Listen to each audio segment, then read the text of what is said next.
She thinks she's a man, but she does not have the equipment to be a man. I got more in the chamber for that. I got way more in the chamber. Primarily today, this will be a reaction video.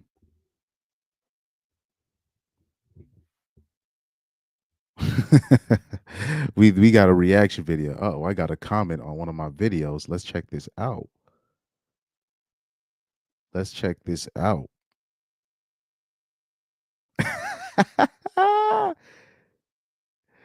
What? Somebody. Yeah. I'm gonna wait till more people come in until and I'll explain what I'm gonna do in this video. I'm gonna explain what I'm doing today. Somebody made a reaction video of one of my videos. So the video I made about Kayla Nicole, I don't know if you guys seen that one, and it didn't even get a whole lot of views, but uh, a fellow YouTuber, a woman, she decided to make a reaction video to it, and I to do my due diligence, I listened to it like 3 or 4 or 5 times just to make sure I was hearing it correctly, because clearly she did not hear my video correctly. Because I'm gonna show you the title of the video that she made, and we're gonna review it later on in the show. So she did this reaction video towards me because I did a video. In the video, I said Kayla Nicole and Taylor Rooks, they're not real journalists, right? But somehow she misconstrues that by saying, "Can beautiful women be legit journalists?" And I was like, I didn't say that in the video. I said Kayla Nicole isn't a real journalist, and Taylor Rooks, I don't think they're real journalists. It's not because of their beauty or whatever. I've seen pretty women be decent journalists, and then they get murked because they actually were doing their job. So yes, pretty women can be journalists, but I didn't say beautiful women can't be journalists. But that's a whole other story. We're gonna go into this reaction video by this lady because she was reacting to my video. And the disingenuousness about it was she didn't even put the link to my video. She didn't even put my channel name. She didn't say, okay, this is what I think about this. You go on and listen to this video and see if you guys have the same opinion as I have. She doesn't mention my channel name, the channel link. She just goes, oh, there's a guy out there that says beautiful women can't be journalists, sports journalists. I'm like, what? No, I said women. There's a lot of women of Taylor Rooks or Kayla Nicole's ilk that have invaded the space of entertainment, particularly when it comes to journalism, or particularly when I was saying sports journalists. I know what they're there for, and it's not for journalism, you know. But we'll react to that later on into the show. Let's see here. I want to see. I'm sorry. I want to bring up this video real quick. It's a little bit unrelated. It's a little bit unrelated, or unless let's before we even go into that, let's go into the shade room real quick. Because Kanye West is going off the rails. We could start off with Kanye. We could start off with Drake if we want.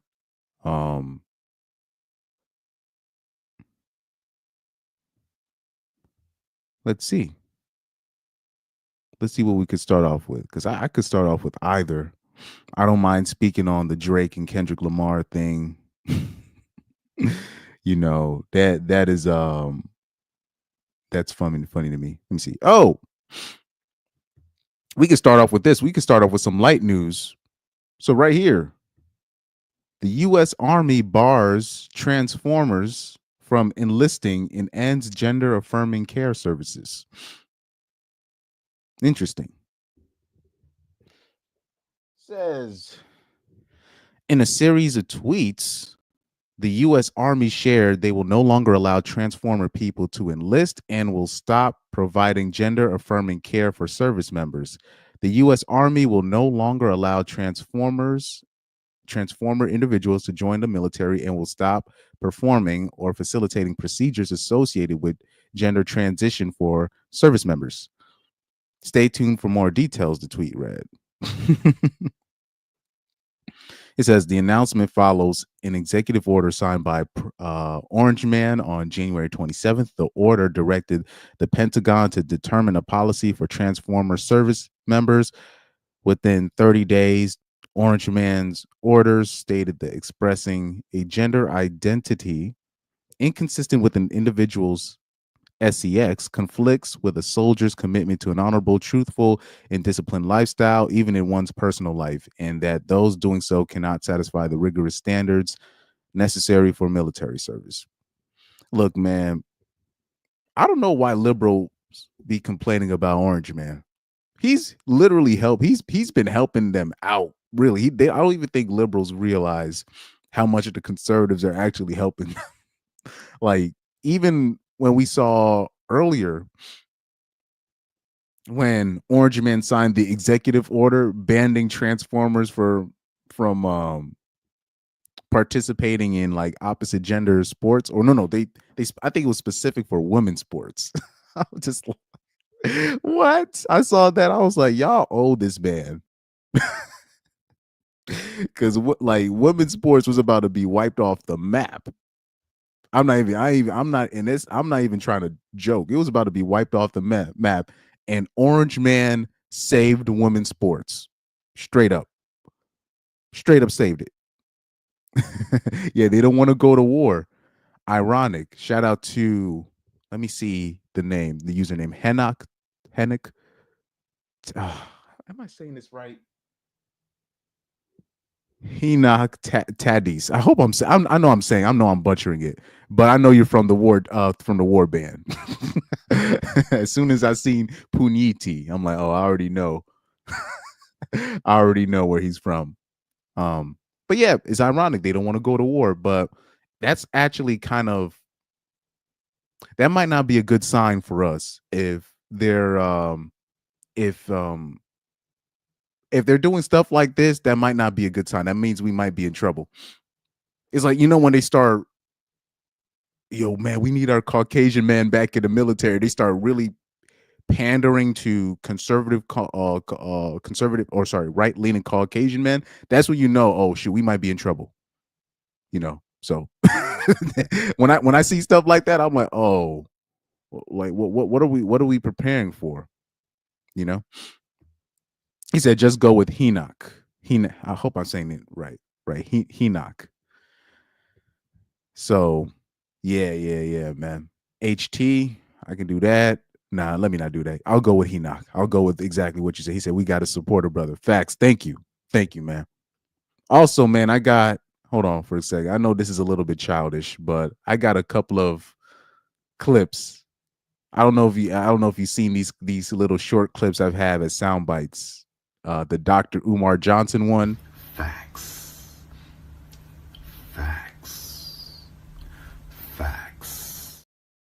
Got the Geno Jennings one. You know how the false prophet said, have you ever been swallowed?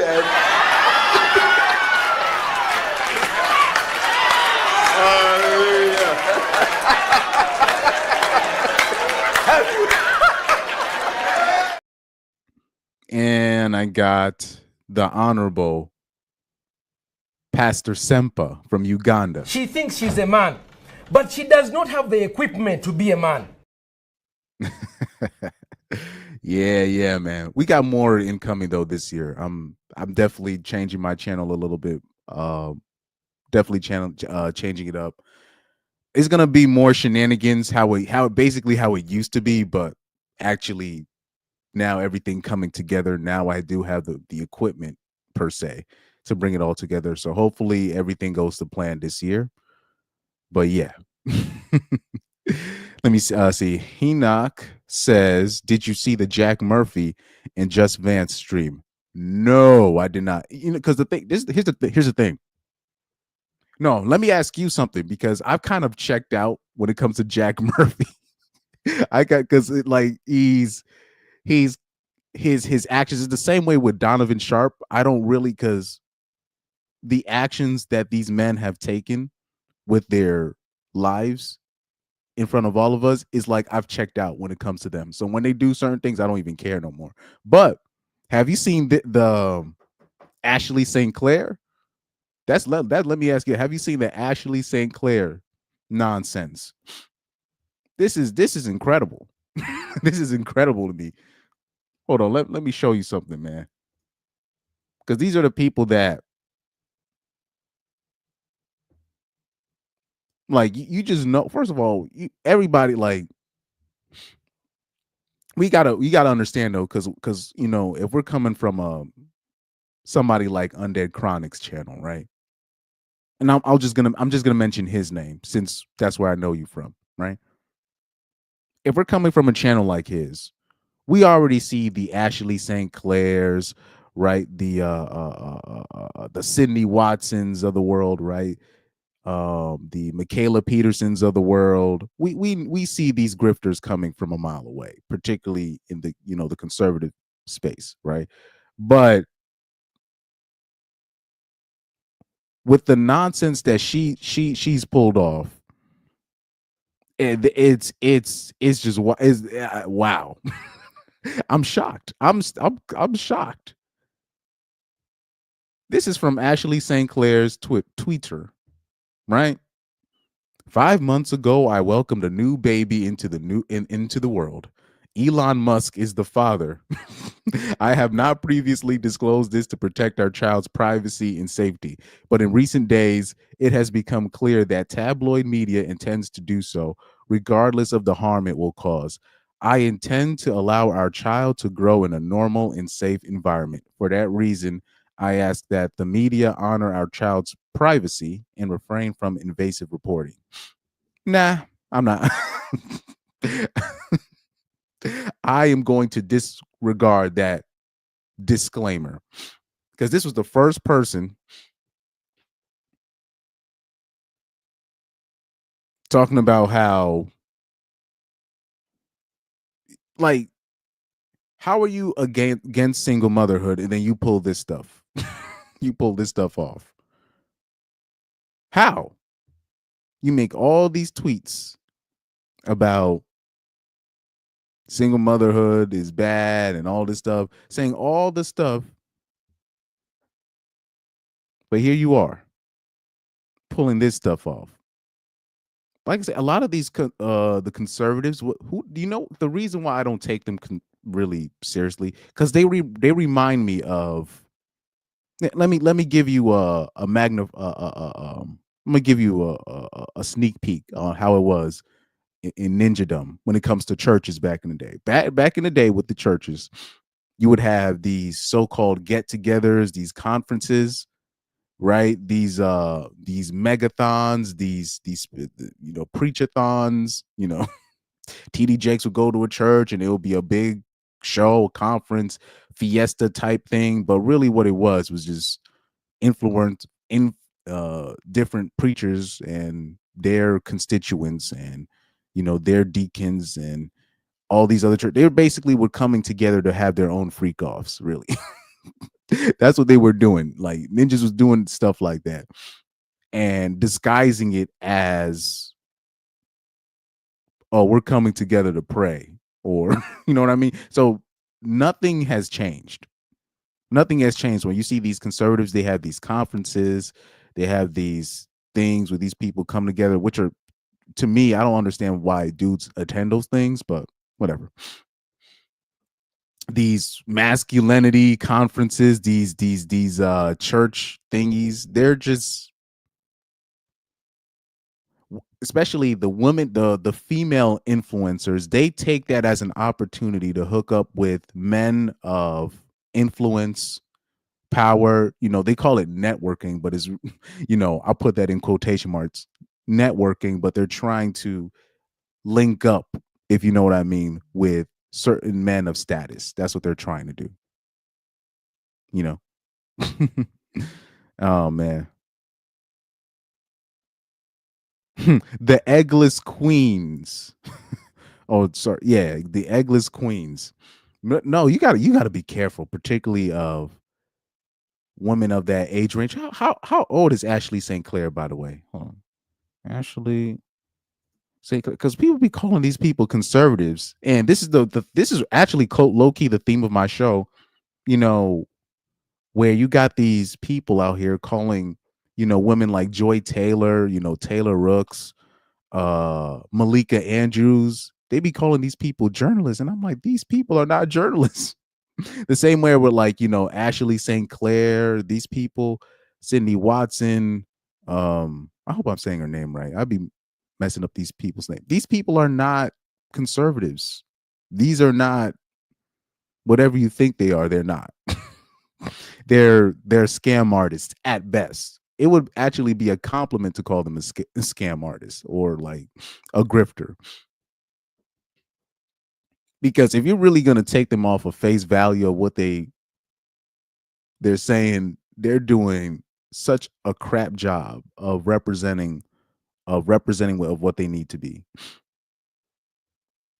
Ashley St. Clair age.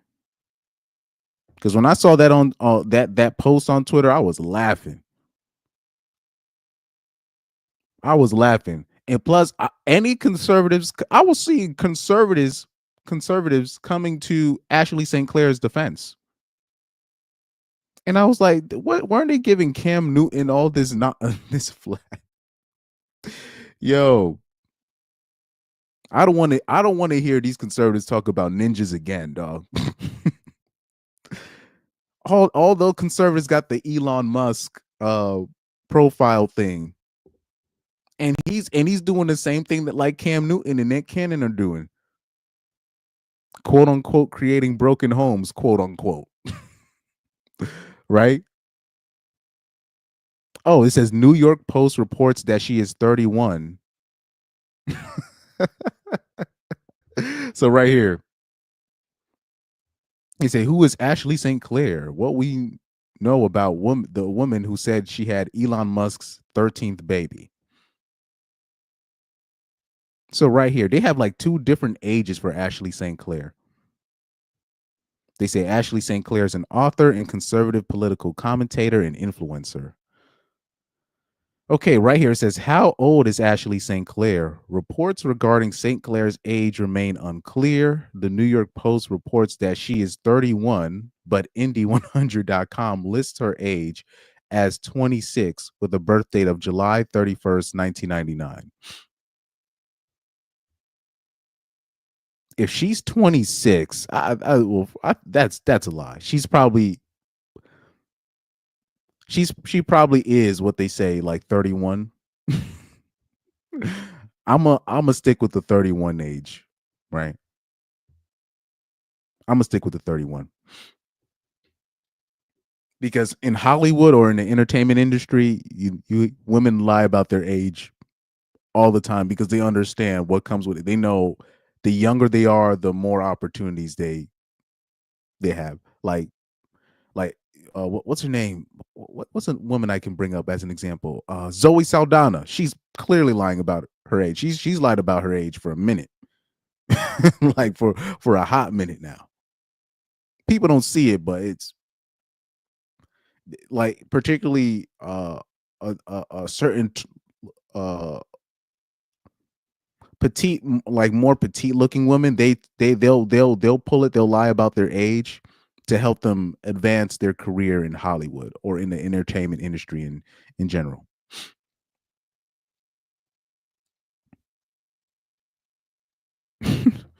What? He said, if ninjas can smash Transformers, nothing is impossible. Oh, man.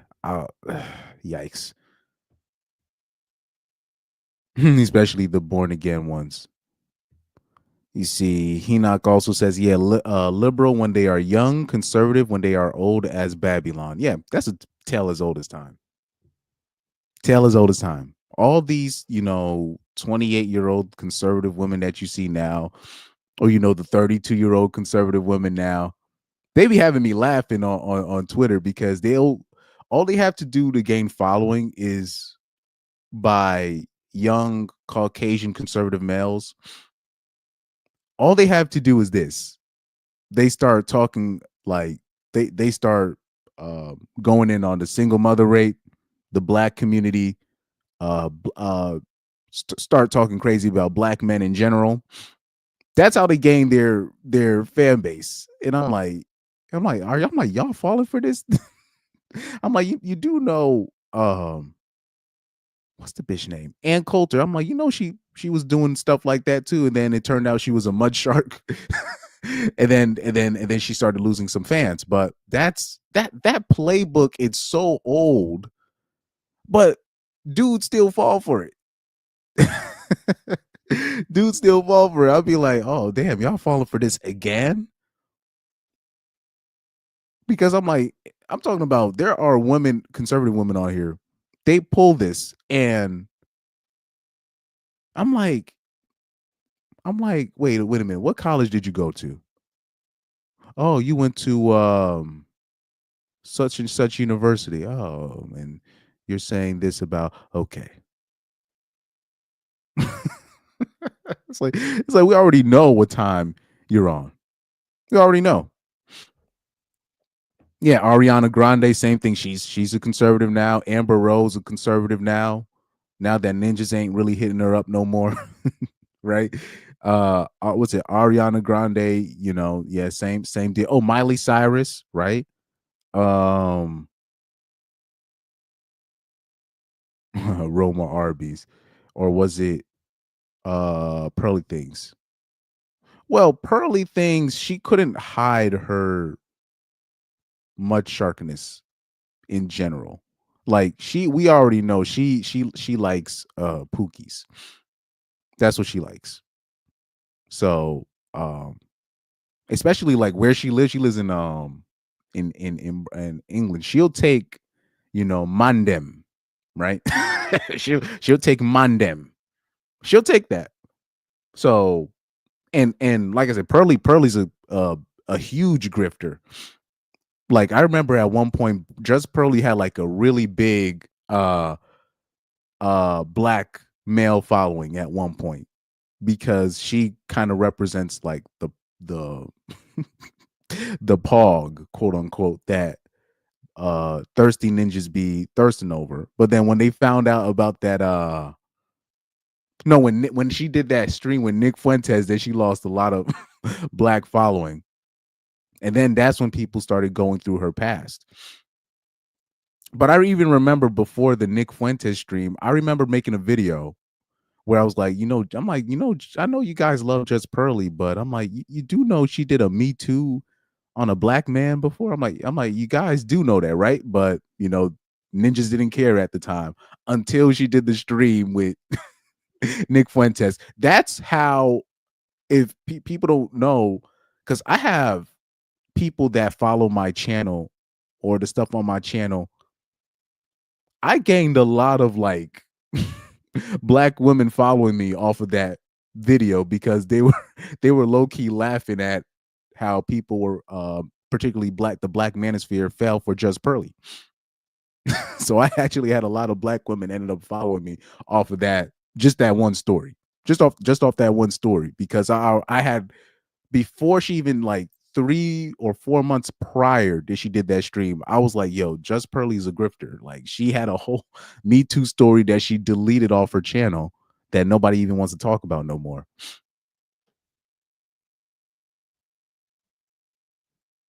He said, Enoch says, to be fair, Miley Cyrus had a lot of mental issues, especially when she was a TV star.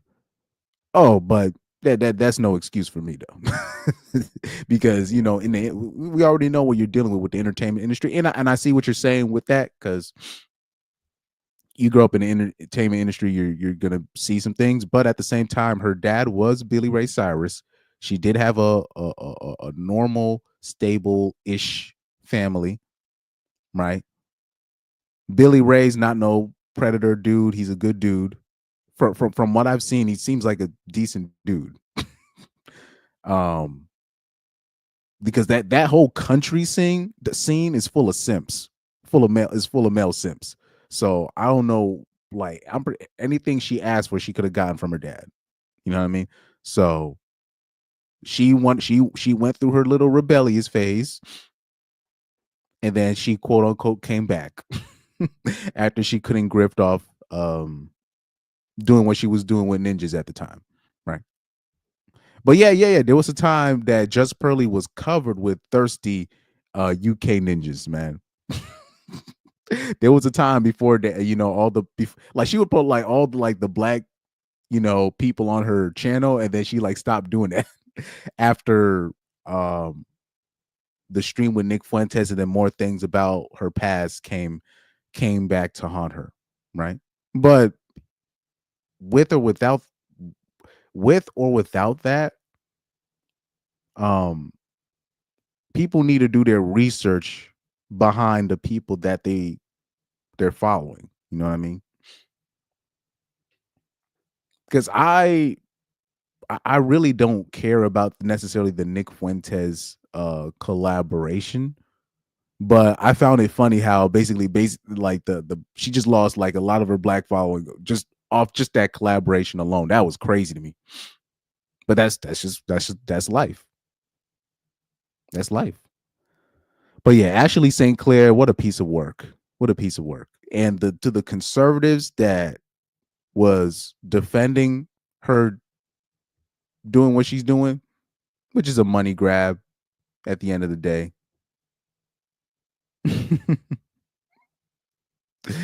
Oh man, oh my goodness. We have Simpovich, aka Cernovich.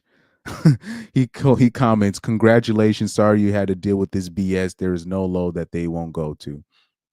By the way, Eli, you probably should do a paternity test, because women like Ashley St. Clair, they get around.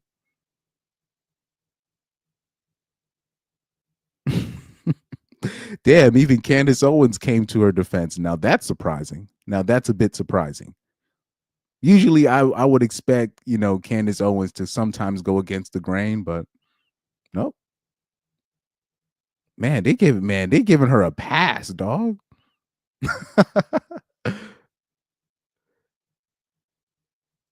Except for whoever Michael Malice is. Whoever Michael Malice is, he's like, yo, Maury, you up? Yeah, I'm like, if I'm Elon Musk, I'm doing paternity tests. I'm not taking Ashley St. Clair's word for it. Are you kidding me? Even in general, like all men should get a paternity test on their kids. That should be standard. But whatever with that. Let's do another Instagram video. Let's see what we got.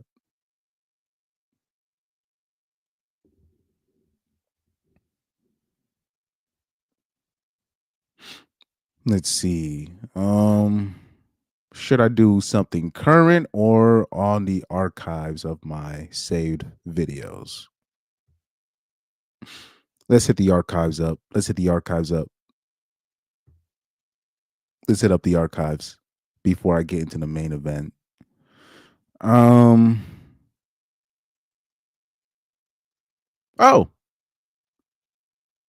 Speaking of Kanye.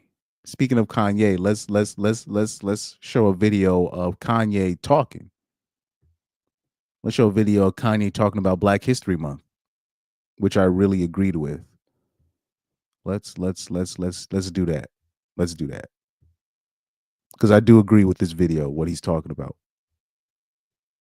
Fair use. Was a Black Panther, but when Disney makes Black Panther, now when you look it up, you don't see my dad protecting his neighborhood. You see this character that's made for Black people to idolize, that was designed by a white person and put out by a white company. So it's controlling the narrative to say, we're going to show you Harriet Tubman, we're not going to show you Nat Turner. and they do it every chance they get. Maleficent, they called her race of people the Moors, and the Moors are, and I just saw it again. I was just like, yo, if you erase our history, most black people, we think we came from slaves. We don't know our bloodline, and we're given Black History Month, and we take that like it's some gift to us. No, it's a programming to us, because also what they show in Black History Month is us getting hosed down, reminding us that we were slaves. Like, what if we had, remember when I cheated on you month? Remember when you first found the text messages? How does that make you feel? It makes you feel depleted and defeated. My dad was a Black Panther. Facts, all facts, man. All facts. I 100% would like agree with everything Kanye just said right there. And this is why I ended, especially when it comes to, no disrespect, but to the pro-blacks, right? This is why I had to disassociate myself from that space or that group, or why I can't even call myself a pro-black. But basically somewhere around 2019, I think I will say around March 2019, I really started to, I'm not associating with, the pro-black movement or the hoteps, you know what I mean? Because if you believe in so-called empowerment, but you accept these trinkets, or you accept people changing the narrative, or you allow a group of people, right? You want to blame everything on. I'm talking about everything, where I can't even have a regular conversation without you bringing up, white man did this to me, white this, white that, you know what I mean? Or just leaving it at that and not talk about, well, you do got the, the Nation of Islam, they're doing this. Therefore, they're pro do for self, not waiting for the government to help you out and blah, blah, blah, and all that. And the problem is when you actually start getting into the solution business, or you start calling out the industry for using your quote unquote plight to make money, and yet you will accept that and still complain. This is why I had to disassociate myself. Plus, to be fair, what's the guy name from LA? I think his mosque, the mosque that he runs, it's in LA. But Minister Tony Muhammad from the Nation of Islam.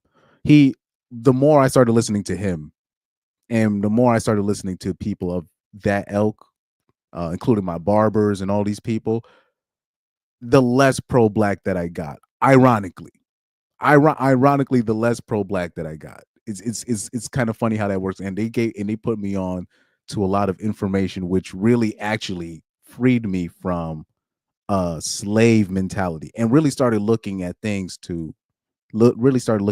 as how they really are. See, Enoch says he got a lot of decent points. Facts, man. Oh, Pyro, man. What's up, man? Oh yeah, Pyro, I'm so happy you caught my reference in the Kayla Nicole video. Yo, dude, like Vibes Cartel, he's unintentionally funny, dog. he's one of the funniest people, man. Unintentionally. Let me see if I can bring up that video, since I do have a little bit of time. Let me bring up that video, because I laughed so hard when I saw it.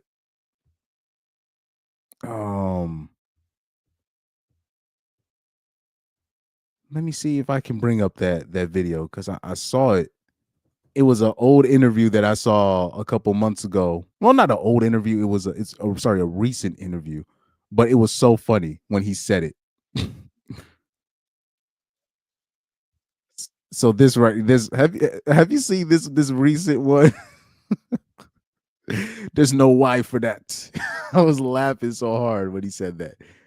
Man, Vibes Cartel is unintentionally funny, man. And we have grown. Even when there's some girl that tell me, say, me fit die, my beard. I said, no, I don't want it die, I want it live. You know what I mean? Because it show growth and it show maturity and it show resilience. It's grateful and we have to represent for God because without God, nothing is possible. God is the greatest. And we really, or me really, find the inspiration there with God while I was behind bars. I'm going to go up on my knee. Why? But For Father God, there's no wife for that, bro. True. Go up on my knee, I will pray. I'm going to say, God, I need you now more than ever. You see the other interview. He's sitting there laughing so hard when he said that. He said, "Let me go up on my knee." Why?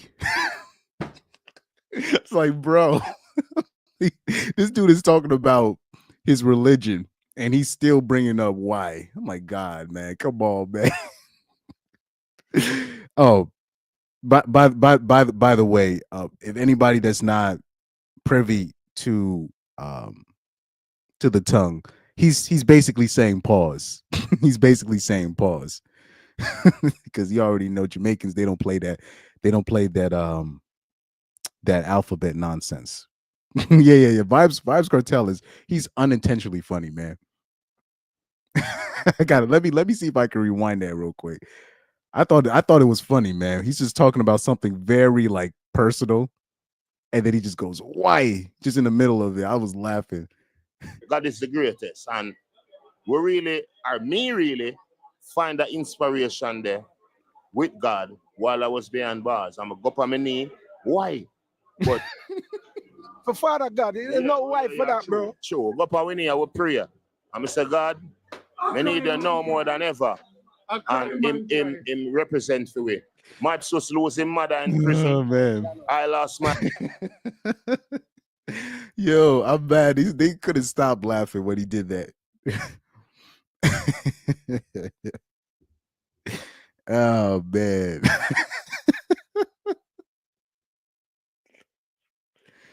Oh, man. That is oh, that's awesome. That is awesome. That's awesome, man. Yo, because it was just out like because that part of the interview was out of nowhere. Because I literally I watched the full thing, and then just right towards the end, he just pulls up with that. I was just like, what? Oh man. Literally the whole interview talking about how thankful he is, how he don't hold no grudges about his time locked up, yada yada yada, promoting his event in London, I think. It's somewhere in the UK. Talking about UK's is like second biggest fan base outside of his homeland and all that. Doing all of that, and then he just pulls up with that. It was just funny to me, man. It was just hilarious. And the funny, and one of the funniest things too, one of the interviews, he's like, "Hey, there's no wife for that, no wife for Father God." It's like a one of those old Sunday school teachers reprimanding like a teenager for like swearing like during like Bible study or something. That was fun. That was just funny to me. This is funny to me. Anyway, but thank you, Pyro, for catching that reference, man. That I because that still has me laughing. By the way, Pyro, since you are here, somebody did a diss video on me, but without linking my channel or saying what the video is. So since you're here, Pyro, I'll definitely explain it again since you're here. So a woman on YouTube, she referenced a video that I did, which is the video that I was just joking about with you, right? The Kayla Nicole video, right? And in that video, I said,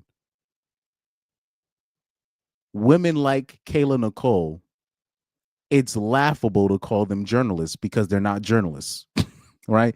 And I believe Taylor Rooks is of that same ilk. Now, this woman, she commented on my video, but obviously she had it under a different name. But she made a video where she actually referenced me without saying my name, right? And she twisted it and said that I said that beautiful women can't be journalists. And I was like, what? That's not what I said at all in my video. I said women like Kayla Nicole or Taylor Rooks can't be journalists. I never said beautiful women couldn't be journalists. I just said women in general. You have to watch them with a different eye if they're coming at you, if they're of a Taylor Rook, if they have the ilk of a Kayla Nicole, right? And I even mentioned Zoe Quinn, the video game girl. Is she pretty? No, absolutely not. She's like a 3. She's like a 3 out of 10. But I mentioned her as an example of like women like that. When they enter certain industries, you got to watch out, right? I never said beautiful women can't be journalists. That's bruh. Oh my goodness.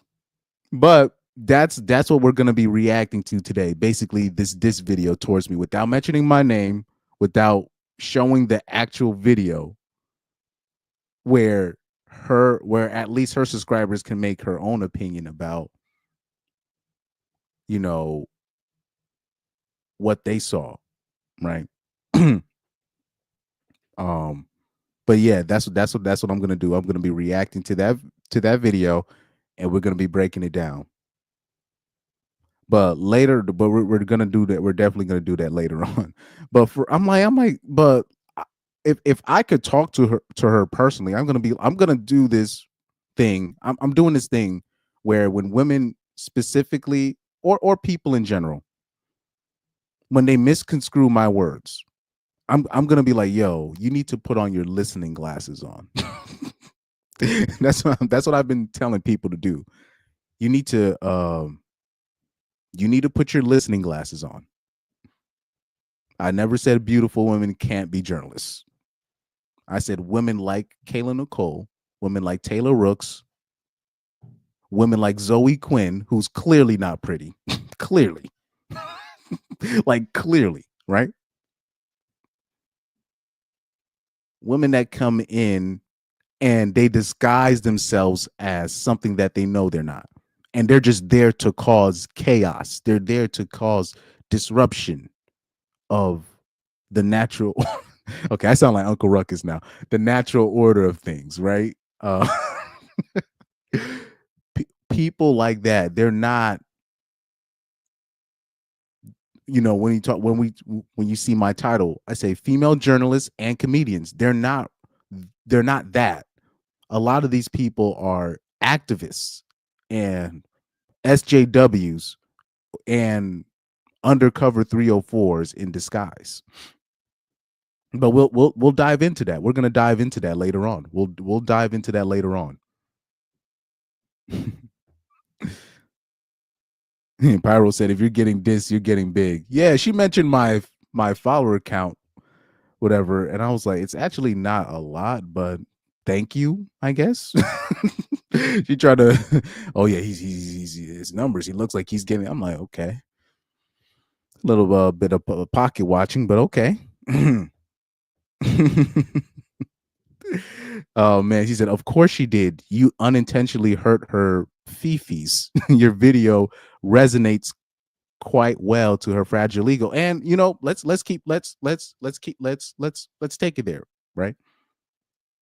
She probably has been in a situation where maybe she was the pretty one of her group, of her professionalism, and people probably tried to, maybe she's a sports journalist and I don't know, and maybe somebody tried to denigrate her because of her looks, because she was too pretty for the job or something like that, or she probably knows a similar situation. But like I say, people like this, they think with their emotions and not facts.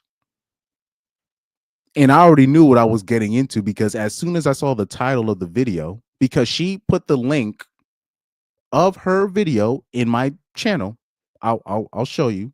just to show you I'm not making this stuff up. Right? So if you go on my channel, if you watch the video, or sorry, if I bring up my video right here, this specific why did I say specific? My bad. Specific video, right? Kayla Nicole is a whole loser, dog. So right here, and then specifically with this video, all I said was, well, most of my ire was going towards Kayla Nicole because she has ill intentions. And I think it's actually a disservice to real journalists, which there's not really much of, men or women, but it's a disservice to actual journalists to call Kayla Nicole a journalist, in my opinion. You know? So this is her. This is her, right? And she put the link of her video in my channel for me to watch it. Okay? On her, on her channel, right? I didn't even see this comment. Somebody said, she's a clown. I get it, you're scorned, but at least move on with grace. Embarrassing. Dear black girl. Yeah, like Kayla Nicole, like she was doing too much. I'm sorry, she was doing too much. Oh man, she's a journalist. That's what really triggered me, because I saw people in the Instagram comments. Yeah, so what? She's an ex of Travis Kelce, but she was there for her journalist. She works for I Am Athlete. She's a journalist. Are you kidding me? I'm like, oh, is this what we doing now? She's a journalist. This bitch ain't no journalist. I said straight up on my channel, I'm like, she's not a journalist. She's a hoe. These are two different things.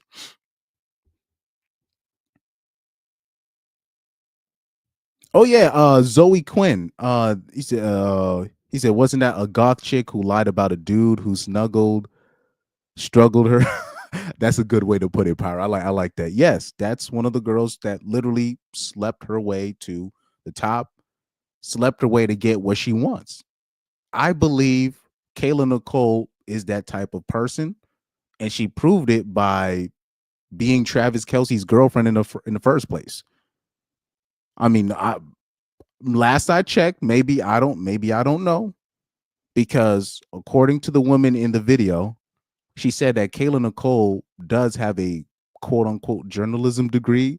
I don't know when she got it, right? But I know her from being Travis Kelce's girl for a little bit. That's how we all know her. That's literally how we all know her. Her Instagram is literally her busting down, even when she was with Travis Kelce. It was just her whole Instagram, just her busting down for the game. And I'm supposed to think what? This bitch a journalist? Come on now. But we'll get into that. We'll get into that later on. I'm just trying to see by the 7 o'clock mark how many viewers I get, to see if I get, because a lot of people come in later, because a lot of people get their notifications from me late, and I already know why that is. People pulling nonsense on my channel, but that's a whole other story. Yeah. Yes, sir.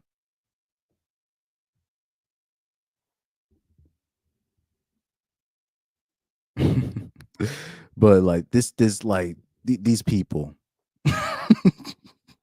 like, oh my goodness, man. Like, I really hate what liberals have done to me. Like, now I'm sounding like those. Remember, like when you were younger and you'd see like those older, like Caucasian dudes, or even older black dudes that think a certain way of like rap music, or young hipsters, and you would always think, oh, they're just jilted and they're jealous of the youth and they're just this, and oh, they don't like nothing and blah blah blah. Now they basically turned me into that guy, where now, like, I'll see them talking and they're clearly lying, they're clearly capping, they clearly have different agenda, and then I call it out, and then I'm the bad guy, right? Now I'm the guy that you see, they want to be victims, right? Now I'm that guy. You know what I mean? It's all their fault, man. I'm taking no accountability like these hoes. It's all their fault. But it's just so obvious what their ploy is. Anyway, let me show you some funny stuff though. Let me show you some funny stuff. Right? Remember when we talked about hairdressers and how they have all the tea? This is why when it came to the Joy Taylor situation or Yushin Faraji, the hairdresser on FS1, that is the first lawsuit from a woman I've ever believed when in terms of when it comes to men in power or women in power taking advantage of people, because she didn't just mention the one man. She didn't say it was a culture of men doing this. She said, no, it's this specific man, it's this specific woman, and it's this specific other man. Everybody else was cool. And I was like, oh, this, I think she might be telling the truth. And she put Joy Taylor's whole dirt out there and what her ploy was. And for the TV stations to not cover this story, which it should be a slam dunk because it's happening at Fox. This is mostly a conservative media outlet. Another Fox scandal. You think all the liberal media giants would be all over the news with this, but no, they don't want to cover that story because I believe they don't want to cover that story specifically because Yushin Faraji mentioned the stuff that Joy Taylor was doing and what she was plotting to do when she didn't get her way.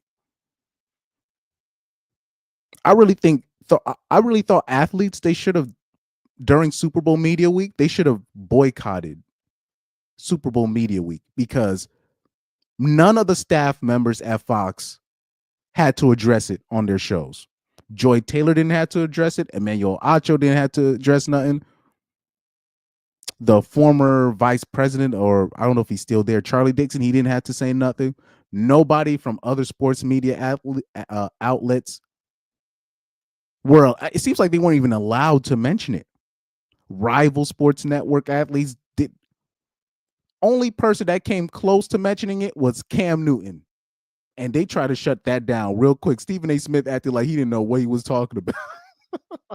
It was one of the funniest things I ever seen in my life. Cam Newton tried to bring up, like, yo, look, you ask us athletes to answer to everything that we do in our personal life, lawsuits that we may have, if we have things going on personally. Meanwhile, we got FS1 with the nonsense they're going through, and nobody has to answer to anything. They're just going on like, I was just like, what? And then when Cam Newton brought that up, Stephen A. Smith was like, what are you talking about? I have no idea what you're talking about. I was like, this. I was like, Stephen A., you a hoe, bro. Straight hoe for that. You knew exactly what Cam Newton was talking about, man. Come on, man. I was like, wow. But anyways, let's bring up this video right here. Let's bring up this video. Fair use. You've been cutting hair for 18 years. You see a lot of cheating? Yes, I've had people tell me they're more loyal to me as a hairdresser than they are their husbands. So I had a client come in and she was getting her hair blown out and I asked her where she was going. And she said, out to dinner at such and such restaurant, which is at the other. Hold on. Big shout out to my guy right here, Juiced Up Johnny. He said, been a minute since I could catch a live stream. You're still spot on as ever. Yes, sir. Yes, sir, man. Shout out to the shout out. You already know. Definitely. This is also, by the way, Juiced Up Johnny is one of the younger subscribers I have on my channel. So shout out to him. Shout out to him. Oh yeah, before I even continue on with the hairdresser story right here.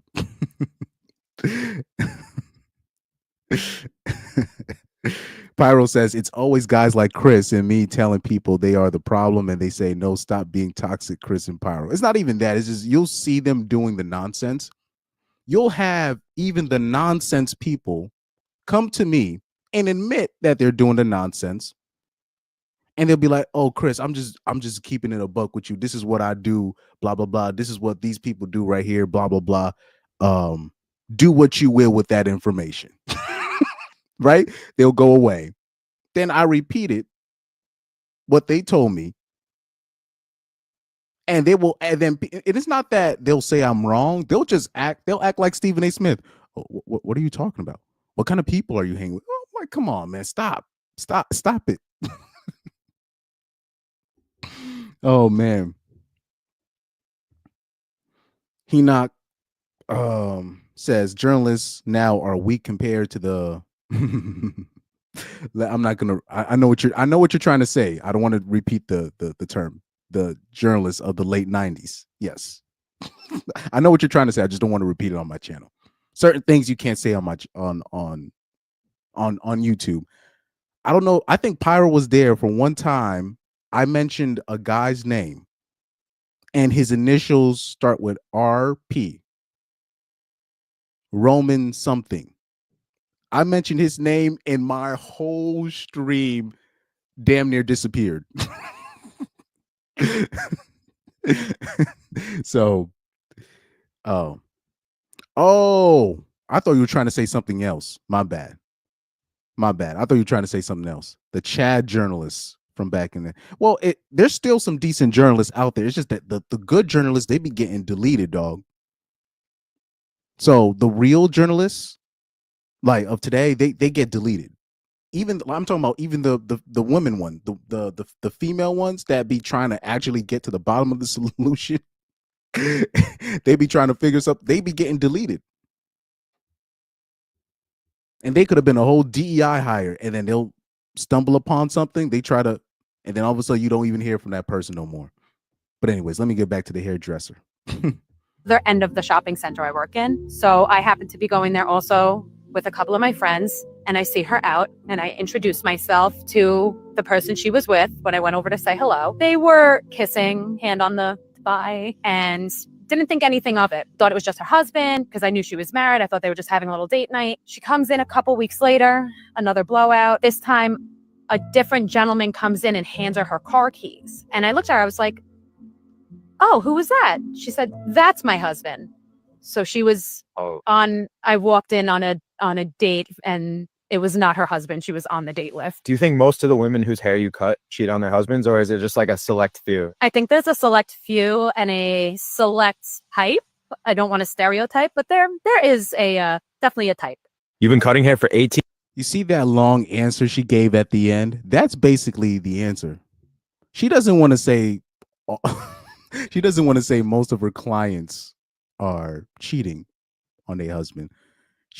But it's a simple yes or no question. She could have just easily said no. It's only a few, but I just know of those few. She was just like, well, yes and no and yes. When you start hearing that, that means a lot of her clients, a good amount, And what people don't understand, that relationship between a hairdresser and a woman, it's sacred. It's sacred. I said that on the Joy Taylor stream that I did, I think last month. This is why when it came to Yushin Faraji, whatever, I believed her. Now, the hairdresser, she's underselling it. And when you listen to her story, this is very common.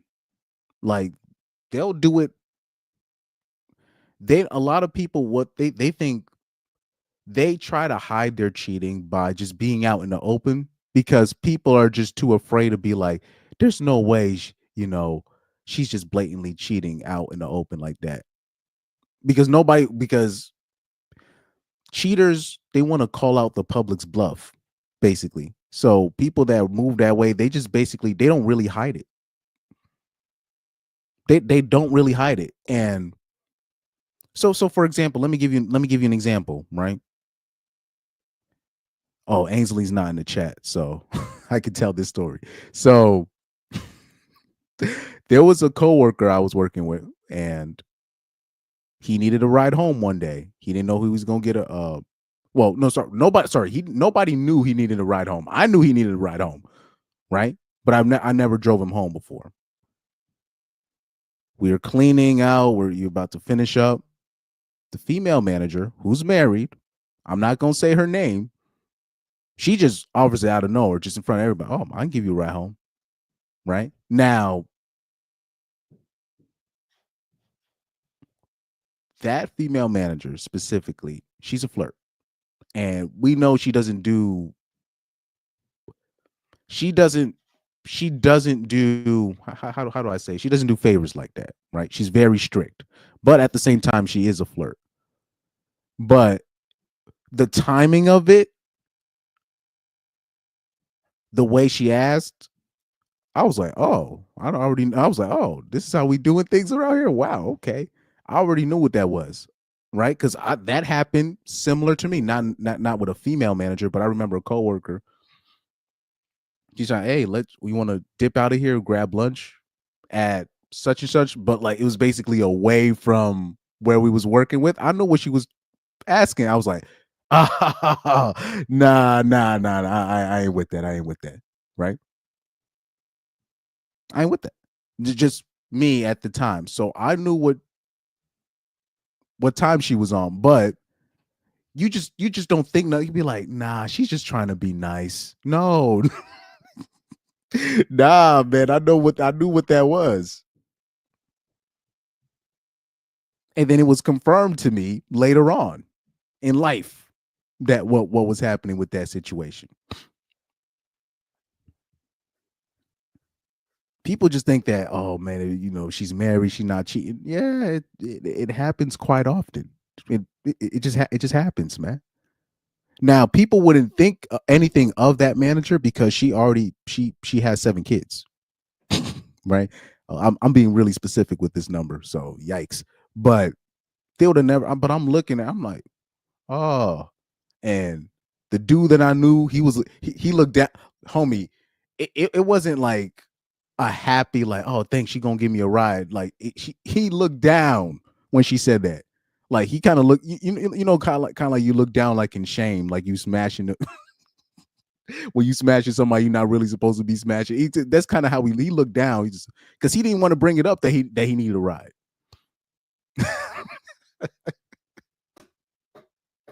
You know what I mean?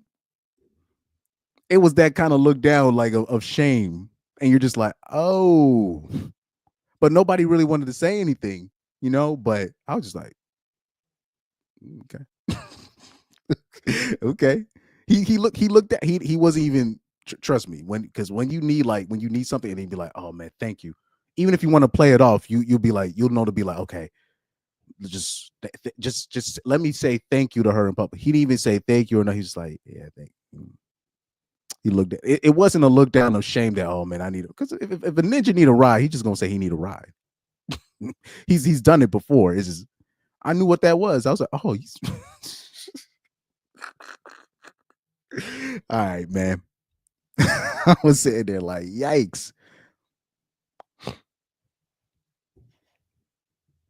That's one of the few broads that I never asked him in terms of, because I knew what was happening with that situation, but I remember his baby mama came to the theater one time and said, oh man, my baby mama here, whatever. And I remember, I don't know if Ainsley was there for that.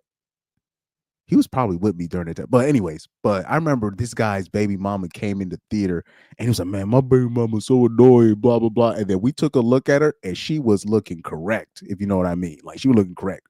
That was like, she was an 8. Oh, I'll say, okay, maybe a strong 6, but she was a lot prettier than we thought. And the way he was describing her was like she was a monster. But when we saw her physically, we're just like, oh, wow. And no, it was not a gordita. It was a fit Latina girl. I was like, ooh. And we were just like, yeah, man, she a problem. But anyway, that's way TMI. That's TMI. That's TMI. But back, I went off rails. But yeah, when it comes to cheating, people just do it out because they're just banking on people being pussy in terms of being too pussy to call it out in public. So they just basically do it out in public. They'll just go, they'll take rides together home. You'll have the married doctor going home with the taking a lunch break in a car, right there in a different parking lot with the other married nurse, both married to different people, and they're cheating, right? But it'll just be, oh yeah, we're gonna have lunch together somewhere else, not here. And they're just sitting there laughing at your face about it, and you're just like, now a ninja like me, you're just like, what? And then they're laughing at me saying what, and I'm just like, oh, okay, this is okay. If that's what we doing, okay. Oh man, let me see. Henoch says majority of modern women will keep their options open until their eggs and attention starts to dry out. Yeah, and I always say this: it's only until the attention is like completely gone. So even if she thinks she could still gain that attention, she will still be out there. Yes, I agree with that. You know. Oh yeah, so the manager was a torta. So yeah, the manager the manager was a torta. Yes. The manager, yes. The one that offered my boy a ride was a torta. Yes. Yes. And yeah, she had a lot of kids. I already said the number. I don't want to repeat the number. It's gonna be motherfuckers looking at the stream. They'd be like, dude, I know exactly who you're talking about. Right. So I don't even want to do that no more, man.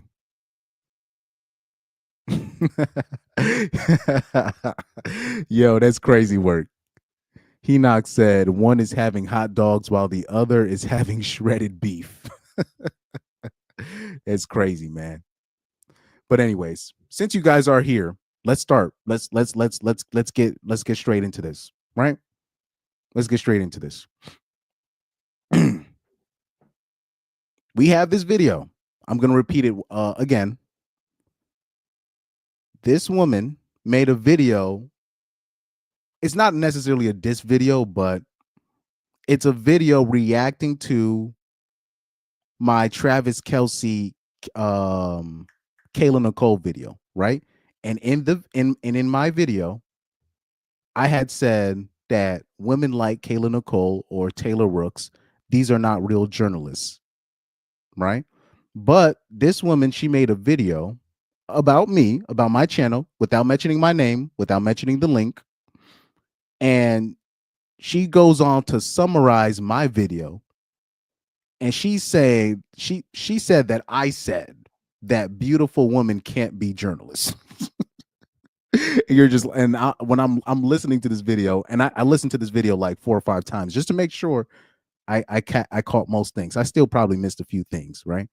But that's what she took it as, and I'm going to react to her reaction of my video.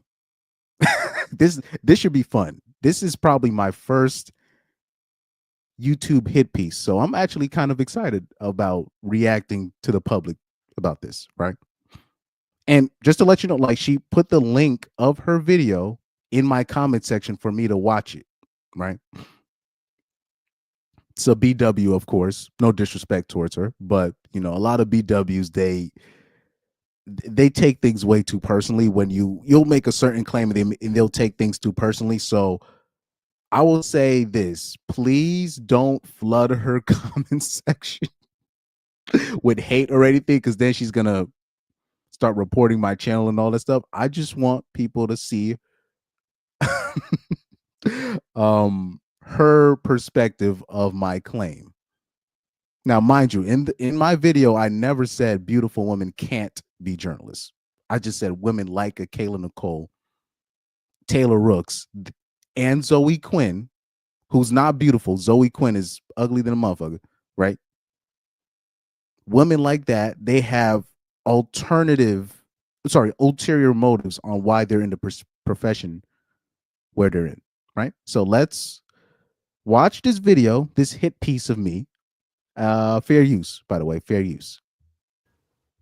Hi guys, welcome back to Pop Politica. Remember, we are new here, guys, so I would appreciate a subscribe and a like if you would be so caring. Now, the video we have in front of us, this Oh yeah, and fair use again. And by the way, yeah, if you guys can, don't no hate comments on her video. At most, you can just no hateful comments. No hateful comments. Because we're already dealing with a very sensitive person. We're dealing with a very sensitive person. You're gonna see it very, very soon. This is brought to you by Brandon Marshall, the homie, Brandon Marshall's very own I Am Athlete. And we have Kayla Nicole and Taylor Rooks during the Super Bowl festivities. And I want to show this video. Well, I want to show this video. Well, first, let me just show the video. Okay, so this is going to be a video within the video. So this is Kayla Nicole interviewing Taylor Rooks, right? And this part we probably don't have to pay attention to, but this might come up for reference later on in the show. From the beginning. It's no secret that you are good friends with Saquon. Yes. You've been rooting for him all season long, of course. Keep going on Sunday. I want to know, what's that pregame text going to look like? Oh, it is going to be like, go kill, do what you do, be unstoppable, do what you've done every single year, be the same but better. Speaking of pregame moments, is there any music that you listen to before go on air your pregame moment? A go-to song? No, but I'm like, do I need a hype song? I'm somebody who I'm silent before because it's like that's when the madness happens and you got to conserve your energy. A little kumbaya moment. Okay. I have to say. Okay. Also in the chat, let's see something. Let me see if I'm missing something real quick. Yes, they take things too seriously. Yeah, BWs are very sensitive. That's why I tend not to talk about them on my channel. You know what I mean? It's just they're very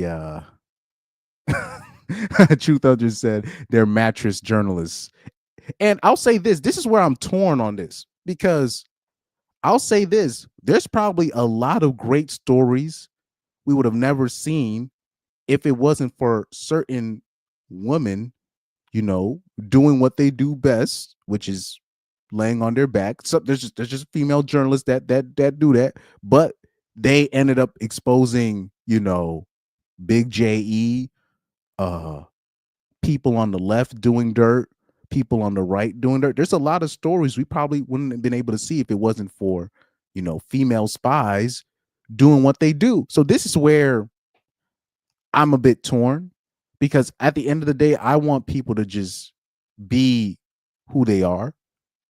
But at the same time, when the normies come to me, and with Kayla Nicole, what she was doing, celebrating with the Eagles, everybody knows Travis Kelce's is on the Chiefs, celebrating with the Eagles, doing the festivities with the Eagles like you're an Eagles fan. It's like you're just rubbing it in.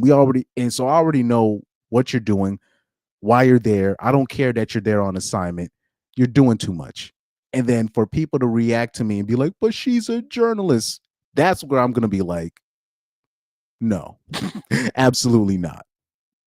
Absolutely not. Absolutely not. I'm not gonna be like, no, you're not a journalist, right? That's where Mean Chris is gonna come out and be like, oh no. But anyways, let me go back to the video. Sorry. This is where I'm going to come up. This is where she's going to mention me without mentioning my name, right? Right here. Okay. I have to say that this dress looks gorgeous on Taylor Rooks. It almost looks like a 1950s, very classy soiree ball type of dress. She looks beautiful. We've also been asking everyone, because Valentine's Day is quickly approaching, do you have a dream date night, or maybe a favorite date night that you've ever had? The guys want to know, what do we got to do to court Taylor Rooks? I mean, I have many a favorite date night. Okay. I'm very in love and very loved. Yes. And so, I don't know, I feel like any time it is just thoughtful and sweet. I love when we do little cute private dinners, we have somebody come and cook, or once we did a drive-in theater, we rented a car and it was a cute moment. I really enjoy just being with my partner. There's not a specific extravagant thing that I want. I want good conversation and I want to feel taken care of. All the girlies want that. Okay, super quick. We've been doing this or that with everyone. Okay. I'm gonna hit you with a few. Lamar Jackson or Josh Allen? Lamar. Ooh. I agree. I agree. I thought Lamar should have won the MVP. Okay, next question. Mahomes or Tom Brady? Honestly, I'm like, Mahomes has shown me some things. Yeah, Mahomes has shown me some. I'm not saying he's like the GOAT yet, but right now it's like, I don't know if it's recency bias, but Mahomes. Real close. Okay, MJ or LeBron? I disagree. So I think Tom Brady still currently is better than Mahomes. Next question. LeBron. Okay, she asked MJ or LeBron. She said LeBron. I disagree. Jordans or design? MJ or LeBron? LeBron, Taylor. LeBron over Michael? Oh, Taylor. Designer, but I do love Jordans. I do. Okay, and last one. Did we already do Kendrick or Drake? Drake's my favorite rapper. I'm always gonna go Drake. And I already told you about the stranglehold that Drake has over Gen Z and young millennial women. I've already told you. So I've already dived into that on. I've done literal live streams. I did a live stream while I was on tour, specifically talking about Drake's music, in terms of how connected they are to Drake's music and why a lot of women act the way that they do in this day and age. Let's continue. I disagree, but I'm not mad at that. Yeah. Thank you, Taylor. Okay, guys, the reason why I showed you guys this video, we have two women journalists, and I have to say this. I saw a video last night, which is the reason why I'm even doing this quick video. All right, here we go. She's going to mention me without mentioning me. I'm new here. I saw a video last night. It was a male YouTuber, shout out to him for his video. I did view it and I did like it. He is. She does it. And she's going to do everything but mention my name, the actual video, because I don't mind the traffic. You know what I mean? I don't mind the traffic. And if you're going to make a title like this and act like a random man said this without letting your viewers actually get a chance to get my side of the story or let them make their own opinion, they'll see that you lied about what I said, or what I didn't say, rather. Not fairly new, but I can see he's growing his subscriber count. And I like to listen to what everyone has to say. But I must say, he was basically saying that women that look like this cannot be journalists. I believe he said this is not a journalist. This is a 304. I believe he called Taylor. So let's repeat what she think I said one more time. Basically saying that women that look like this cannot be journalists. I believe he said this is not a journalist. This is a 304. I believe Now, I did say this is not a journalist. This is a 304. I did say that. But in terms of what she said in the beginning, women that look like this is not a journalist. That's false. Let's play what I actually said. I think if I can get to what I actually said on my actual video. Let's see this. Harry says she is a journalist with a degree from Pepperdine University. Put some respect on. Oh my God. She ain't no journalist. She's a hoe. Somebody says she's a reporter, yes, but the vibes is always giving bitter. Exactly. First, why people are saying she's a journalist or a reporter? This bitch ain't no journalist. She's a hoe. Why are we giving these titles to people that this bitch, she ain't no journalist? Oh yeah, what y'all niggas gonna tell me? Y'all niggas gonna tell me Taylor Rooks is a journalist? These guys, I don't care who get mad at me. These bitches ain't journalists. When you see these bitches on the sidelines or doing reporting or whatever, they not no real journalists. These are not journalists. Hold on for a second. Let me show y'all something. Let me show y'all something. I knew. So yeah. But she is right in terms of what I said in terms of she's not a journalist. This is a 304. Specifically, and who I was speaking on specifically is Kayla Nicole. And I did bring up Taylor Rooks as a reference. Now, I've brought up Taylor Rooks as a reference recently. Not because she was clearly not in that video, but because of what happened to Joy Taylor And I know Joy Taylor and Taylor Rooks do a podcast together. And we already know what I be saying on my channel. Hoes of a feather flock together. That hey man, these are that's church. That's gospel right there. You can tell them I said it. Hoes of a feather flock together. Not birds of a feather, hoes of a feather flock together. And and I'll say this: Joy Taylor is more like predatory in what she was doing. Like Joy Taylor was like targeting certain men of influence, right? Like, right? Was it Charlie Dixon, Emmanuel Acho? Because she thought he was chosen and he had a lot of clout, and he was starting his own show. So she targeted him. She was willing to bust down for Skip Bayless, and Skip Bayless turned down Joy Taylor. So Joy Taylor be actually targeting like certain, like she real predatory. Now with Taylor Rooks, I think with her, she's just trying to get one of these athletes to wife her up. That's really what it is with her. So technically that is kind of predatory, but it's less predatory than what Joy Taylor's doing. It's less cynical. I'll say it like that than a Joy Taylor. Only thing is though, if I see Taylor Rooks end up with an athlete that's like way younger than her, then I'm gonna be like, yeah, you definitely on a Joy Taylor type tip. Right? So let's get back to the diss video. Let's get back to the diss track. He called Taylor Rooks a 304. I wouldn't be surprised if he called Taylor a 3. I mean, if Taylor Rooks is a 304 to you, then Kayla Nicole's a 304 to you. And I have to say, like, yeah, they're like Taylor Rooks is suspect because of her association with Joy Taylor. Definitely very suspect. And Kayla Nicole, she is what she is. She literally proved herself to be what she is. when males say stuff like this, I just really feel bad for them. I don't know if they were deprived of vagina or pussy. I don't know what the situation is.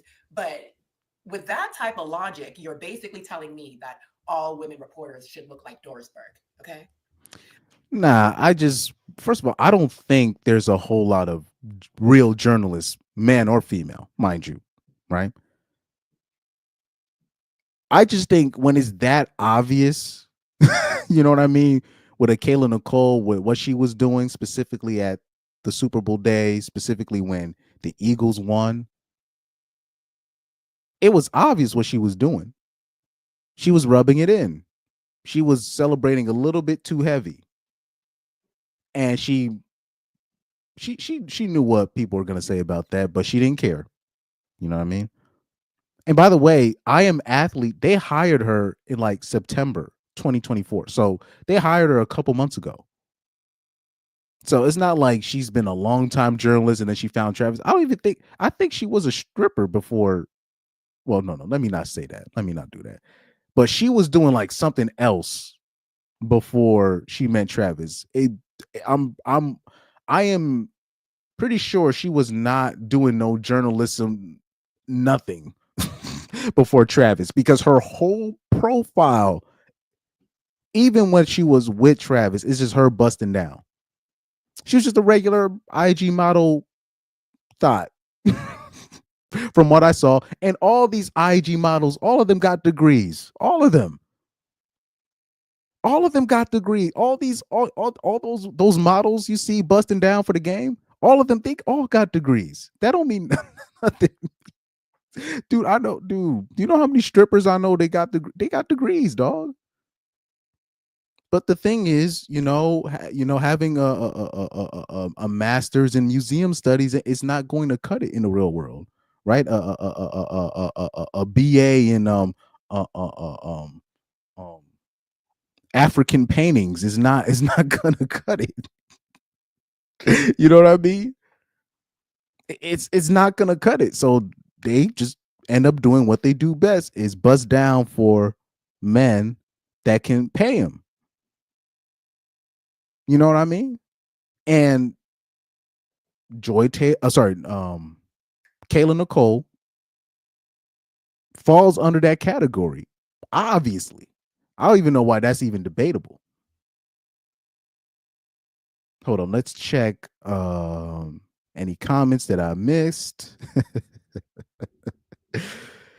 Oh man.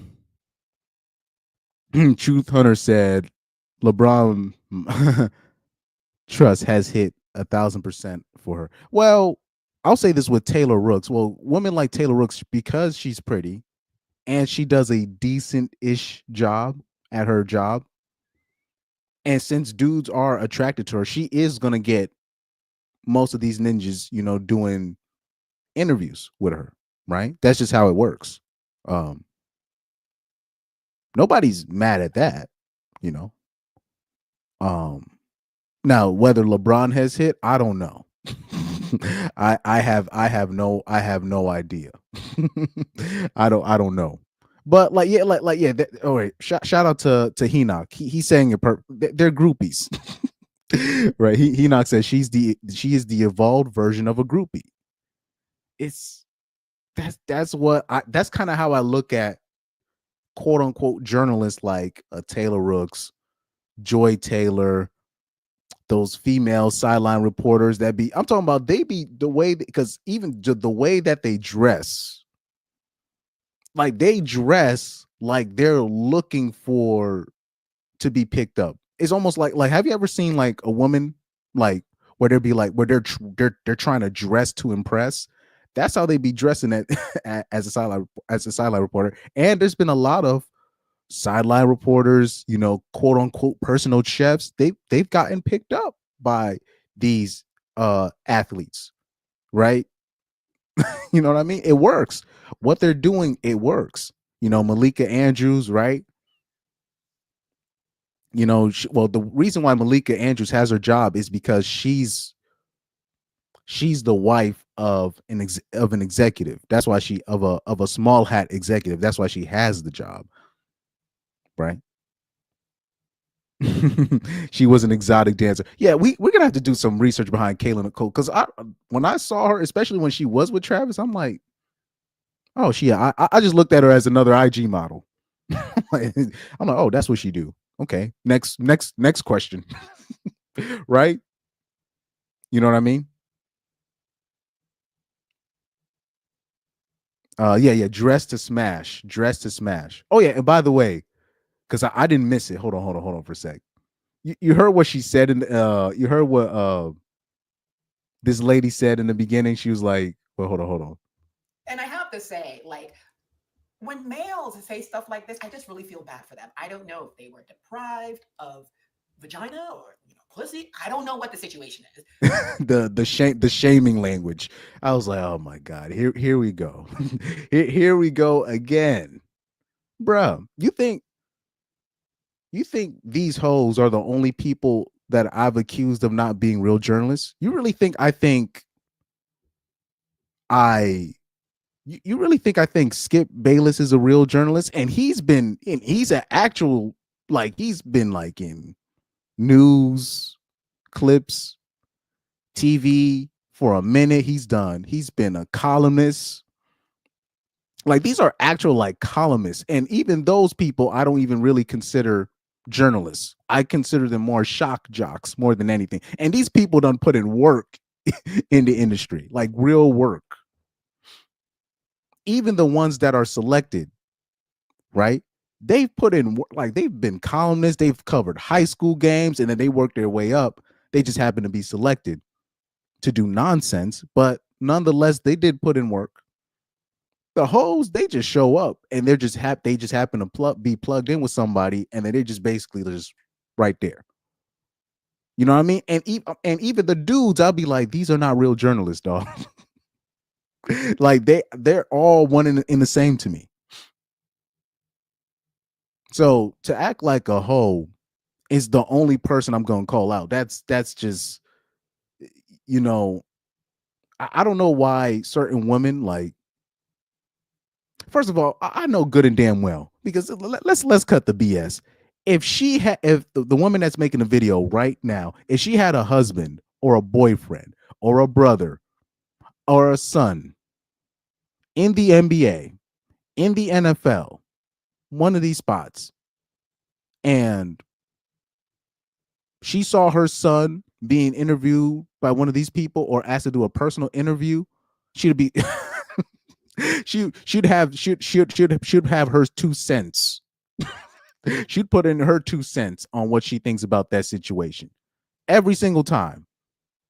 All those, you saw Jaden Daniels' mom. You remember when Steph Curry had that interview with that chick in 2016, Rose Onwune Golde something, whatever, the light skin bitch. I don't. It's Rose something, whatever, right? You saw how when Steph Curry was doing the interview with her, and then Steph Curry's wife appeared out of nowhere, like a goddamn Pokemon, a wild Pokemon in the grass, and kissed Steph on the shoulder, mad, like mad, obviously, to where the kissing mark was left on his shoulder. And that was her marking her territory. Everybody knew what that was, and people found that funny.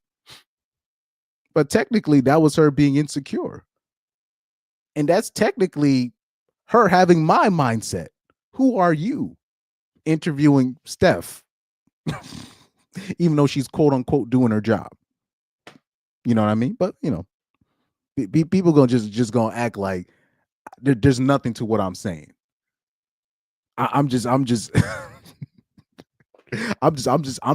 wasting my time putting this certain things out there, right? But with that type of logic, you're basically telling me that all women reporters should look like Dorisberg, okay? And I'm sorry, but all women reporters are not going to look like Dorisberg. Shout out to Dorisberg, one of my favorite NBA analysts. But women that look like this, so is it because they are attractive women? So the basic. I had so much jokes for Don Lemon. Dude, I used to literally, Corey Holcomb would do these segments with Don Lemon where he would be roasting the hell out of Don Lemon. And we sitting there keying, man and woman in the chat. Like Corey Holcomb used to, I'm talking about, he would go in on Don Lemon. Talking about him and his boyfriend be sack clap. Yo, we sitting there, we all laughing together, men and women. But you say one thing about a hoe, mind you, not like a regular woman, a hoe. Kayla, I'm like, you finna take up for Kayla Nicole of all people, or even a Taylor Rooks, who's associated with a evil woman like Joy Taylor. Why are these the women that you're taking up for? Shouldn't you take up for the women that ended up leaving FS1 because of how Charlie Dixon was running things? Shouldn't you take up for them? Nah, you take up the ones that are quote unquote winning. Whole shit. Because I'm actually very curious to see, which women actually left FS1 and are not, and now out of a job. Because a lot of the times there are pretty women that you'll see on screen or in a movie, and then you won't see them again for like another 10 years or so, 5, 10. You'll be like, where did they go? Or they were doing Hallmark movies after doing like one blockbuster one. And what happened to them, people don't understand what happened to those women was they got where they got to because of their looks, but they didn't necessarily sleep with anybody. But for them to get to that next level, they had to sleep with somebody, and they didn't want to do it. So you didn't see them no more. But nobody wants to but hoes don't check up on women like that. They just defend the hoes that they see winning. All right?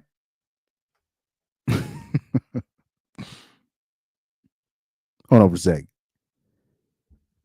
Henoch says, don't forget the fact Brittany Renner and Mia Khalifa were defended by the media and the public to some extent. Yep. You know what I mean? So any woman that they see in the public eye, they're just going to defend them. Just off rip. He said the sisterhood will always be strong. Facts. Basically, you're saying is because they're attractive women, you can't take them seriously. And I never said that in my video. I never said it. If they're attractive, I can't take them seriously. What kind of whole shit is that? No, what men, real men don't even say stuff like that. I just say if you're a woman in general, whether you ugly, beautiful, mid, a bitch with Down syndrome, I am going to be like, okay, why do you have the job? Because things will run smoother if you're just not there. So you, hopefully you're here and you're not here to cause nonsense, because even if a woman is there with true intentions, right? Even if a girl is there with good intentions, unfortunately, there's too many thirsty men out there that can't do their jobs right if a woman is around. Bottom line. Competition is going to start happening.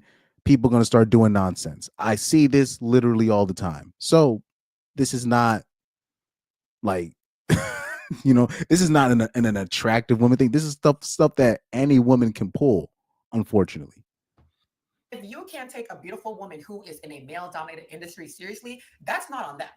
That's on you, okay? Because you will come across gorgeous women who are engineers. You will come across gorgeous women who are doctors. So with this type of logic that women who look like this are not journalists, even if they went to school for it, even if they show you, even if they know how to interview, ask questions, analyze, even if they know the athletes they're Let me put the speed a little bit faster, so because I want to go through this a little bit quicker. Pause. talking about, because they're beautiful women, they're trying to sleep with an athlete. It's not, and I'm pretty sure athletes are going to come after them. That's not their fault. Okay, I would. But I'm sorry, after that Joy Taylor situation, and everybody, we saw the paperwork. We went through it together. And people on Twitter, they saw the paperwork as well. We all saw what Joy Taylor was trying to do. She said it, according to the hairdresser. And we know she was right because none of the media outlets wanted to cover that story. So I knew what the hairdresser said about what Joy Taylor was trying to do was true, because nobody wanted to cover it. I was like, oh, that means she was speaking facts.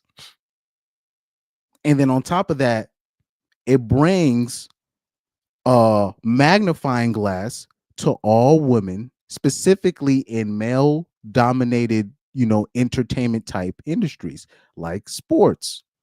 Now because now people are gonna be like, oh, no wonder why I'm seeing more women and other women doing, sports commentary, and they're giving their opinion, they're commentating, they're being referees now in male sports. You're just like, whoa, what's going on here?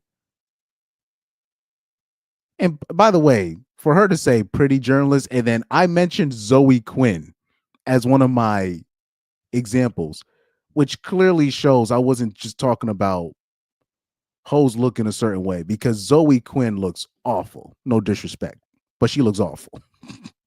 But she was on that same type of demon time. Take a wild guess and say that men would rather watch women sports analysts who look like this. I don't know if every male sports viewer wants to see all women look like Doris Burke.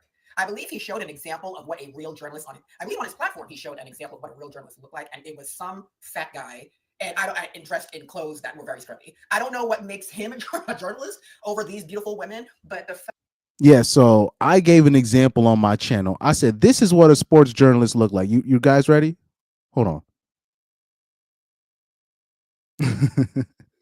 Hold on for a sec. Enoch said, your industry is a joke, has been and always will be. That's what I was like. Sports journalism in general really shouldn't even be taken seriously, just in general. But because now women are doing certain things in it, now we gotta take it seriously. Man, we was making jokes about Stephen A. Smith, Skip Bayless, Jim Rome. How many of these other people that be talking, they don't play sports? We make a joke about these people all the time. Now, anyways, the example that I brought up, I said, this is what a journalist look like. You guys ready? Hold on. Do I got the picture? Do I still have the picture? Yes, I do. This is what right here. This is a sports journalist right here. You see this Caucasian dude that you see on the floor right here. This is what I said. This is an example of a real journalist. This To the left, you see Isaiah Thomas. This was his house at draft night. This is right after Isaiah Thomas lit it up in the NCAA tourney. But because he was 5'9", he was projected to not even be drafted. But this sports journalist here did his due diligence. He saw that other reporters were ignoring Isaiah Thomas because of his height. And he made a bet. He said, let me go to this guy's house on draft night, because I have a feeling with what I saw him do in the NCAA tourney, he is going to be a special story down the years to come. And I want to be the first one there to get to, I want my name attached to that, because I've done the research. I think people are missing out. This is one of the main reasons why I brought him up as an example, because of his clothes. I did bring up his clothes. I did bring up his New Balances. and I'm looking at, this is a guy now. This is a guy doing his due diligence. This is a journalist that is going through all the people like, okay, let me not just go for who's projected to be the top 10 picks and let me just ignore everybody. He's going through all the people. He's like, why are people skipping over Isaiah Thomas? He was lighting it up in the tourney. Nobody can guard him. What? Because of his height? This is an intriguing story, but most people, most journalists, quote unquote, are not going to invest. Most hoes like a Kayla Nicole or Taylor Rooks ain't going to Isaiah Thomas' house on draft night. A guy like him on draft night? No, they're not. They're going to try to see, oh, what motivational quotes can you give me? Even though you're the guy's a top 3 pick, and they're going to act like some regular quotes is the difference. No, this is a journalist doing his research. That's why I brought this up, because I thought it was perfect. First of all, he does look the part. I'm not gonna cap. He does look the part. Like, I would trust a ninja like that come to my house. I'm like, yeah, this all right. He's there for business. He's there to make for a story, a real story. He don't look like no snake oil salesman. You know what I mean? So a guy like that, he did his due diligence. Now, later on down the line, he could be like, hey, I was the guy in the photo when nobody showed up to Isaiah Thomas house for draft night. Meanwhile, he was one of the best players in that draft. Little 5'9" Isaiah Thomas. People are saying that Isaiah, and according to the basketball player Jason Terry's saying that Isaiah Thomas is actually smaller than 5'9". He said he 5'7", 5'6". Anyway, I'm sitting there laughing. But I'll say this: I did see Isaiah Thomas stand next to Floyd Mayweather. They basically look the same height. So that even makes what Isaiah Thomas was doing, especially in that 2016, 2017 season, that makes him what he was doing really special. It's a shame he had to run into Kyrie Irving and LeBron in the Eastern Conference Finals. He played on a bad hip, and because of that, he missed out on a big contract. But Isaiah Thomas, that was one of the best stories. One of the best stories in the NBA. That's why I brought this guy up, because this was a journalist that did his due diligence.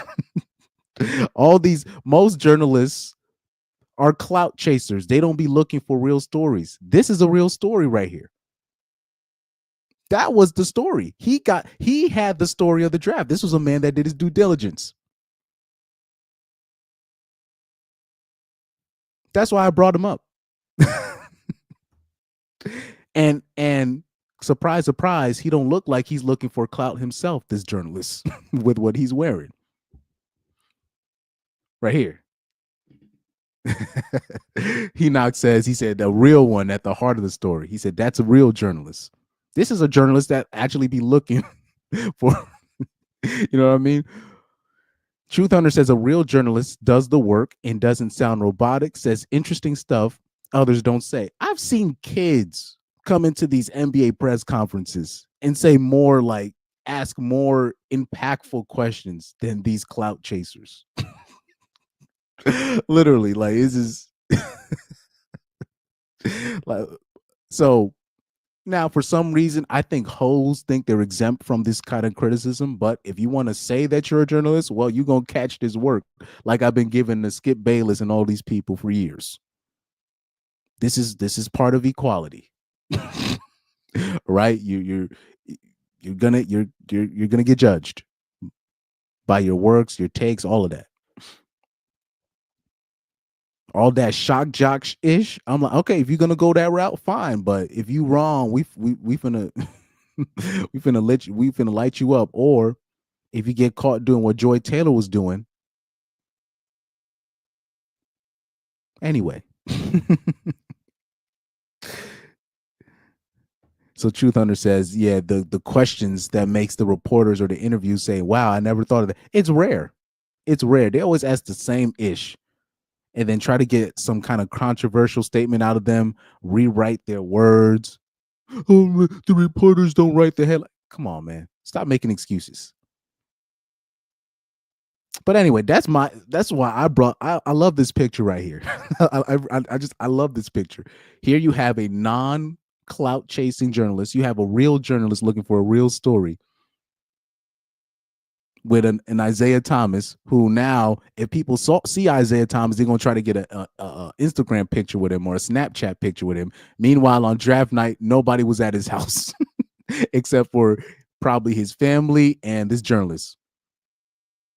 I don't see no hoes. I don't see no girlfriend trying to steal the limelight because nobody was checking for little Isaiah. I love little Isaiah Thomas. It's interesting. No hoes in sight. no. Oh man, because everybody's like, oh, he's gonna go undrafted because of his height.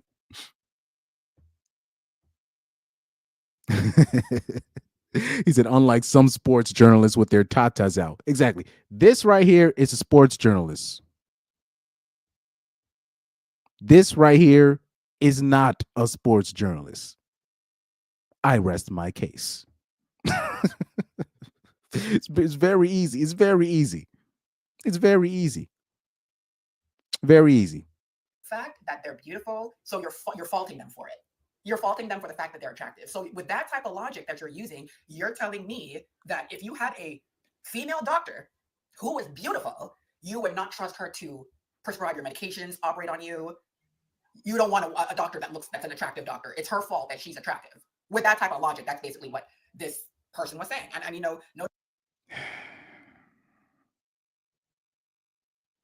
I don't know how you can be like, and I'm not trying to diss her age, but she looked like, when I looked at the profile, she seemed like a woman that's like in her 30s, right? She looks like she's in her late 30s or early 40s, right? I just don't understand how you can be that older and still think this way. I just don't understand how it's still the immaturity is still at that high school, middle school level. You know what I mean? That's crazy to me. No disrespect to him. This is the reason why I like to also go on males' platforms to see what they're talking about. You have some very intelligent male YouTubers on this thing. And then sometimes I come across people that say things like this. But I mean, honestly, let's be real. If we're going to, there are a lot of attractive men in sports, okay? Sports hosts, sports anchors, sports analysts, they're attractive men. Is it their fault that they're attractive and they look good? Is it?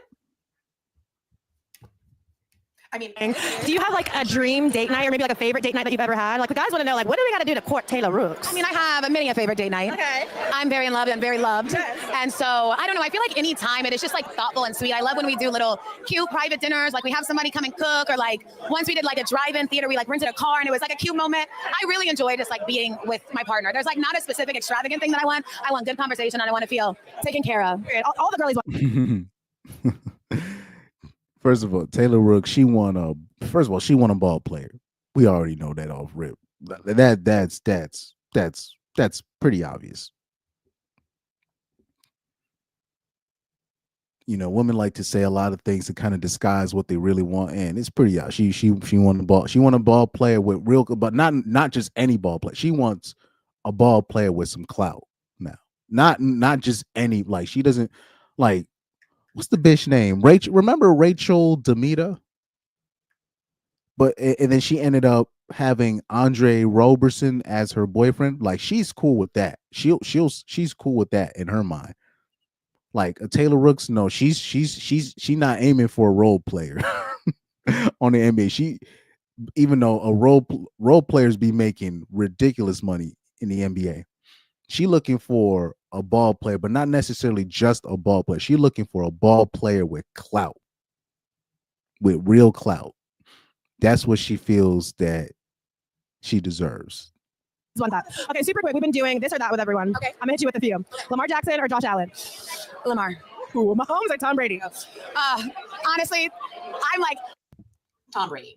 Mahomes has shown me some things. Yeah, Mahomes has shown me some. I'm not saying he's like the GOAT yet, but right now it's like, I don't know if it's recency bias, but Mahomes is going to be like GOAT. Kill, do what you do, be unstoppable. Of course. Keep going on Sunday. I want to know, what's that pregame text going to look like? Oh, it is going to be like, go kill, do what you do, be unstoppable, do what you've done every single year, be the same but better. Speaking of pregame moments, is there any music that you listen to before go on air, your pregame moment? A go-to song? No. Oh yeah, and by the way, Taylor Rooks, she's not lying. She got all them athletes' numbers because them ninjas is thirsty. Have you, like, because I done seen like some snippets of interviews when she'll have certain athletes on her, the certain athletes that she's interviewing. They be these ninjas be ending up saying some wild things on her podcast because they on thirst mode. Yo, that joint be funny to me, man. But yeah, she got them people's numbers. Don't get it twisted now. She got them numbers now. I saw a comment here. And by the way, we're not watching a full 20 minutes. It's just because she's gonna end up going on a tangent talking about Saquon Barkley's wife. Right? And how it's a bad look that Saquon Barkley didn't know that his wife was saying the N-word back in the day. But I think I have something to say about that too. But what did I miss? Yeah, right here. Pyro, he says she too old to be acting like this or think like this. It's just, because Henoch said it best right here. He said their brains stop maturing past high school. It's not high school. I'm saying middle school. Their brain, after once middle school hits, their brain just stop, and then it resumes back. Once they stop getting free drinks, then that's when their brains start working again in terms of how they think of people and how they treat other people in terms of the maturity. And when we talk about actual emotional intelligence, quote unquote, right? A phrase that I don't even like to use. No, not it's really middle school.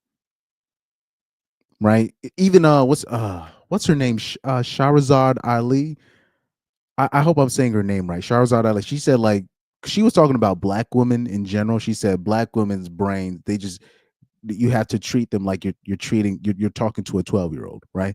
But I believe that's for all women of all races, not just because Shahrazad Ali, she just focuses on trying to help black people, so she's always going to hone in on black people in general, right? But when she was talking about women, she was saying black women don't mature past middle school, which is facts. But really, with most girls, it's just past middle school, they don't mature. And the only ones that do have a heart per se are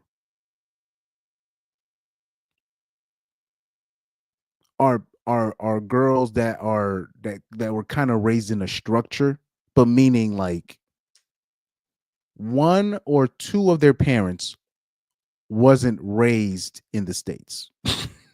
Or they were just one or two of their parents was raised different than the average American. Because if they were raised in the States, if both of their parents was raised in the States, even if it's a 2-parent household, it's their brain is still going to stop maturing once they start getting that male attention. And unfortunately, they start getting that attention in middle school, not in high school, middle school. Let me see. Yeah.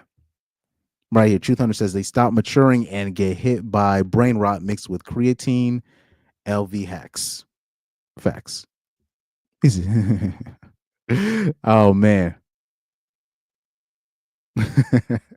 Shout out to Young Doka just coming in. He said, yo, what's good? Just watched that prom proposal video. Ish was hilarious. She has that cry on command on lock. Oh yeah, we might get into that video later on. We might get into that video because I thought it was an interesting video. I thought that was an interesting video to say the least. But like I said, we're not watching a full video of this because she ends up going on a tangent about Saquon Barkley's wife that I will dismiss in like a few sentences. No, but I'm like, do I need a hype song? I'm somebody who I'm silent before because it's like that's when the madness happens and you gotta conserve your energy. A little kumbaya moment. Okay, we've also been asking everyone because Valentine's Day is quickly approaching. Do you have like a dream date night or maybe like? And then also because of the fact that Kayla dated Travis Kelce, okay? Because if you don't tell me that if you believe this fake relationship that's going on with Travis Kelce and Taylor Swift, don't tell me that you believe that's a real relationship. So Kayla's supposed to be faulted because she dated an NFL player and she's also a journalist. By the way, Black women are way too invested in the political marriage between Travis Kelce and Taylor Swift. I don't know why they're taking it so personally. Like it's kind of it's really weird. Like it's really weird how they're taking that when Travis broke up with the bitch. Why I'm blanking on her name? I'm doing a bit. Kayla. When Travis broke up with Kayla and then he ended up being with Taylor. Yes, that was clearly for political reasons. That was to get his clout up, to get his money up, so he can get connects with certain powers that may be. We know this. Like it's not even about what's real or what's not real and blah. We know Travis Kelce has a type, yeah, but he's doing this for other reasons. But Black women are I'm talking about they were like heartbroken when Travis broke up with Kayla. And then once Travis ended up with Taylor, the hate that Taylor has gotten from BWs is crazy. Like it makes no sense. Like it's really it's weird and it's really embarrassing to be quite honest with you. So it's not a matter of whether or not I think the Travis Kelce and Taylor Swift thing is real or fake. I could care less. I could care less. Like really, like the fuck? I don't even know why she even brought that up. I'm like, but yeah, Black women were really way too vested into that Taylor Swift Travis Kelce relationship. I do not care. So we want to bash her because of Travis Kelce. Like Travis Kelce, I mean, let's be real here. Kayla Nicole is gorgeous. She's a catch. If people want to hate on her, that's fine. But who she chooses to root for, that has absolutely nothing to do with journalistic integrity. Absolutely nothing. Journalists, yes, are supposed to be unbiased, but who you root for when you're not on the clock, when you're not working, that's your personal business, okay? I work with people who, just because I live in DC and the Commanders are killing it out here, we have other coworkers. And this is the problem. Once she mentioned, this is where I was just like, oh Lord, here we go. This is where I knew I kind of like, oh my God, this is a person living in their own bubble. When you're talking about that DMV area, right? This is a area with a heavy population of ninjas, right? So in that world, when you're talking about DC, right, Bmore, right, Baltimore, Atlanta, these spots where there's a heavy concentration of ninjas, they think life is one way, but in the actuality, the life is actually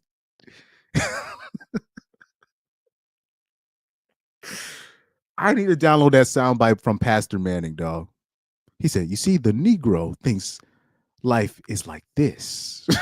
but the actuality, life is like that's actually racist as hell. But this applies here because Atlanta, like women from Atlanta, women from DC, women from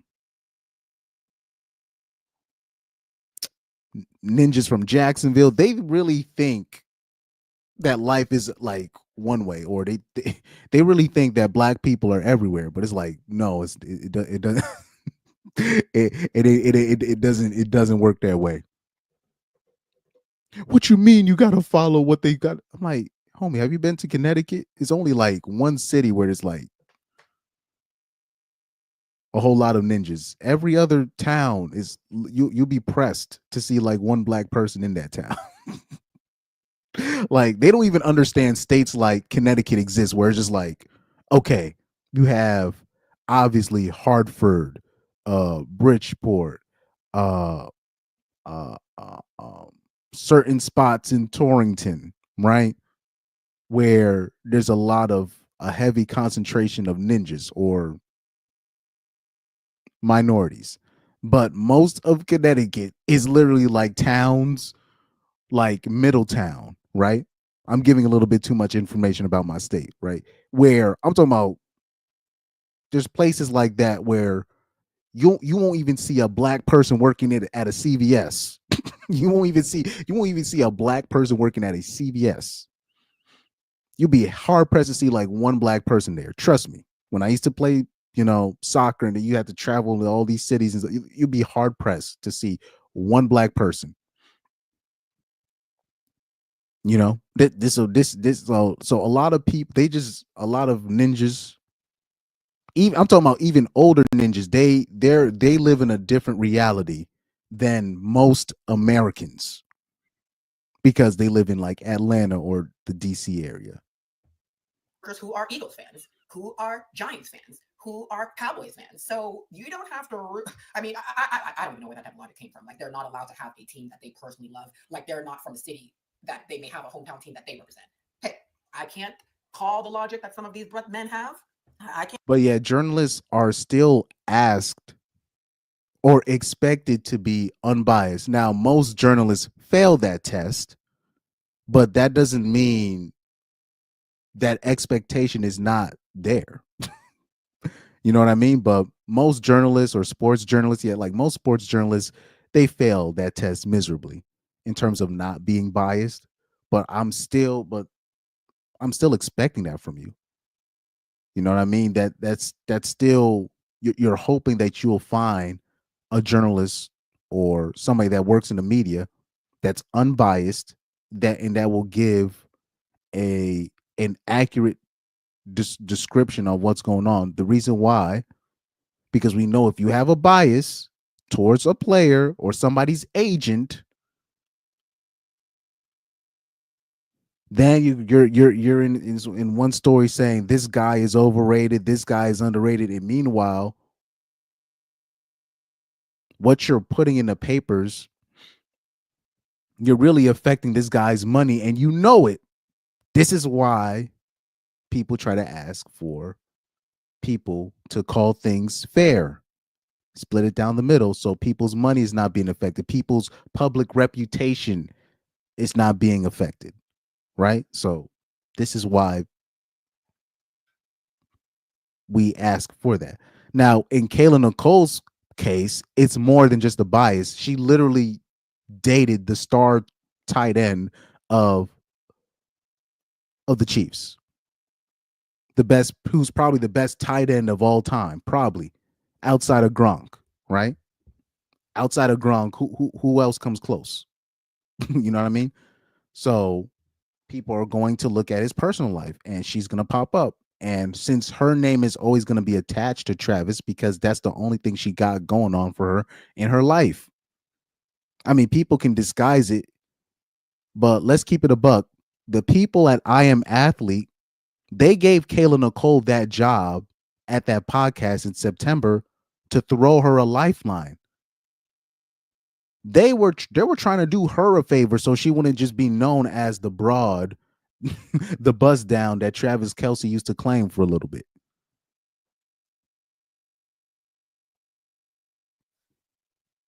You know? Can't call it. But let's be realistic. You know, don't be so small-minded. And if men understand what I'm saying, they're not going to be offended. Because let me tell you, all the 304s and this and that the words he was using, I was not offended. And the reason why I was not offended is because I know that's not me, you know, but I want to hear other males' opinions. And actually, I thought that Taylor Rooks said something in this video about Saquon. I thought she said something about Saquon because I saw something today. I saw something today that said, I ain't saying she a gold digger. Saquon Barkley's fiance, Anna Cogden. Okay, so now whatever her name is, I don't know what her name is. Politica. I don't know what her name is, but this is her. So this is the woman that made the hit piece on me. What's it? Politica. Do not go on her page and start trolling her, because then she's like I said, black women are very sensitive. They're very sensitive beings. That's why I try not to hang with them. No disrespect, but they're very sensitive. Then she's gonna say, "Oh, you sent these people towards me. You hate black women," you know, and all that nonsense. So don't go on her page and start trolling. But I did want to show the source, right? So she ends up going on a tirade about Saquon Barkley and his wife, and how his wife got caught back in the day on Twitter saying the N-word or something 10 years ago, which I really don't care about. Because that's not even the point of the video. She went like off kilt, like she went like completely off track for like 9 minutes. So I'm not even going to show the rest. But that's basically her video on me. Pop Politica. Her personal YouTube page is this. It's Christy 02463. That's her this is like her personal page, I guess.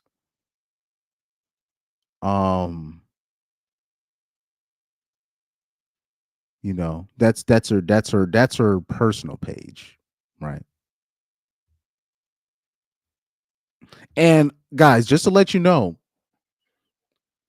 you have to be careful in terms of,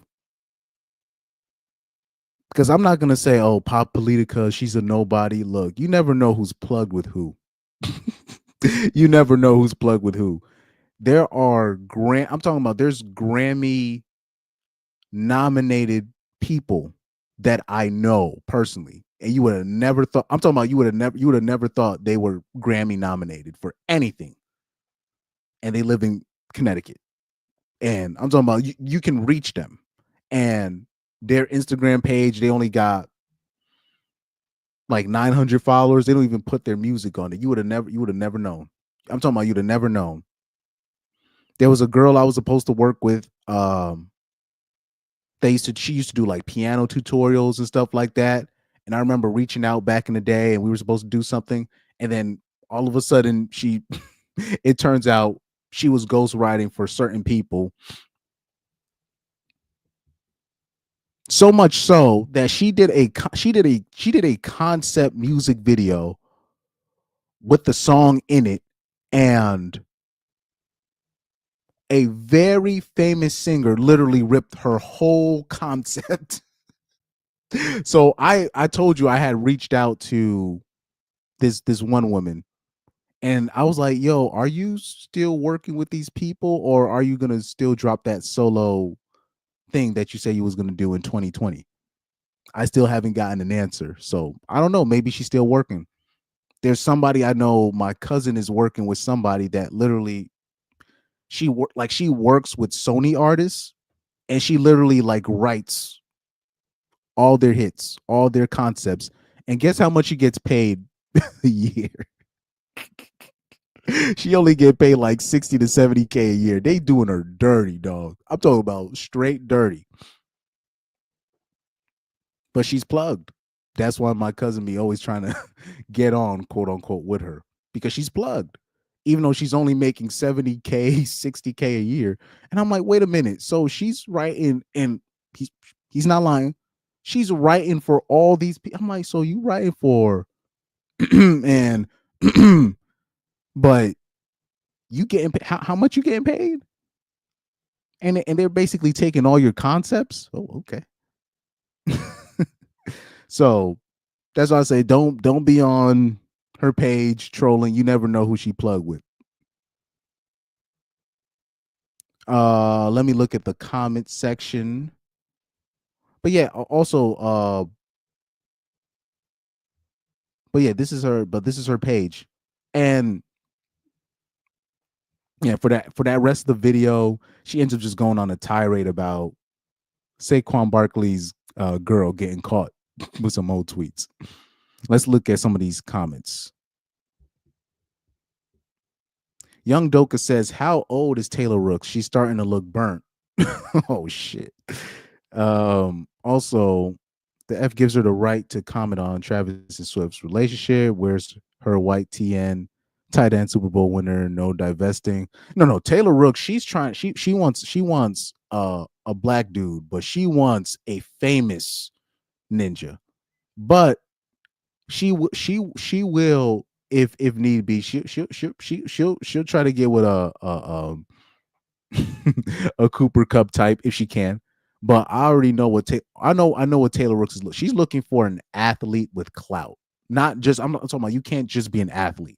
Like Rachel Demita, she's cool with getting a role player from the NBA to get like she's cool with that. Like with a woman like a Taylor Rooks, she wants a star because in her mind she thinks that's what she deserves.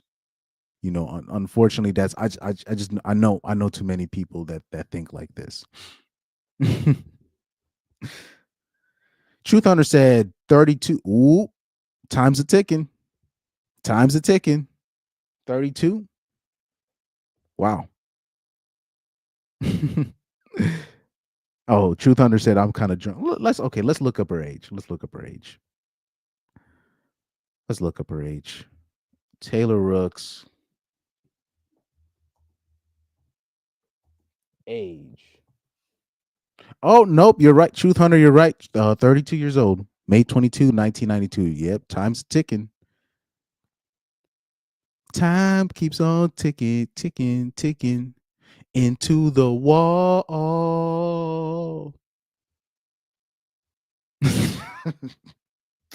Oh man. But look, I've given Taylor Rooks a pass on my channel for a while. But like I said, you know, death by association. Association, man. If you with a woman like a Joy Taylor, if you know you're doing business with somebody like that, and I already see a lot of dudes, they kind of like what I know. A lot of dudes be staying away from Joy Taylor for the most part, and then I'm looking at the people that she targets. This is like a really evil, like type diabolical woman. So Taylor Rooks, I have questions for you. I'm sorry.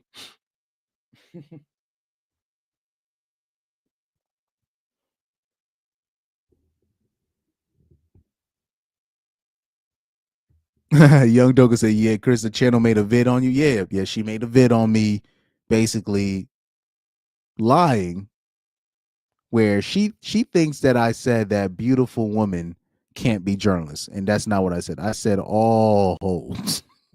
It don't matter if you beautiful or not, are suspect. And women like Kayla Nicole, which I was honing in on, are not to be trusted. And it's disingenuous to call a person like a Taylor Rooks a journalist. Now, the problem is, you know, women like Pop Politica, right? They just don't listen. They just don't listen. It's so easy to see why the Democrats target black women because they're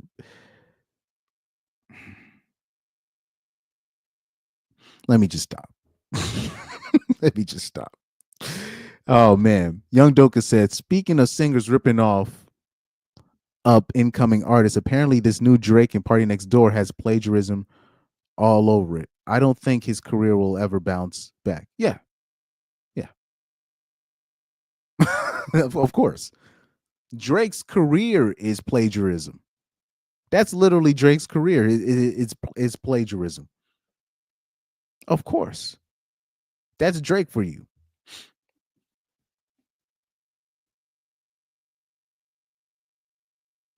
Pyro said, to me, being in your 30s as a woman, you're only good for some play. Not gonna lie. Facts. Facts. Oh, and then I did say I was gonna go over that video. The the video with the girl with the prom proposal. Oh yeah, by the way, this is Zoe Quinn. This is the so-called beautiful woman that that Pop Politica thinks is too pretty, that I think is too pretty to be doing journalism. But unfortunately, that's how I can tell that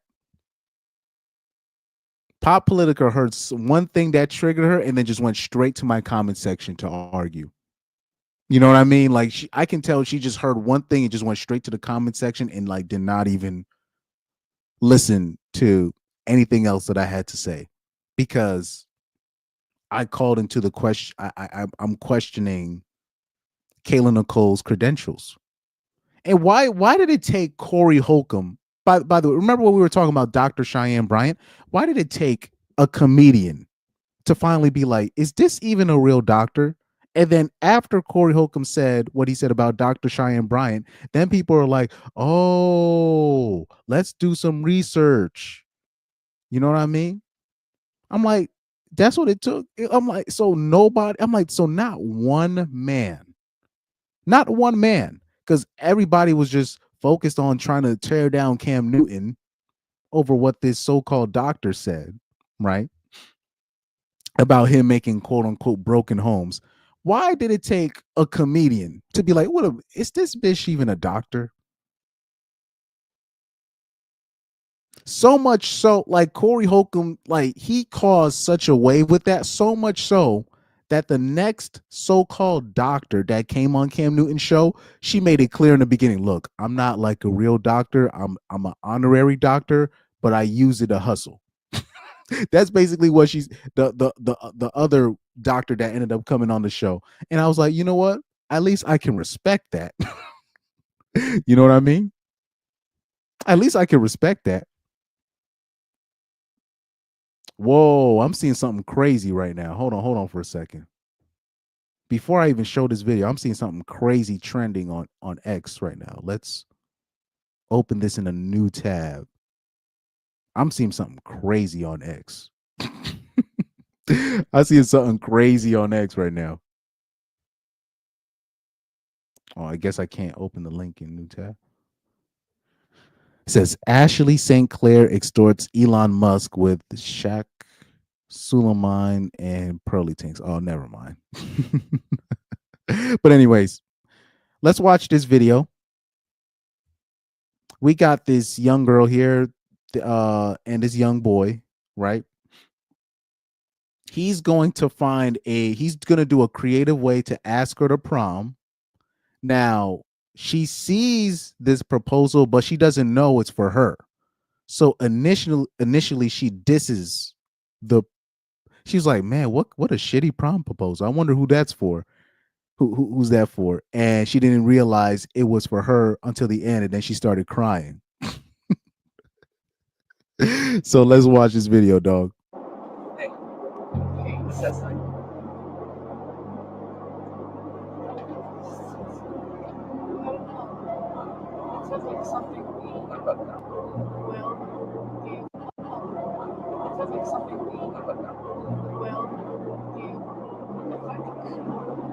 That's shitty.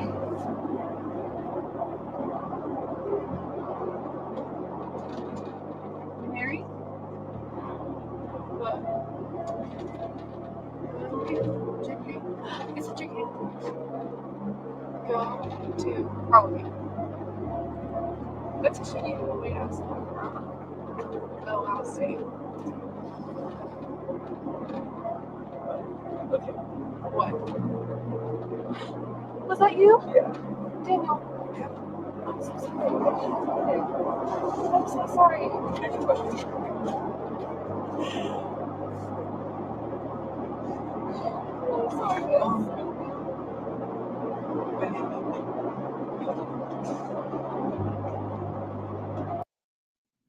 So this video it interested me, right? Because I knew what was gonna happen. I knew what was gonna happen when the tears came. I knew people were gonna start letting her off the hook, but I was like, this is a massive red flag, dog. Oh man. Oh yeah, Zoe Quinn. Yep, yeah. Like, yeah. Zoe Quinn's like that's on her hands, and she don't look like Zoe Quinn ain't no pretty chick. What you said, everything that Pyro said, what he put in his chat, just to let you guys know in the chat, everything that Pyro said about Zoe Quinn is correct. Everything. The fake essay claim,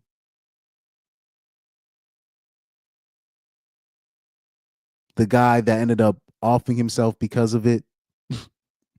Because you have these people entering an industry, they're not there to improve the industry. They're there to just invade the space. Why? I have no idea. Even though the best theory is that they just want to disrupt a male space that has nothing to do with women, and they just want to just be just they just want to be a disruptor. You know what I mean? They just that's what they want. They just want to be that cancer. They want to be the disease. They want to be the cause of the spread of the destruction. That's why they're in these certain spots. They understand what one woman can do to a spot. I always bring up that story of this Valvoline spot that I go to, right? Now it's really gonna narrow down the places that I live, but this spot that I get my oil change, right? It used to have this one broad working there, and I mean, to say she's a 3 would be very generous, but even though she's on the chubby side, she has a little bit of a shape, meaning she's not, even though she's on the chubby side, she's not built bad, meaning she's not built upside down, right? She's not built like a upside down, like she's not built like a tooth, right? She's not badly built. She's just a little bit on the chubby side, but she's not attractive at all, like at all. But because she's the only girl in there and she's working with ninjas, I see when I was going there and when she was working there, she was literally doing whatever the hell she wanted to do. And ninjas was distracted. Dudes tripping over stuff. People ain't paying attention. This is what happened with one girl enters the spot. So a lot of the times, it's not even the woman really, because the girl could be there with decent intentions, but the dudes be on thirst mode, right? So that's what one woman can do, just one. I'm talking about an average chick. The only way it could probably work, because I remember seeing, I know a girl that works there now, and she does her job, but she's like she makes sure like there's nothing on her. She comes to work with like no makeup. She puts on some glasses, whatever. She does everything in her power, and and at the same time, she doesn't have like a shape or anything. She's just a regular, average size girl, right? Can't be no more than 5'1". Very, just average girl, but she's like a 2. Like in like her face is like a 2, right? But she doesn't try to push it. She just like, okay, I'm a 2. Let me just put on these glasses. Let me put on these cargo pants and these boots, and I'm gonna go to work. That's what she do. Put my thing in a ponytail, go to work. And for the most part, the guys will still be all right. They don't be trying nothing. They don't be doing these flirty things. But even still, I remember one guy that was still trying to help her out with everything, dog. I'm like, oh my God. You know what I mean? It's gonna be that one simp, you know. But yeah, particularly, girls like, especially those thicker type girls that aren't necessarily built backwards. They be going in these certain bitches. They go in certain spots where they know they're gonna be the one woman that's getting all the attention. It's like I said, it's really rare that you're gonna come across a woman that's not OD attention seeking like that. It's very rare. But anyways. Young Doka said Drake stole from a guy, Canadian rapper called John River. According to him, 2 years ago, Party Next Door hit him up praising him, and an OVO rep asked him to write for them. He said no. John River, that sounds familiar. Is that his actual name, or is that his stage? Is John River his stage name? Let me see. Or is that John River, Canadian rapper? Oh, I know exactly who you're talking about. I know who you're talking about. And look, John River, he's written for other people too. He's goes written for other people too. Canadian rapper accuses Party Next Door of stealing ideas for Drake. It's the music industry, dog. People even need to even look up, Kendrick Lamar and the Lupe Fiasco thing. Kung Fu Kenny. But that's some research that a lot of even Kendrick fans, they're afraid to go down that rabbit hole. But anyways, back to the video at hand. This is why when I saw that girl and she started breaking down, crying and all that, people were giving her a pass in the comment section, but nah. That's a red flag. That's a red flag. First of all, for him to go all out for a prom proposal, idiot. That's number one. Number two, I hope, young man, wherever you are in the world, if you're listening, I hope you saw what you needed to see. A lot of dudes, they don't get to see what they need to see. A lot of, women get to, play that, I'm just a little girl. They'll get away with it for a little bit. You know what I mean? But with this girl right here, this is what interested me about this. Watch this real quick.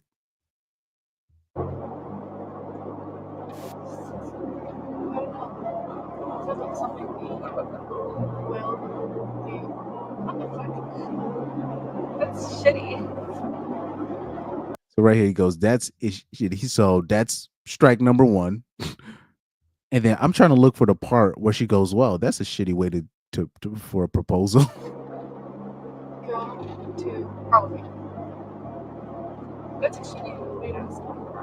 Yeah, so that's an itty way to ask someone to prom. And it was actually a creative, clever thing what he did. So he went on every billboard and he said, will you marry? Just kidding. Will you go to the prom with me? So that it was supposed to be a joke / prom proposal. Now,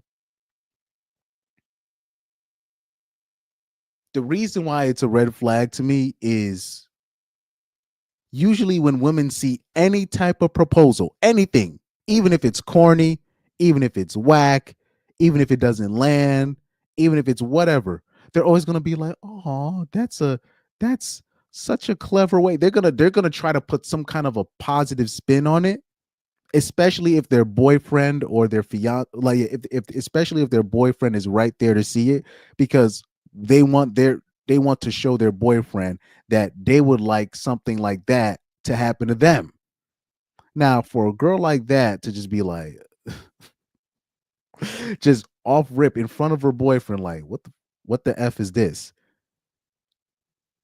It ain't no bigger red flag than that, in my opinion.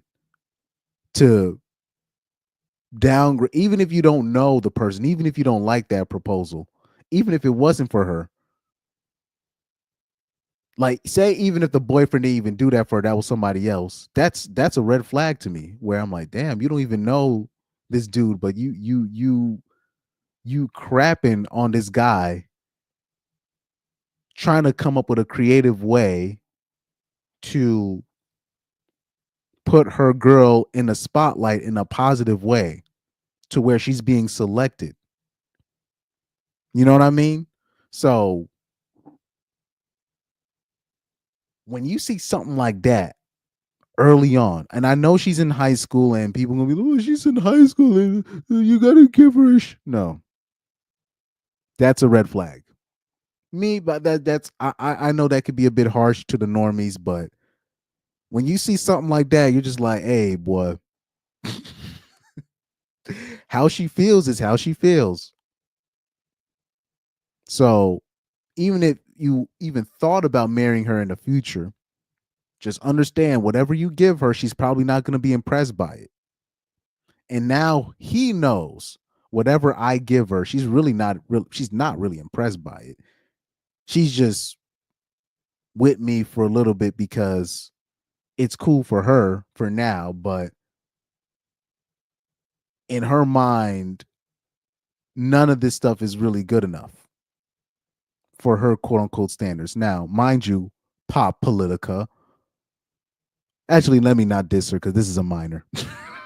Let me not diss her looks because it's a minor. Oh man, almost got me. Oh, I'll say it. Okay. What? Was that you? Yeah. Daniel. I'm so sorry. I'm so sorry.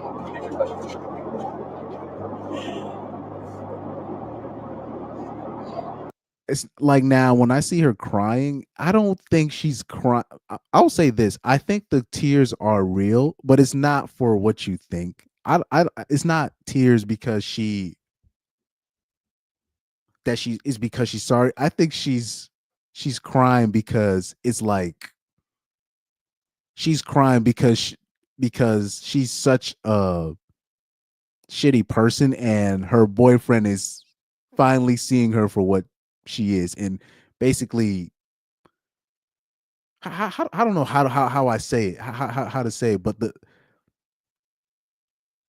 she's crying because her boyfriend caught her at her worst in terms of being a horrible person, and under all the stuff that she does, she's really a bad person, low key, and she does, and a lot of the times, when people going out with each other, we're hiding parts of ourselves from our significant other, and he's getting to see this firsthand, and she did not want him to see that part of her yet, and for it to be revealed in this matter,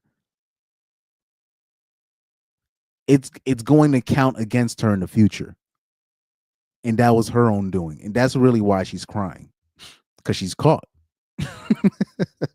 You caught, bitch, you caught. Anyways, this is where things get interesting when I look at the comments, right? So right here, it says women think Ish is corny because nobody's done it for him. It's a coping mechanism. Once that guy comes along and opens the doors, buys roses, and writes love letters, they show their true colors. Real women love that. This is where I disagree. because women actually don't really like those kind of gestures. It's really an act. It's really an act. And that's why she's crying, because she's realizing that, man, he's seeing another side of me that's the real her is really an awful person. And her seeing that like slight disappointment from her boyfriend, it's a reflection of her, and it's an awful human, right? So right here it says, break his heart, plays the victim, he ends up helping her. If that's a signal that your life is going to be ish with this person, I don't know what is. Facts. So she breaks his heart, then right after breaking her heart, she plays the victim, and then he ends up having to comfort her for her dissing his own prom proposal. So right here, this is where I knew she was going to get a pass by the normies, particularly from simp dudes, right? He goes, she felt bad and apologized. That's good enough for me. You got to stick your foot in your mouth to learn the hard way a few times in life. And I get where he's coming from, but that's enough of a red flag for me to be like, abort mission. That's enough for me to be like, abort mission. That woman, you know? So somebody said, at least she had the decency to know she said something wrong. And the guy had the decency not to act like an idiot because his plan didn't go the right way. Two people that should be successful in life. No, he's going to be successful in life if he peeps the sign from God himself. Sometimes, here's the thing, man. I'm not saying that I cater to a religion, but sometimes we ask things to manifest in our lives where we be like, show me a sign that this is true. Like show me a sign that this girl is not for me. And sometimes people get the sign that they're looking for. And if he was asking for a sign to be like, yo, how do I know this girl is? Well, you got, hey, man, the universe or your God, whatever prayers, whatever chants, whatever, you got what you was looking for. So now that you see what your girl really is, or how she really feels about these things, these gestures, or how she is, what are you going to do about it? Enoch said her boyfriend should run for the hills. Facts. Yep. Henrock says, give her less attention and see what happens.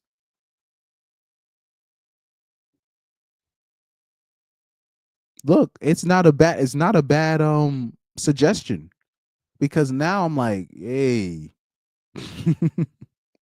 right here. So that's what, like, the right here. Let me focus on Young Doka's comment right here. He said, you ain't lying, Chris, because I've seen girls praise proposals where there was spelling mistakes and she couldn't even read it without him translating. Proposals of any kind should make girls good, not cringe. Fat. I'm talking about any proposal. It could be the corniest. And what Young Doka said, the guy could not even be speaking English. We saw this with the white dude that proposed to his Chinese girl in Chinese, and he was trying to say it he tried to memorize it, but he couldn't, so he had to take out the paper, and she was still so touched. she was so, you can see it in her face how touched he was. And he was making all types of mistakes. He had to take out the paper. He was fumbling. That was probably the happiest moment in her life. This is where I'm like, I know y'all remember that video with the white dude proposing to his Chinese girl, and he decided to propose in Chinese, whatever. Any proposal that they see, whether it's to them or somebody else, I didn't even see, girls, they'd be like, damn, I see this dude. I've seen them feel bad for a dude where the guy proposes to go to prom or proposes to marry her, and the guy gets rejected, and even though they'll side with the woman, they'll be like, look, if I was her, I would have accepted it and then talk about it later. Like, when it comes to a proposal of any kind, they're always going to at least they're going to give some kind of credit to it. They're going to give a credit of some sort, even if it's the worst proposal ever. Oh, right here. Enoch said, those tears are the tears of a demon. Yo, facts. Facts. It's a bit hardcore what he's saying, but I 1000% agree with him. I couldn't really explain it, but it's almost like she saw how shitty of a person she is. That's really what it is. And sometimes even the worst of people, once it's reflected back on what type of person they are, even the most evil person, it's like remember in Invincible, the first season. Actually, let me not spoil it, because some people still haven't watched the first season. But sometimes even the most evil person, they'll say something, and then they'll come across a person that's really not evil, and then they'll do something, and then they'll realize they were so in the wrong. Like, damn, what's wrong with me? You know what I mean? And right here, yeah, Truth Hunter says she crying also because she doesn't have a legit replacement yet. Yep, yep. I agree. And the problem is, like, the guy that she's with, I can tell she's like, okay, let me just get a nice guy, and then let me also see what's out there. And she's probably finally settling she's probably at that stage in the relationship where she feels like she can speak her mind around him. That's why she said what she said. So she was probably finally getting comfortable with the idea of being with this guy long term. And with what she did with her mouth and with her being herself, she probably ruined her own long-term goals with that guy, that she finally felt like, okay, I can be myself around this guy. Even though I wasn't OD attracted to him at first. Yeah, and it is manipulation. Those tears when she was crying is manipulation. Young Doka said the comments applauding him not reacting more is a part of the problem. That guy is justified in any reaction besides physical violence. She laughed in his face. That was her reaction. Exactly. Young Douglas said, if he started shouting, I ain't mad at it. Well, they're going to call that abuse. They're going to call that abuse. Young Douglas said, you're right, Chris. That guy butchered Chinese to her probably, but it's the thought that counts. Exactly. I saw that video. I thought it was funny. And then Malcolm Flex's tweet of it was funny. He's like, damn, how bad are white women in America where this guy has to go to China and he's just so touched by the girl's character so much that he's willing to propose in Chinese to this bitch. This dude's sitting there looking like a damn fool trying to speak Mandarin. Tree tried to memorize it. He butchers it so much. The poor kid, you know what I mean? But I'm like, that's what I took from that proposal too with the Chinese girl. I was like, damn. I'm like, are American women that bad? And everybody was trying to roast Malcolm. Malcolm Flex. They were trying to roast him. I'm like, no, he brings up a great point. He couldn't find no other American chick.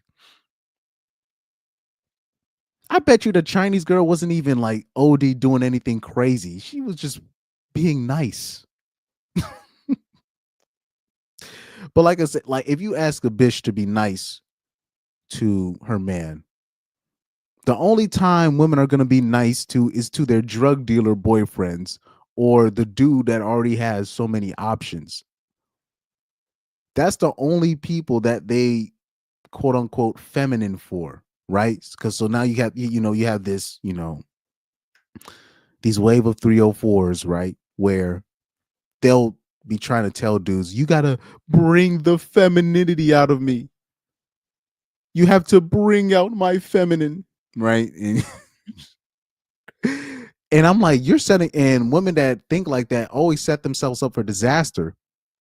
Because then you end up like Jasmine, Cam Newton's latest baby mama, where she's like, I just love to serve my man. And you know good and damn well, Jasmine was not like that at all before she got with Cam Newton. We know this. We know this.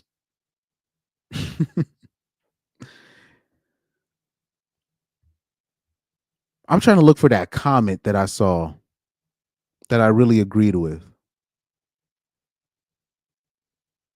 So right here, somebody says the global index, whatever this person is, it says she cried and apologized. Sometimes it's good to watch the entire video instead of taking the poster's word for it. I hope they had a great time at prom. Well, unfortunately, this is this man here is very blue pilled. I'm talking about very blue pilled, because a woman's tears, for the most part, is for show. No disrespect. A woman's tears is mostly for show. You're not really supposed to be moved by a girl crying, but this is a guy who's not that experienced with women, I can tell. If you're just gonna take a bitch crying and apologizing means nothing to me, especially if she crying. Forget apologizing, just the crying alone. That means nothing to me. So that was funny. He said she's just crying because she rejected the guy with the car. That's hilarious. That is hilarious. Hold on. Let me see if I can that's a funny ass tweet right there. Can I share this tweet?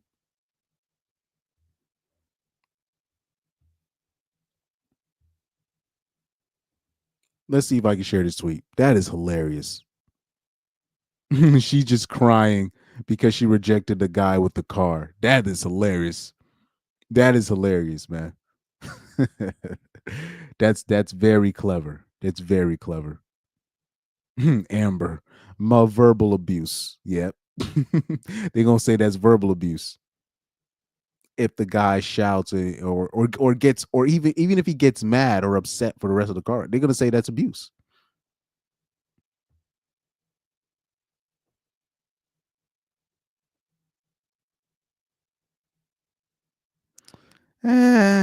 So right here, hold on.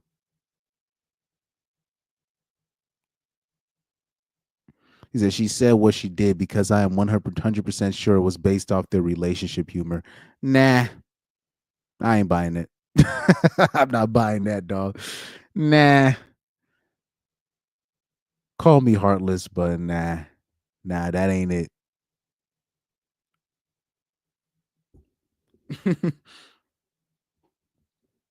Yo, somebody said, I'm more amazed that this is a prom-aged girl. She looks like a 35-year-old mother of two, and he looks like a 30-year-old that has been living on the streets getting over a fentanyl addiction. Facts. Big facts.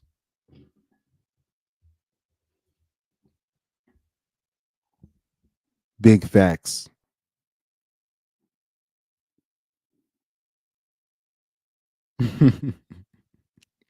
Oh man. Now you see, this is why women be crying, because they know as soon as they start crying, people are gonna feel bad for them. So everybody, all these comments are saying, "Oh man, I don't know." You see this comment right here, it says, "Normally I'd fry her for this, but her reaction seems heartfelt. We've all said stupid pop off things we really didn't truly mean." No, man.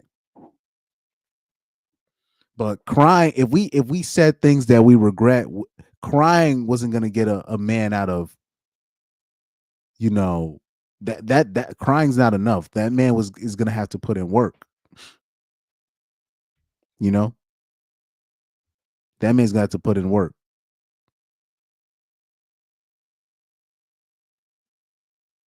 Yeah, right here. He said that took effort. My guy is a king. Most men do nothing these days. That's why this is why most women, if they see a proposal of any kind, they're gonna praise it, because like dudes ain't, especially nowadays, dudes, we ain't doing that. Because we know what women do to guys like that. This.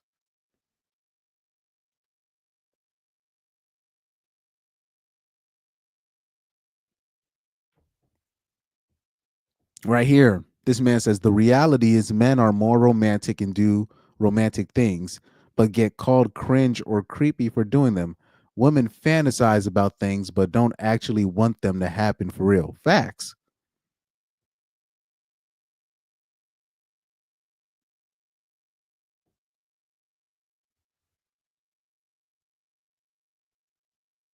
Women, why aren't men romantic as chivalrous anymore? Women, after receiving romantic gesture, that's a shitty way to do that. He said that's why people need to be more positive. Oh Lord, OnlyFans promotion. I'm sorry, I just showed you that girl over there. The OnlyFans bots be killing me on here on Twitter. God damn. I really wish I could see that. There was a comment.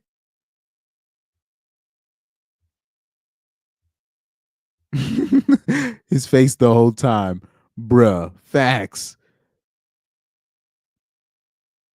Like I said, like you ain't gonna find most dudes that's gonna do effort like that. Especially like that's the man. Look, man. I'll say this. So yeah, Henoch says romantic gestures are only for married women. But I'll take it a step further. Married women that are doing their job. You know what I mean?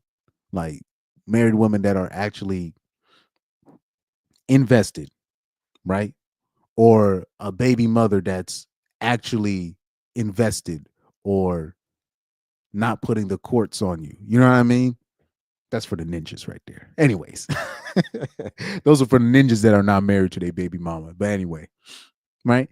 That kind of effort he put. This is why this is why people would used to tell girls, look, get married as soon as you can, because the effort that men will put into you, especially at a younger age, is just crazy what they will do.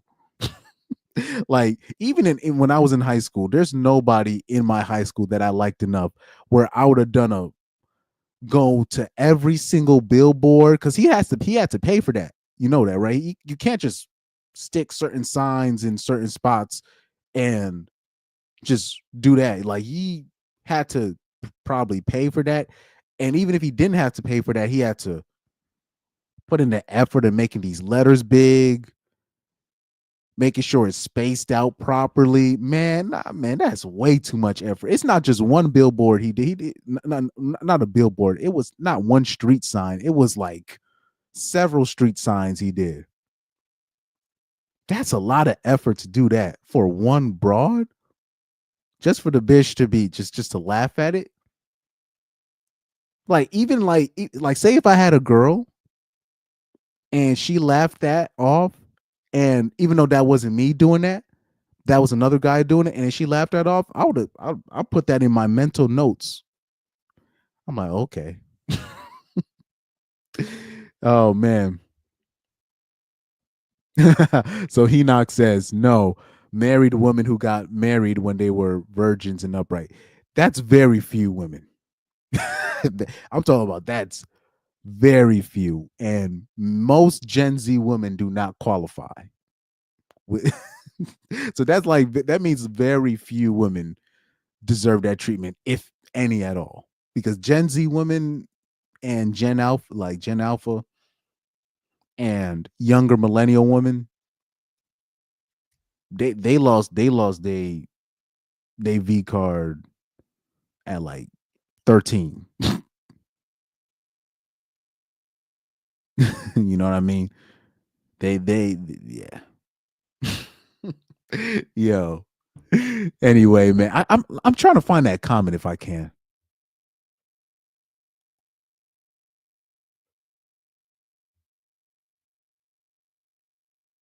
And bruh, she should be happy anybody's putting that kind of effort. But like I said, when young men, because of their testosterone, their youth, them being healthy, they will do stuff like that when they're younger. I'm talking about they will do stuff like this, man. Spend their last on their cashier paycheck of working 3 hours, right, on doing something like this, just for the broad to be like, whoever even did that is stupid. Why would they do that? And trust me, other dudes are seeing that video and they're like, man, I ain't never gonna do that for no girl. You know what I mean? So somebody said he wins. And I know what he means when he said he wins, meaning this. He saw what he needed to see. Now, what he's going to do after this, it's up to him. Somebody said women are very tarded in unfortunately, facts.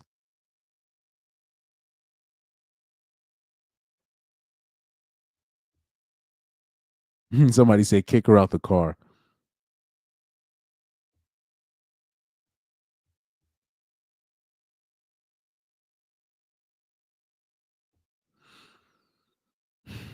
Man, I wish I can really find that comment because there was a comment specifically.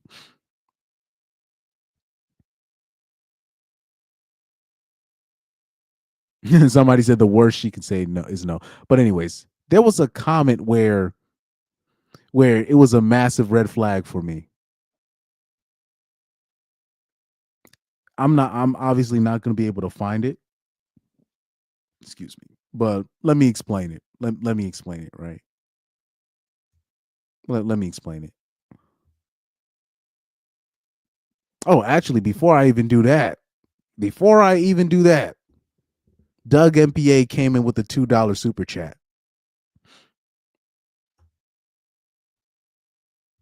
Doug MPA with that cash money real quick. I know I have that sound bite. I keep losing it. We got money, niggas! We got money, niggas! We got money, niggas! We got money, niggas! We got money, niggas! So Doug MPA with the comment, with the real true comment right there. He said that's his super villain origin story right there. Facts. Some people gotta learn. Yo, man. He saw that firsthand. He's just like, wow, okay, that's really okay. So, I told people my super villain origin story. The day that made me where now every hoe is suspect. I'm sorry. Like anybody that knows my story, like every hoe is suspect. Some people's story is more traumatic than others. Like when I told my college roommate about the situation about what happened, what turned me over to this space, he'd be laughing. He's like, "You still talk about that day?" He's like, "Why do you still?" I told him straight. I'm like, you don't understand. That day changed my whole life, bro. You don't even understand. Now, my roommate is I'm not gonna say he's a Tyrone, even though he's black. Technically, he's a Chad, if that makes sense, right? So he sees life through a little bit different lens. So he already knows what women are like per se. But the reason why I say he's a Chad is because even Chads eventually they want to settle down, and that's kind of at the stage where my old college roommate buddy of mine, he's at that stage in his life right now. Like he wants to settle down, even though he done had hoes. He probably still has hoes, but now he's at that stage. He just wants to settle down. But like man, that the super villain origin story, man, it's interesting when people where in what stage in people's life when they get that super villain origin story. It's always interesting to me, man. Yo. But yeah, hold on for a sec.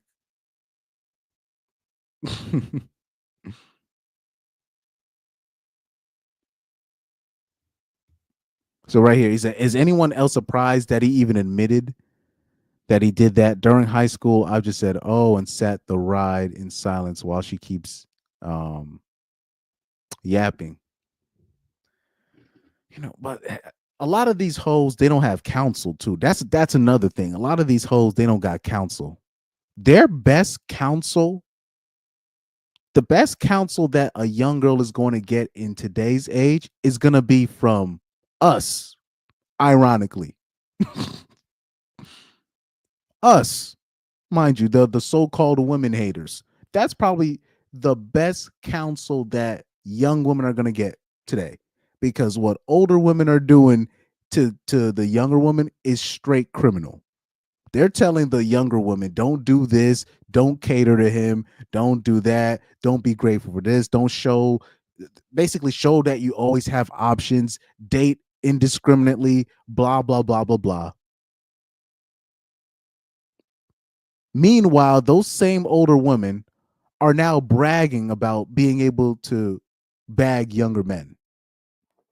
It's like right now, as we speak, you have older women saying, "Oh man, the younger men are doing it way better than the men my age. They're working so hard. They're giving me the whole paycheck." I'm like, didn't you just tell these young women that these men ain't ish and blah blah blah, and now you're bragging about being able to get with those same said men? So they're not the so-called older women are competing against them. So even though I want, like me personally, if I can help it, and this might be extreme, but I've seen everything I needed to see. When it comes to American women, I keep a arm's length distance for the most part. Now, if she's coming from a different country, that's another story. They be cool sometimes, right? But for the most part, even the ones that are friendly, no after hours, no drinks. You know what I mean? And I have to watch it with how I do things. I have to watch it because the other day, I was doing this co-ed thing. Like we had like lost in the playoffs or whatever. And they wanted to do drinks afterwards. And obviously there's nothing to it. Some of those, a lot of those girls in that team, they're probably taken, but we already know that don't mean much nowadays. But they all wanted to, take pictures, have drinks, whatever. But now, this is the problem, man. There's a other male player on the team, right? And he was gonna have drinks until he saw me. And I literally said, "Oh yeah, I don't drink at all." And he said, "Oh yeah, I don't." He ends up following me. He just goes, "Oh yeah, I don't really want drinks." It took me, like, he was just gonna go in there and drink. Mind you, he has a concussion. He was just gonna, just, all right, oh yeah, you guys follow me for drink. When people ask for drink, like they'll be like, "Oh, just come to drinks." People just willingly go.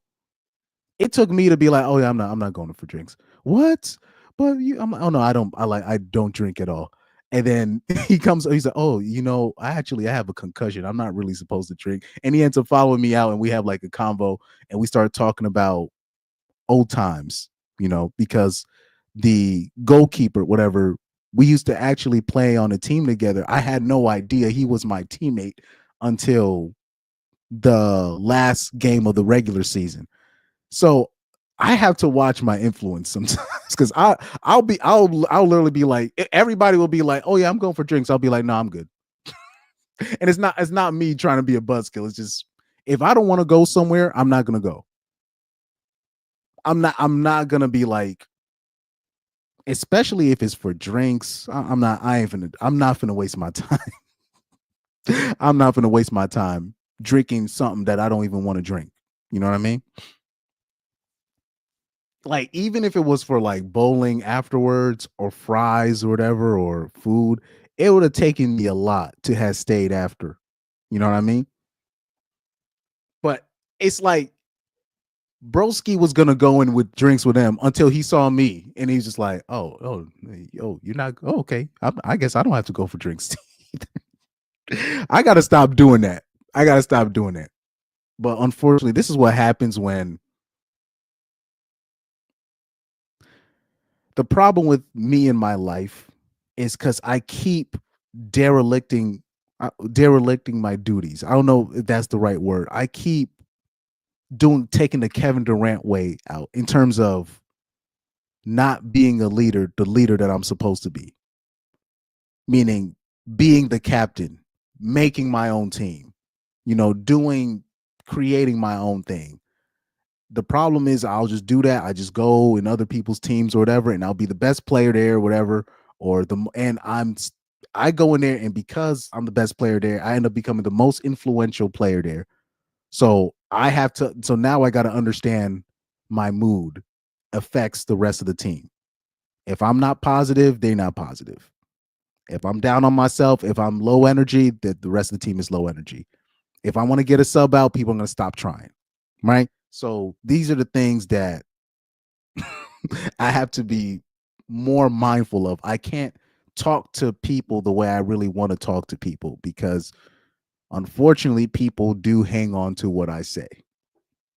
And people do follow what I follow. Because most people, they're just going through this life. They're just like, oh, I guess I'll do it. This dude was about to have drinks and he's been playing with a concussion this whole time. And I had no idea. Mind you, after a loss too. So he could have probably ended up doing an overkill. You never know. But anyway. Oh man. Pyro said, I don't get these bots. He said, I've been watching some good ish on Twitter. Nah, because the OnlyFans bots. Oh Lord. But anyways. Also, I know I'm not going to show it, but I know y'all saw that former prawn star. I don't know if she's a former prawn star, but I know she does prawn. And she's been going viral on like Twitter for saying like she wants her man to do chore play, whatever, before she gives up the box. And I'm like, you do prawn, but your husband got to do what to get what? I was like, are you kidding me? Her prawn name is Evalovia, right? But she goes by a different name now. I'm like, no. We're gonna use your prawn name. That's how I know you as. That's how I know you as.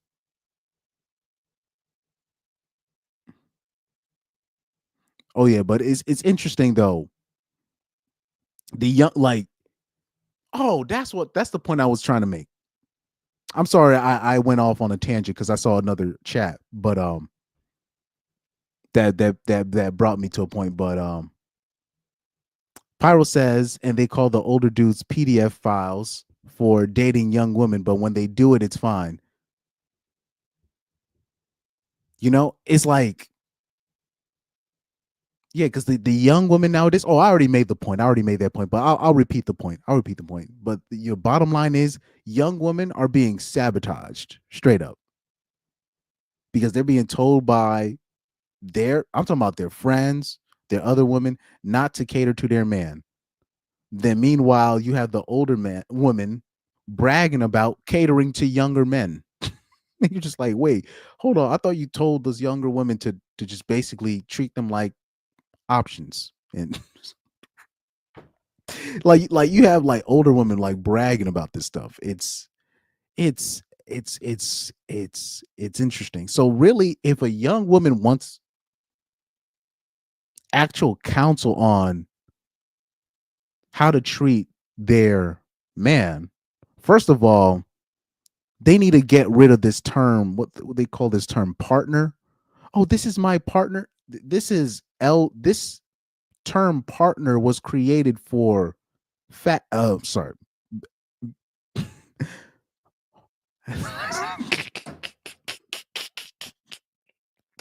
That term was created for alphabet community members. So when if you heard a man say, "Oh yeah, my partner blah blah blah," that was code for, "Oh, this person is rainbow." If a woman said, "My partner so and so," that used to be code for, "Oh, that's her female lover." Right. This term partner, that comes from the rainbow community. That's not something a woman is supposed to use for a man, but women, like young millennial women and Gen Z women, they be using that term partner. Like, nah, there ain't no partner here. Whoa. This whoa, ain't no bati activities. You know what I mean? Going on here. I'm not your partner. I'm not your partner.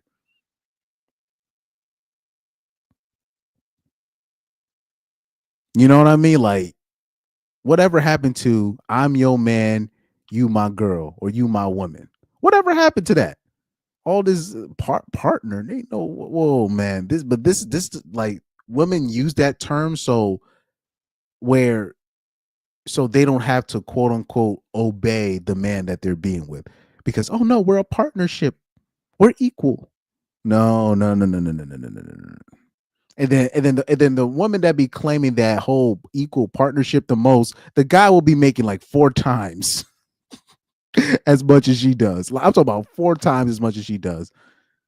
And all she does is bitch and complain about like laundry or something.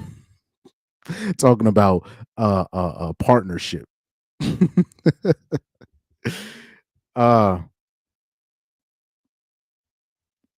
Young Doka said, I find it hilarious that being the best player who isn't a leader is synonymous with KD.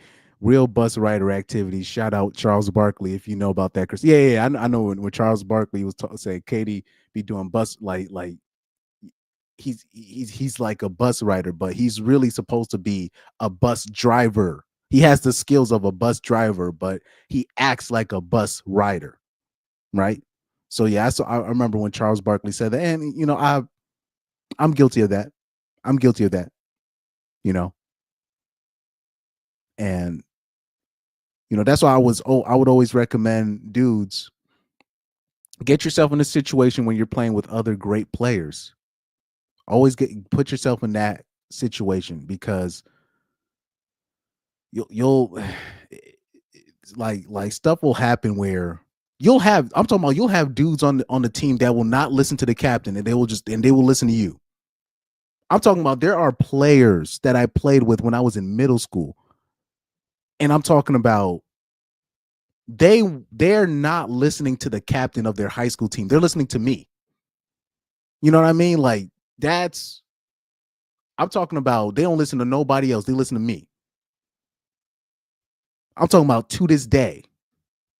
Like, I had dudes where they went to a college I went to, but they used to play under me when I was in high school, right? When I was playing high school club soccer. But during that time, I was the best guy probably in the whole program, in the whole club program, right? So they still address me like I'm that. Even when I saw them in college, and they're like completely different players, like the best player, they still address me as OG this, right? Or this, like I'm the captain, right? They don't listen to nobody else, but they hang on to my word. But unfortunately, with that position, I just be telling people leave me the hell, not necessarily leave me alone, but just don't bother me. Just please don't bother me. That's usually the energy I give off, right? But that, unfortunately, you can't go through your whole life doing that. You can't get away with doing that. that it's gonna negatively affect you later on. Because then you'll be in situations where there's gonna be players that you'll play with, whether even in pickup. Do you know how many times I done got like, because I don't even want to hurt people's feelings. Like you'll play like random pickup games, or you'll play on certain teams, and you'll have certain dudes be like, "Yo, just don't look, just don't pass him the ball. Don't please just go and just you." Like I don't even like if I told you the people that said that, it would hurt people's feelings. Do you know how many people like they'd be like, don't pass her the ball, or don't pass her the ball, right?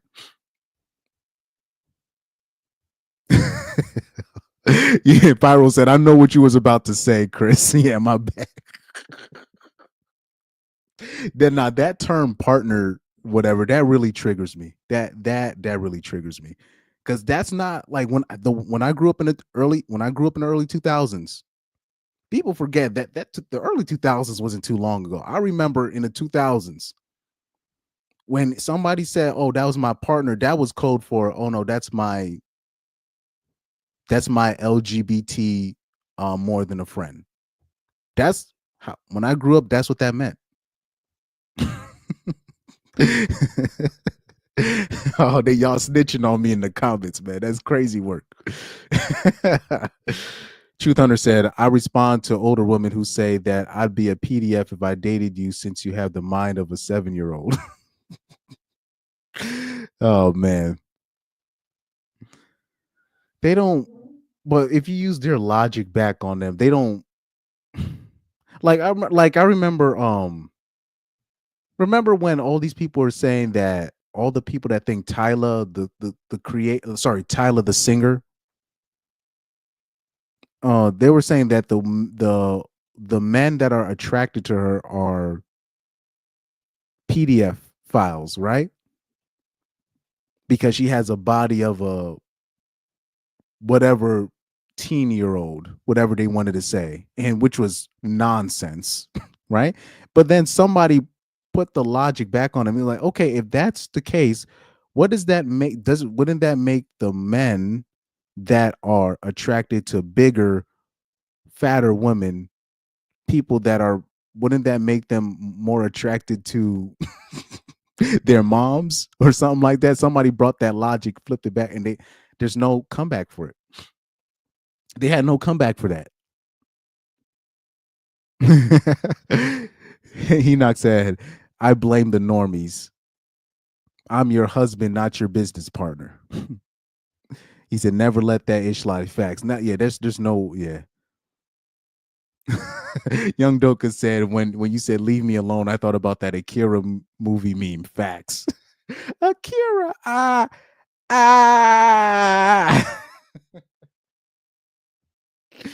Oh man. By the way, I don't know if Enoch is still in there. I'll give you my villain's origin story, because I thought I knew it all when I was in high school. I thought, because I was red pilled to an extent about religion, politics, but that don't mean nothing, man. That means absolutely nothing if you're not red pilled about the dynamics when it comes to men and women, relationships, how you get a girl. That means like all the stuff that you can know everything about everything. If you don't have that compartmentalized, you're basically fixing yourself to get robbed in the future, like in a really bad way. So my villain's origin story, right? You won't believe it. You won't believe it. So it's gonna be a couple of new people that they've never heard this before, but let me give y'all some games. A lot of people have probably already heard this story, but here we go. I was in college, right? This was the first week of college. So really that experience in college red pilled me really in general, but this is what really led me down this path, right? I'm in the athletes dormitory, right? Because I was part of the soccer team during that time. They had me, I wasn't actually supposed to be in that dormitory. They made a mistake, but to make it up to me, they had me stay with the athletes, right? With the football players, right? And the football players and the rugby players, right? So my roommates, I didn't have a regular dorm. It was basically like an apartment type situation. We had a living room, we had our own rooms, we had a kitchen. Technically, we had a fridge, we had a whole separate place for we had our own private bathroom, right? We had our own private shower, right? We had our own washing spot, all in one spot. So it was like an apartment situation for the athletes. That's how it works, right?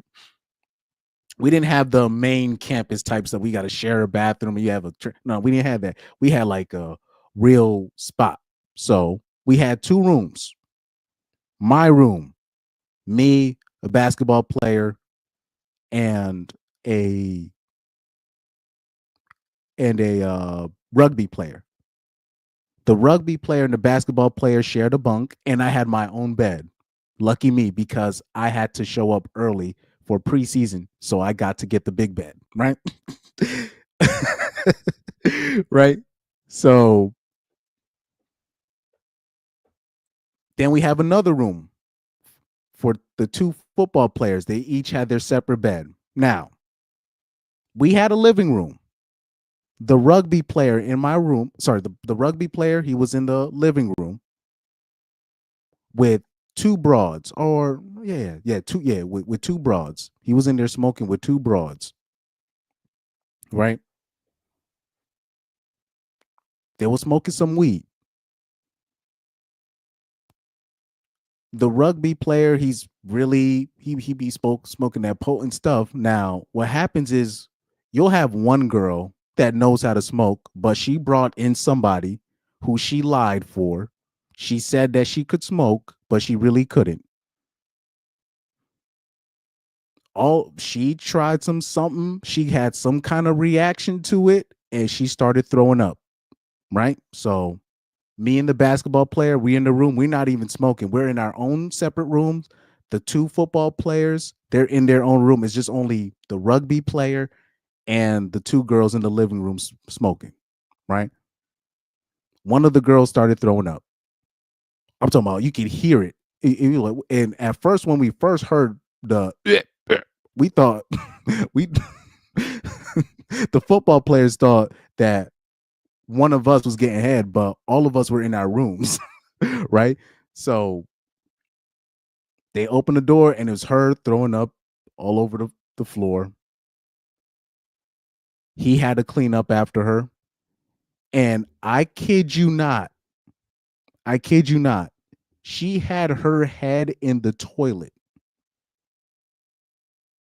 for 2 hours straight. She did not move from that toilet, just straight throwing up in the toilet for 2 hours straight. Now, mind you, the girl that brought her over here, she tries to ditch her.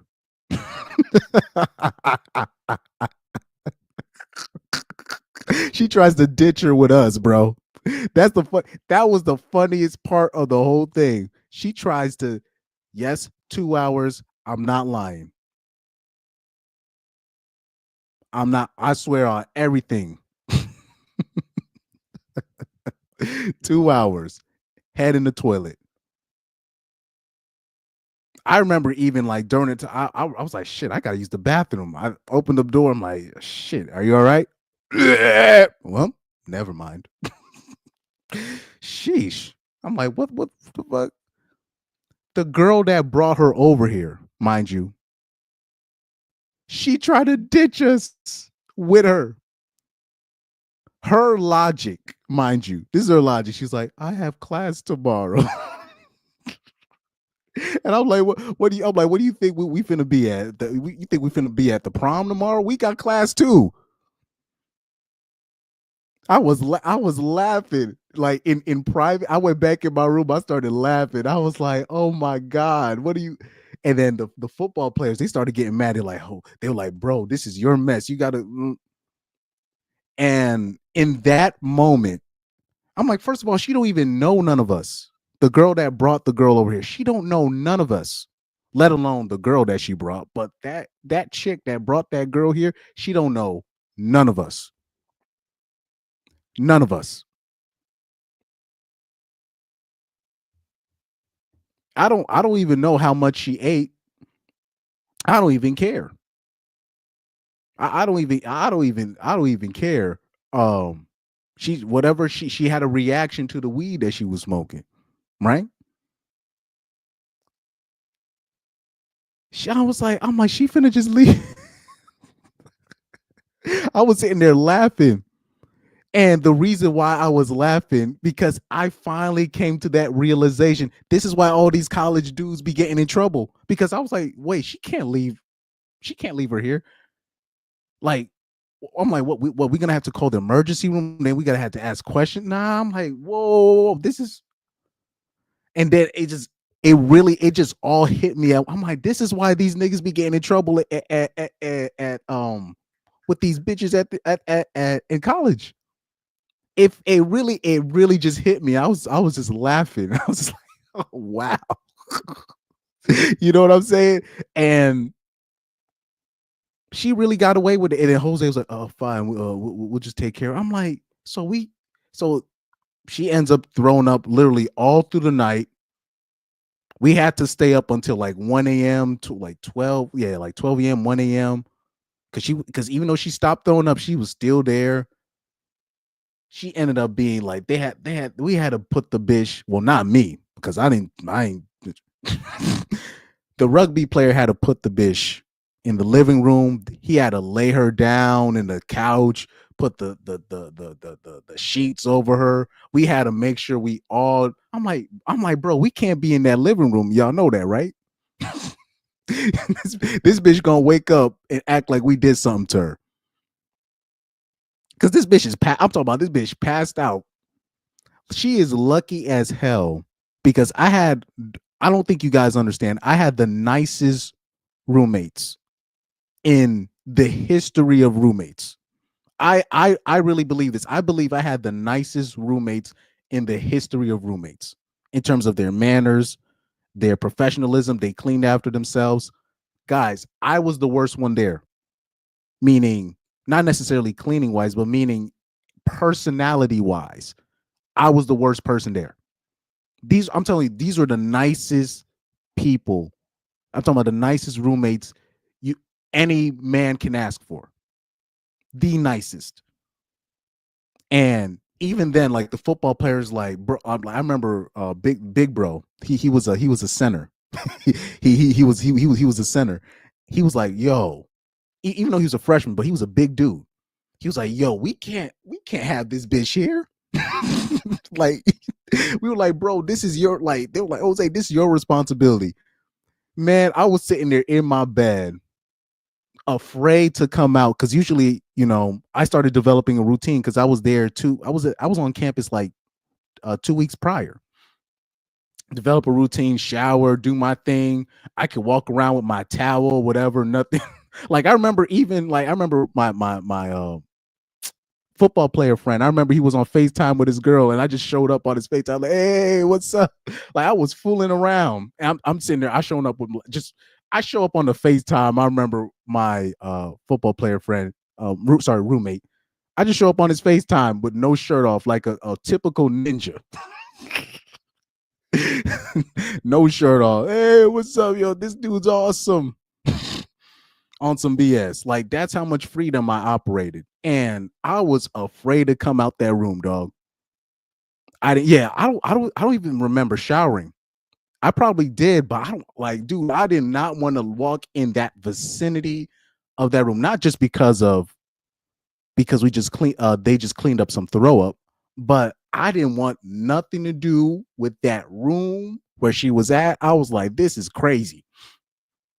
Because I know good and damn well, if she wakes up and says, oh, something happened to me, I don't remember what happened and all that nonsense, you know who they would have blamed first? Me. The reason why I say that, because I was the ugliest out of everybody in that spot. I was like, nah, man. Yeah. They're going to have me looking crazy in the newspaper.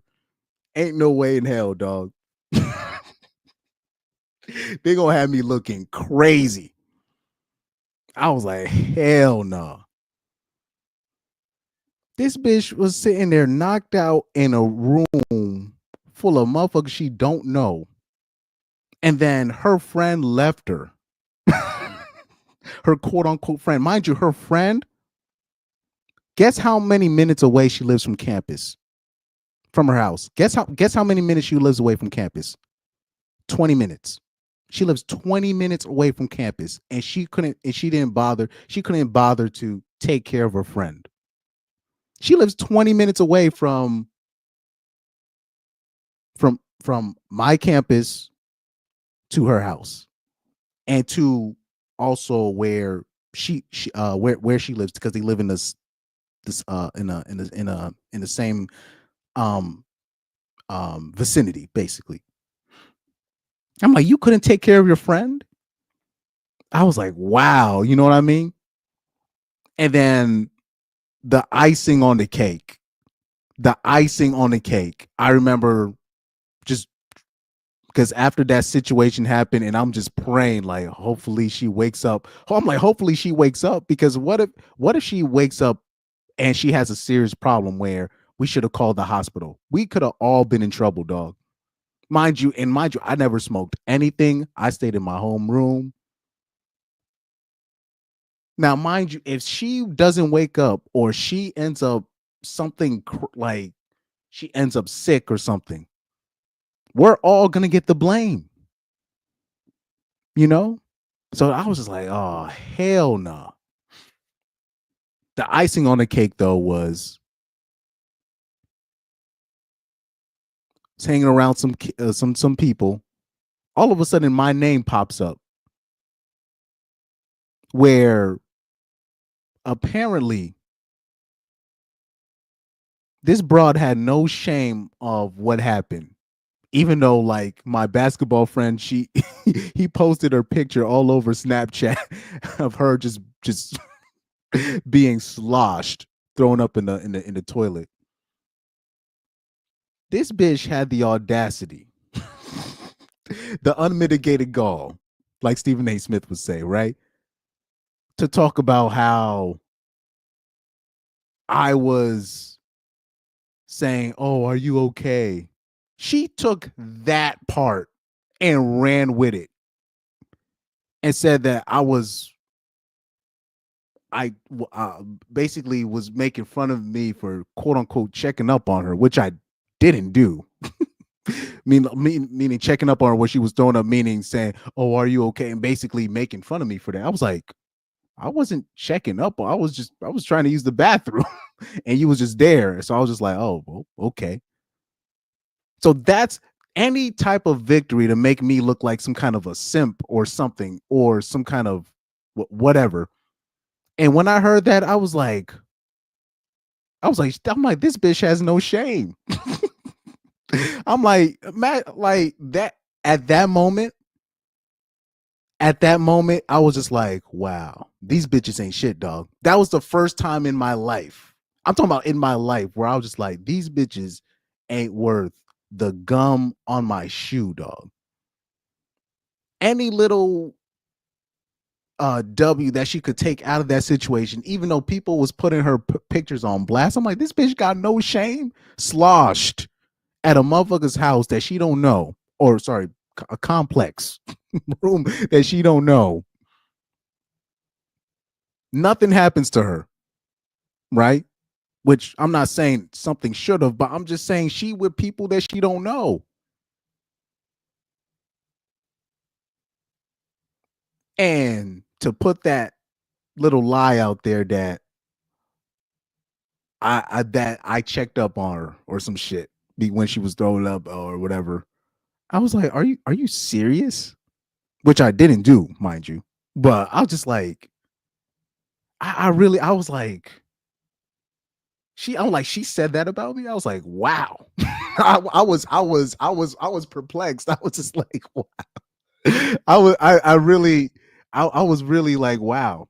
So yeah, ever since then, and then when I set the record straight, I was like, you know what? I'm like, you know what? The girl that brought the whole here. You know, she ended up being in my the girl that brought the stupid bitch over. She ended up being in my history class. You know that that bitch could not look me in the face, dog. I was sitting there laughing every time I came into my chair. I was sitting there laughing. Bitch had no shame. No shame. The bitch that brought her here and the bitch that got sloshed. And I'm like, no shame. No type of. She didn't even thank the dudes that helped her. Mind you, I didn't do none of the helping. I cleaned none of the throw up because I'm like, that's not my mess. I'm talking about I did none of the cleaning up, dog. I think. But yeah, for the most part, I didn't, because I didn't even want to be near that. I stayed in my room the whole time. I was like, oh hell no, this done gone too far. I wanted nothing to do with that situation. But I was like, wow. So she had no smoke for my basketball roommate that posted her picture and put her all over Snap. But she had smoke. I was like, what? I was like, oh wow. And then when I set the record straight with my roommates, I'm like, she said that about me. I'm like, bro, I didn't do none of that. I'm like, oh, that's what she said. This bitch. And they let that go. But I'm like, what, man? After that, it made, because now it makes sense. Now and then not only just that situation, that first week of college, you know what I mean? I remember there was this one bitch. F it, I'm gonna put her name out there. Tabitha. I'm gonna put her name out there. I don't give a fuck. This bitch called Tabitha. She had a boyfriend, mind you. But that first week of college, she messed with like 3 or 4 different dudes, like her first week. This Tabitha girl, right? Like so much so, like I remember one of the nights I came back from practice and she was sleeping over. And I was like, who the fuck is this? You know what? Never mind. That's what I said. I was like, you know what? Never mind. Never mind. Going to my room. I'm brushing my teeth, whatever. I'm getting ready to go to class. And then this dude comes up to me, hey man, is she on birth control? I'm like, who? Oh, I'm like, oh, I'm like, wait, y'all was smashing where? Oh, in the bathroom. I'm like, we didn't even hear nothing. It's like, oh, is she on birth control? I mean, I didn't. I'm like, I don't know. I don't even know who this girl is. Okay. And mind you, and that same girl was it Tabitha. I gotta stop putting her name out there. They're gonna start suing me. Well, actually, no, because it's true. But anyway, this is the same girl I remember my parents had came to visit. I had no idea this girl was all up in my dorm, smoking up the whole room. If my parents had came up with that room that day, I would have gotten, my parents would have taken me out. The stuff that I saw broads do that first 2 weeks.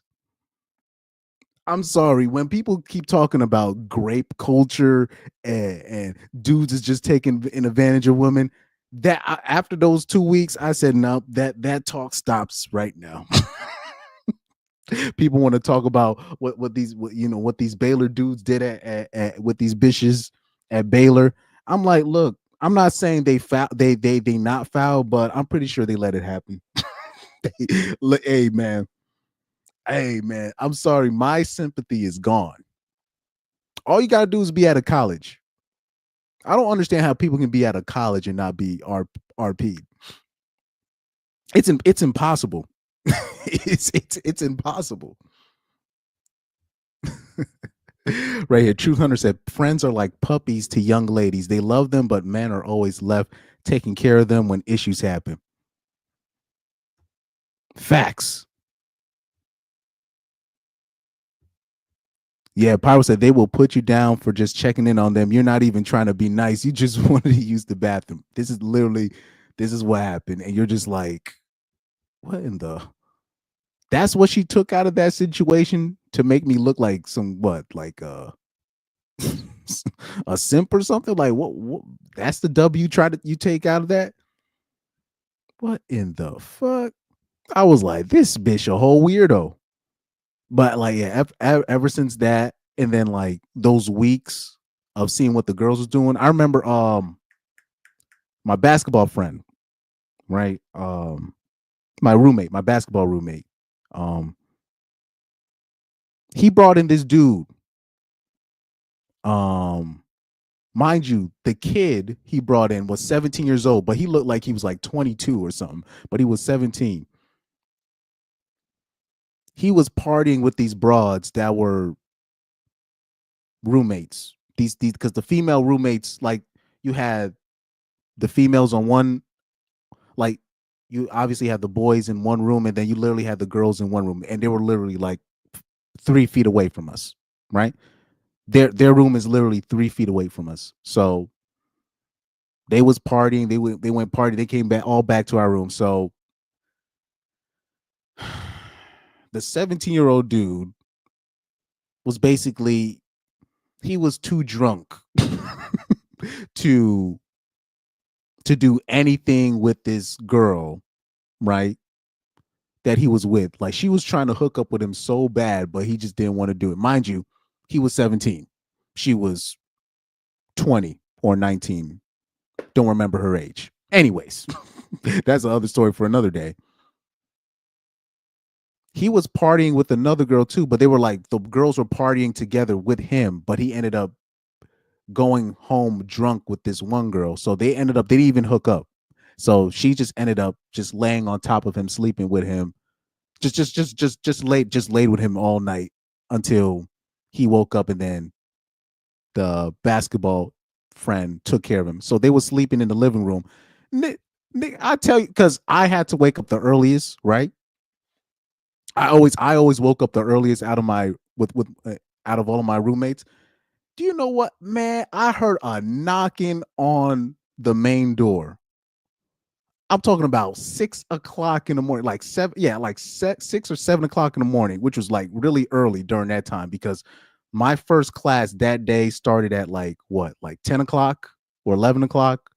It's either 10 or 11 o'clock, so I didn't have to wake up that early. This bitch is not. I'm talking about like you can just so loud. I'm like, yo, who the hell is not this?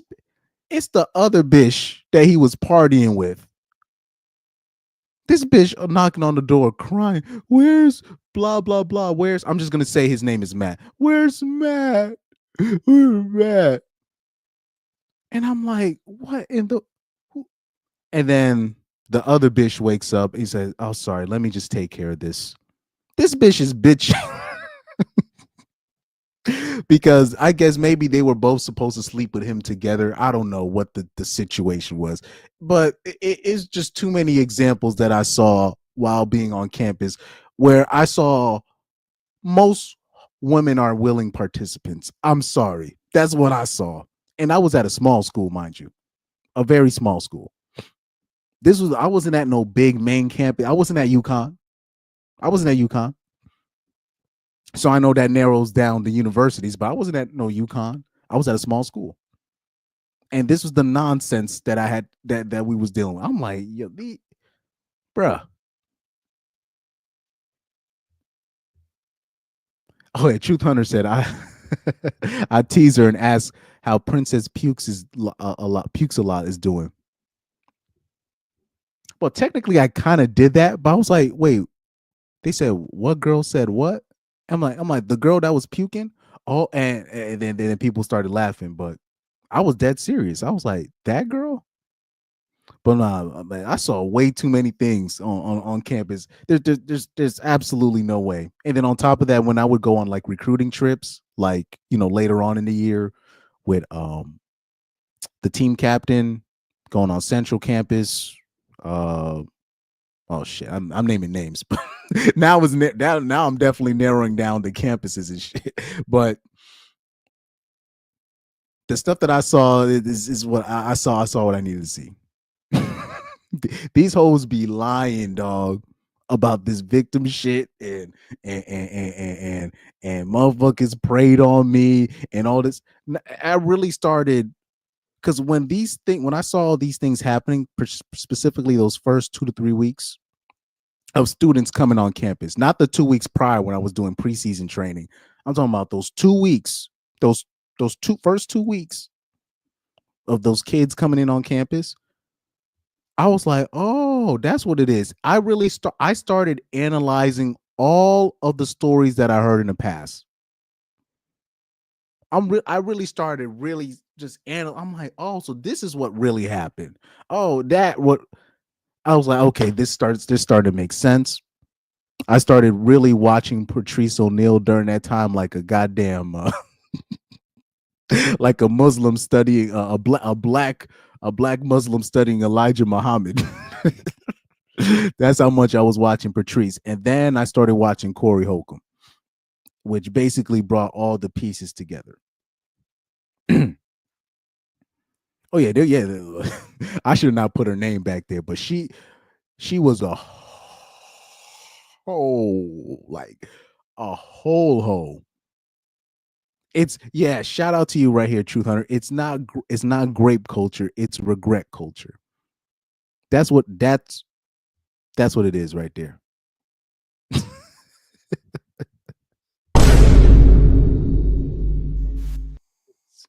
It's not grape culture, it's regret culture. The stuff that I be seeing, even to this day, because obviously I'm not in college, but sometimes I do go on campus from time to time. I can't tell you who I was performing for, but bruh. Like, they're not okay. I'll tell you this. Recently, I was at the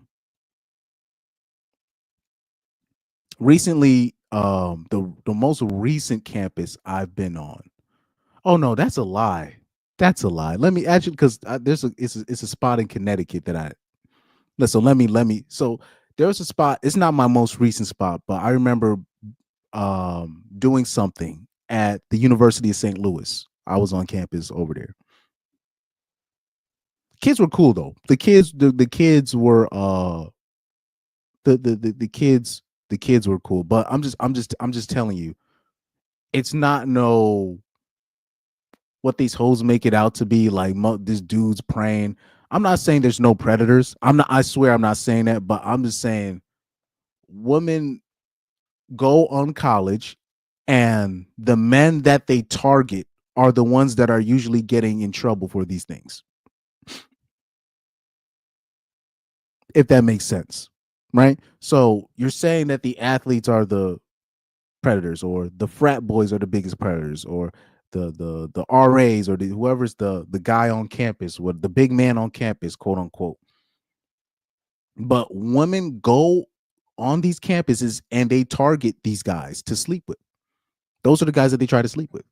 So what am I supposed to do about that? I'm talking about willingly.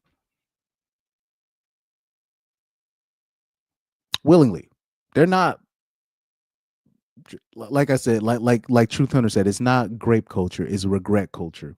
Man, thank you for putting it that's it doesn't get more perfect than that. It's regret culture. And they know there's people like me that was watching in the backgrounds, just looking at the show, and just like, oh, okay, this is what's going on. You would have think, because like I said, I don't think, like, say if I had like a really steady girlfriend and she cheated on me, right? And I crash out. I don't think I would have learned my lesson. I think I had to learn my lesson about women this way. And just seeing the hypocrisy full circle. It seems like that's the only way I learn, when the hypocrisy is like right there in front of me, and the so-called victims that are claiming this, but in the actuality is like that. That's the only way I learn. That's the only way I'll call it out, because I can easily call it out with politics. I can easily call it out with sports, or sports journalists being fake, lying to people, and all this. That's the only way I would have learned my lesson, that way, in my opinion. You know what I mean? So being on campus for me was very valuable, because I think if I came into the world, still looking for like a steady girlfriend, or trying to, You know what I mean? I don't think I'll learn my lesson if I like something happened and then she breaks up with me. Even if I crashed out, I don't think I would have learned my lesson because of the information I was looking for with Patrice O'Neal, Corey Holcomb. Then I was able to see guys that really changed my perspective on things. This is where I was able to go in there and be like, okay, I see what's happening. Ainsley just came in. Ainsley. So shout out to Ainsley. So Ainsley, can you confirm we had a coworker? Remember we had a coworker called Jamie and we saw his baby mama for the first time? I don't know if you were there for that though, but do you remember what Jamie's baby mother looked like? And she was like pretty as hell. I don't know if you it was so awkward because Jamie was like, "Oh my God, here's my baby mom, man." And then we saw her and it was just like, "Oh." And she was actually pretty as hell. We were just like, "Oh man, I feel your struggle, man. I feel your struggle." I don't know if you can confirm that in the chat. I don't know, but I don't know if you were there for that, but I don't know if you've seen Jamie's baby mother for the first, like if you ever saw her, because that I think no, it was like me. I remember it was me and Devin back there, and we saw it. I think it was either me, Devin, or me. It was like I just remember I was there with one of y'all. It was either you or Devin back there, and then we saw Jamie's baby mother, and we were just like, oh, oh man, I'm putting way too much business out there, but oh, and by the way, Ainsley, the video I did today, if you might see it on the playback, it was a woman called Pop Politica who made a hit piece on me on YouTube and said that she said that I said that pretty women can't be journalists, which is not true. I said women like Kayla Nicole, Taylor Rooks, they're not journalists. Ainsley said, yeah. Oh man, yeah, with that situation. Yeah, I saw because when I saw his baby mother, I was like, I understand. I get it. And by the way, we'll talk about that private in person. we'll talk about that. Do you remember the manager that we had that had like 7 kids? Yeah. But anyways. I got info on her. He said devils never cry.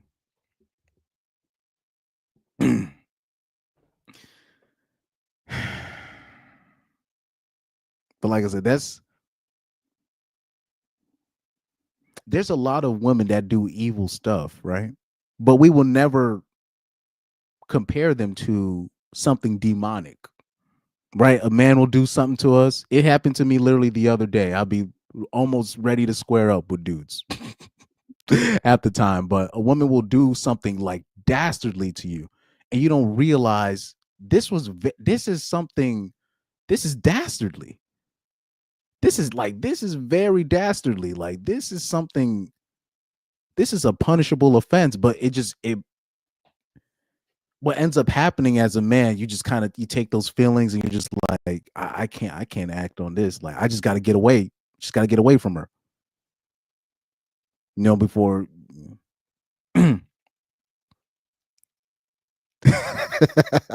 Pyro saying, stop backstepping. You did say pretty women can't be journalists. And by the way, guys, he's Pyro's just trolling. Just to let you know. I got to put that out there. Pyro be trolling. But I don't know how that woman could take what I said about certain women being journalists. I don't know how she could take that and be like, oh, Oh, you said pretty women can't be journalists. Oh, you talking about? He said that was my girl. He said I don't want to say her name, but yeah, she was a classic. Cause the reason. Well, we already know why she got all them kids. Her eyes, dog. That's what it is. Ainsley, you know what that's what like her. It's her eyes. She got like those fiery like green eyes. She don't have like regular green eyes. She got like fiery type green eyes, like where she look at you, especially in a certain way, dudes is just gonna buy whatever she's saying. that's really why she got all them kids. Niggas is literally just like, I love you. That's really what it is.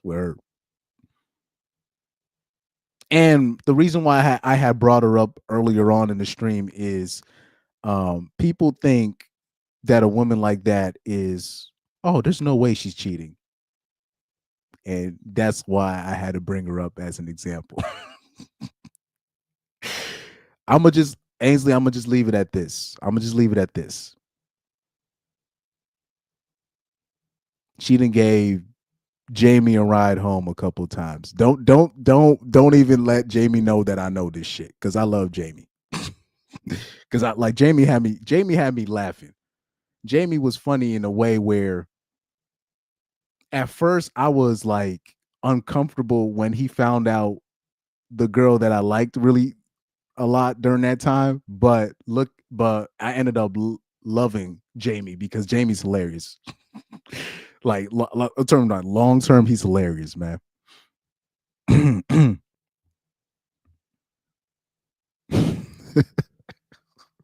Like I remember, like Jamie found out that I was crushing on this one specific girl. He's like, "Damn, you too?" I was like, "Nigga." He said it so loud too. I was like, "God damn." But that shit would look. I'm saying, like, I remember, like 2 weeks later, I remember looking back at it. I was like, "That low key, that was funny as hell." I was just tight for no reason. Jamie was hilarious, man. Yeah, she had Truth Hunter, exactly. Yeah, like she had baby trapping eyes. That's exactly what she had. She didn't have like regular green eyes. Ain't like Ainsley can confirm this, Joey. Like she didn't have like regular green eyes. She had baby, like she had like some like fiery like type green eyes. You know what I mean? Like I remember when she like first said like, "Oh yeah, I got umpteenth kids." We're like, and then I looked at, I'm like, "How?" And then I looked at her, and then I looked at her again, and I was really looking at her eyes. I was like, "Mm-hmm." And then on top of that, she's Latina, so she's like Latina tortas. They you sneeze on them, they gonna get pregnant. He said, "I'll check out the video afterwards." Yeah. So I think, do I still have these tabs up? So yeah, this is the hit piece on me right here. I don't want you to troll her account. I don't want you guys to troll her account, but this is her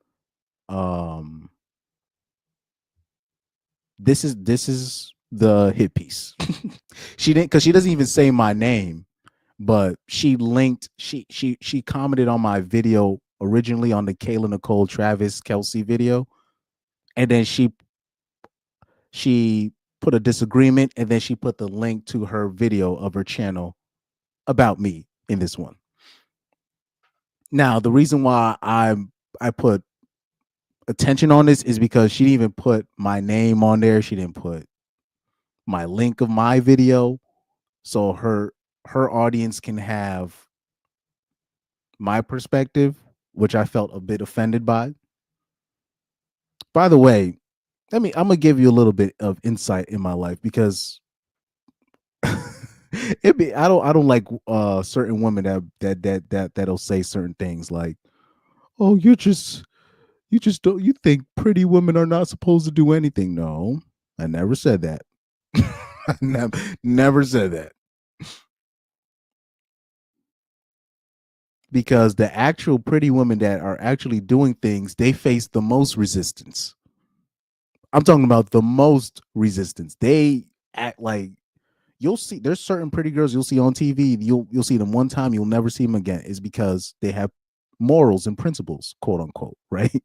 They wouldn't sleep with a certain producer.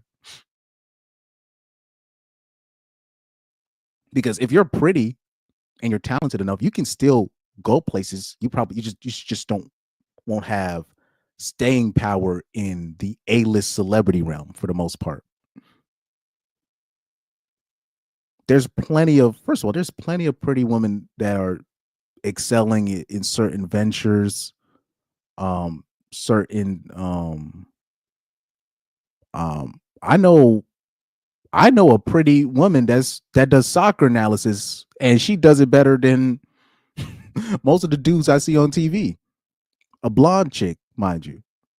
So it's not a matter of pretty or not. It's just if you are a woman in general, there are women entering certain fields in entertainment and they're not there to enhance it. They're there to cause disruption. That's why I mentioned Zoe Quinn, and Zoe Quinn is not pretty at all. Anybody that's gonna work, all it takes is one woman. She don't even got to be pretty. And because dudes are young and thirsty, or even old and thirsty as well, they're gonna do stupid stuff because a girl is around, even if she has the best intentions.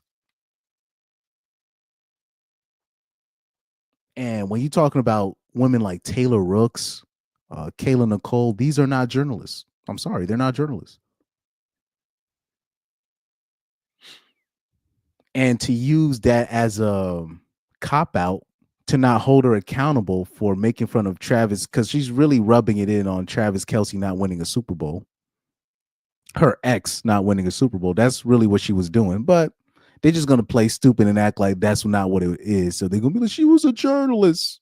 She was there on assignment. These motherfuckers on I Am Athlete, they gave her that job because they felt bad for the bitch, because all she does is crash out on all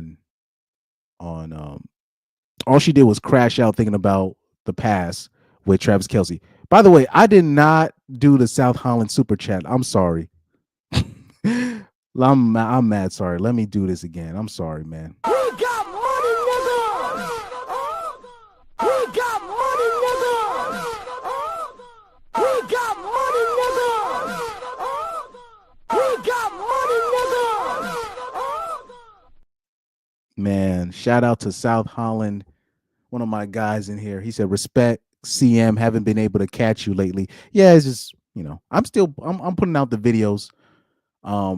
Last couple months have been awkward, and plus I'm gonna keep it a buck with you. I didn't like how I got a strike on my channel for saying incels are not the problem. Meanwhile, I don't even like this group of people, as you guys saw with the show I did with Educated Tyrone.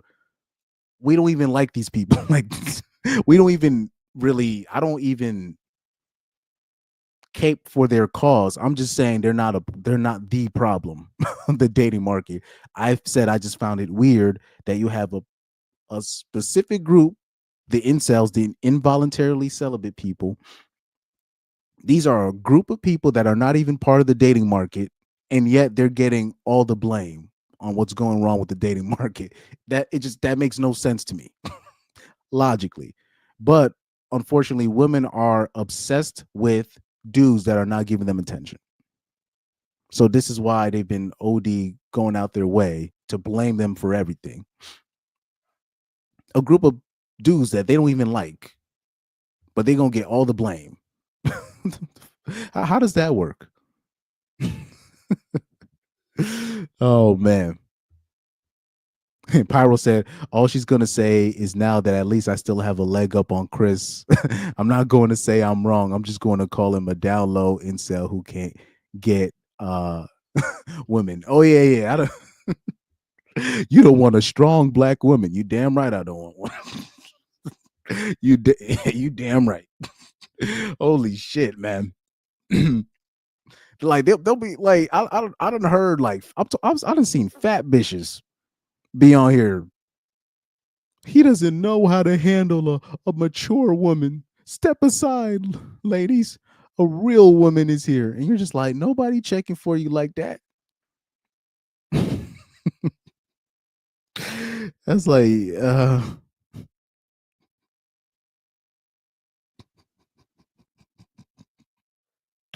truly, man. Truth Hunter said, then we can say you normally have your legs up for man. That's how you get your job. Facts. Yeah, it's just like he said, I don't like you, but you date, but give me attention. Yeah, like yeah, just women are weird, dog, with that shit. Like with this obsession with incels, it needs to stop. This is ridiculous.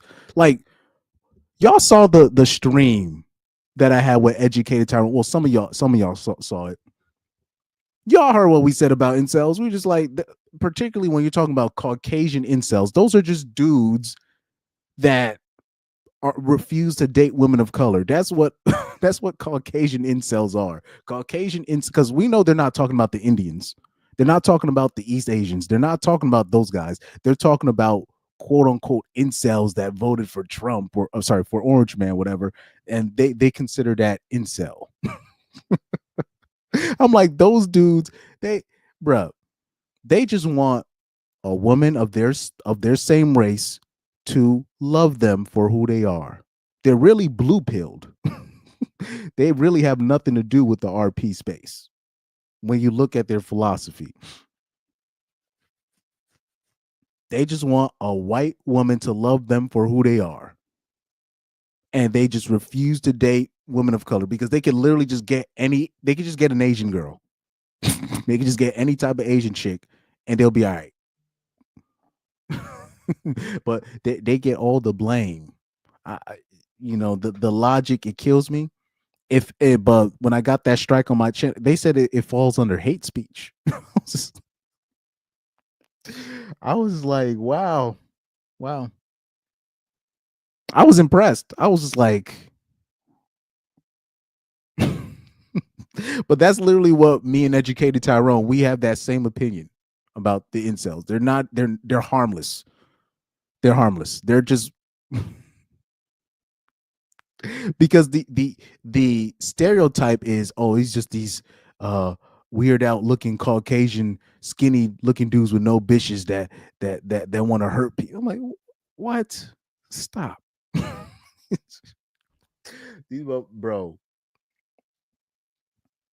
These people, they're lover boys at heart, at best, for their Caucasian women. That's all.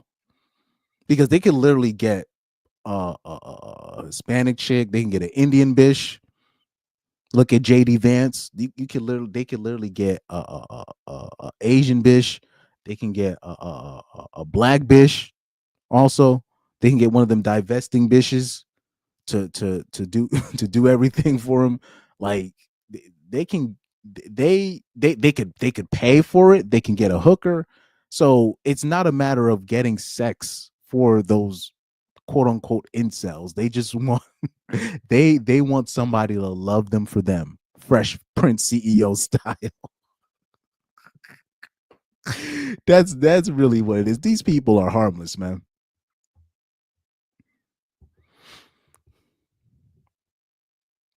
Pyro said they wouldn't even spit on them to output out a fire. That's how much they hate Caucasian incels. Facts.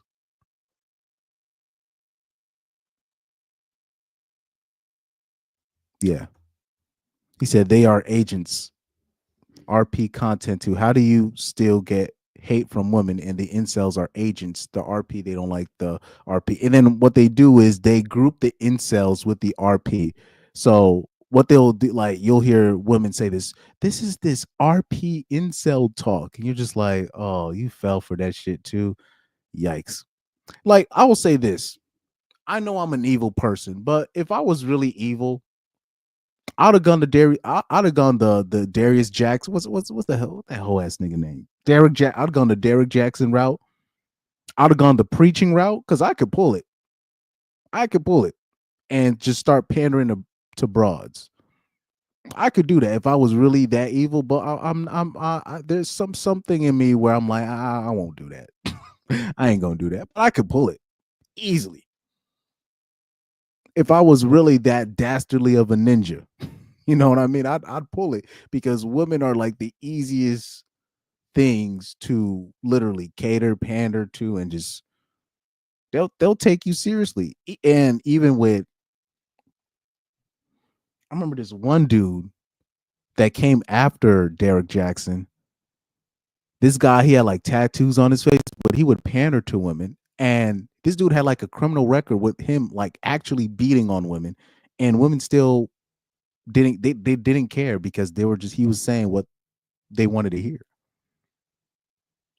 And you could just, you just look back at it, you're just like,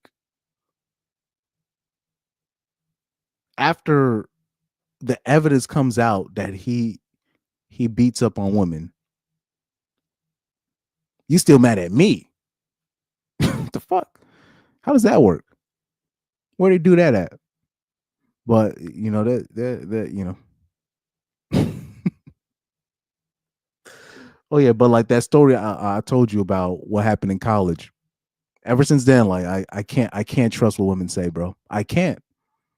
You can say I'm hurt because of that, but if I tell you that story, anybody with logic should understand where I'm coming from. Especially, it's just too dangerous. Especially if you a black dude. Luckily, those girls that was in that room, like they weren't white per se. They were Hispanic-ish, you know, Native American-ish, whatever the hell they are, right?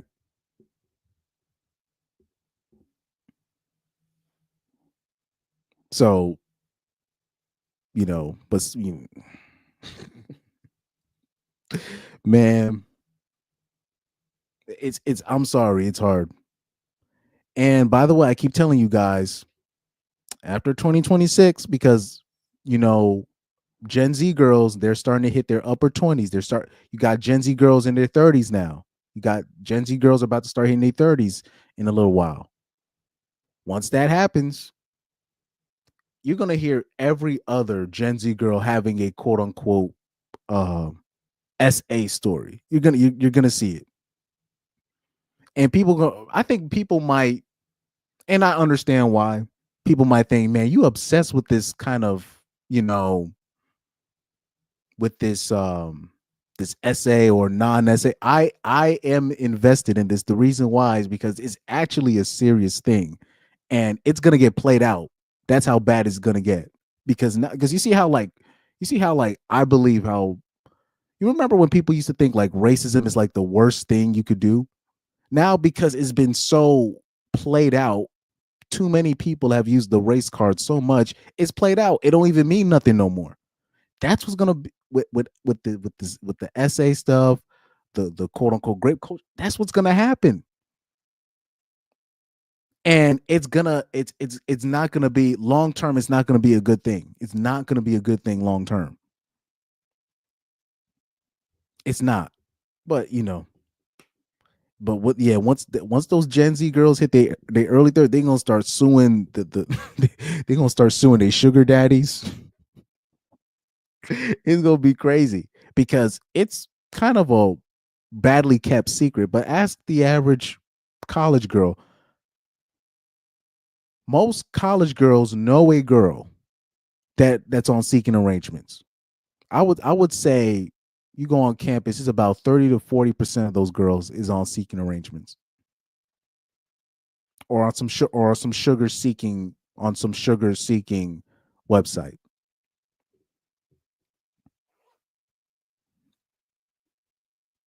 You know, remember how back in the day, even back in 2014, you would see all these girls that were IG models, right? Quote unquote. Now those same prototypes of girls, now all of them have a OnlyFans link in their bio, a link tree, a OnlyFans link. So it's more common now for 304s to sell themselves, for 304s to just to straight up monetize off the simps. It's commonplace now. It's common. Oh yeah, oh yeah, yo, AJ and Doug, they will have content. You see how like even Undead is still reaching people even though he's demonetized. There are a lot of MGTOW creators in general that are still reaching people even though they're demonetized.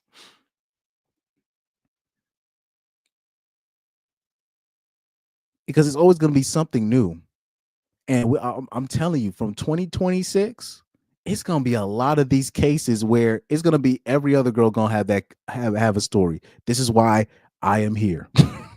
And that's it. And it technically, my fear of that being placed on me when I'm just out here just whatever. I know I'm a wild boy at times, but I don't even try to play with that because I already know, especially as a black man, you already know that's not gonna ride.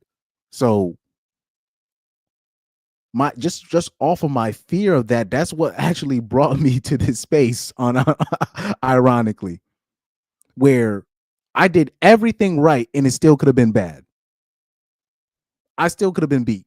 I did everything right, everything, and it still could have gone bad for me.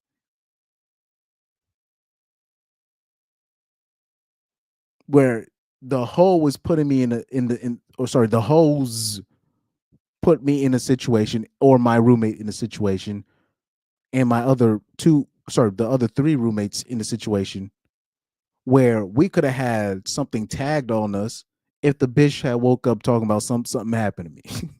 That's all it takes.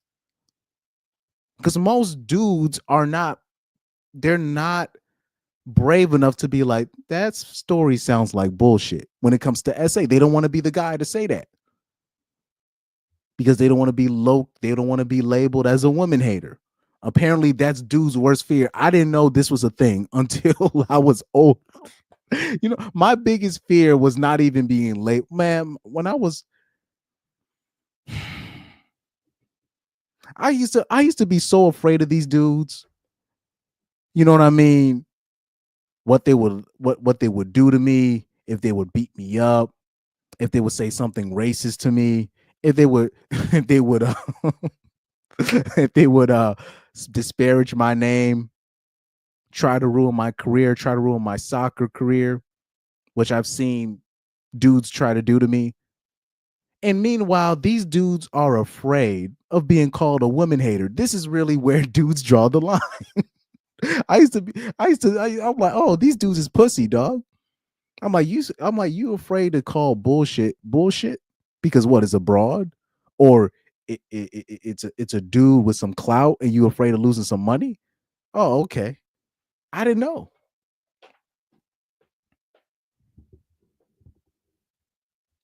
You afraid to tell the dude, hey man, I don't want to go drinking with that girl.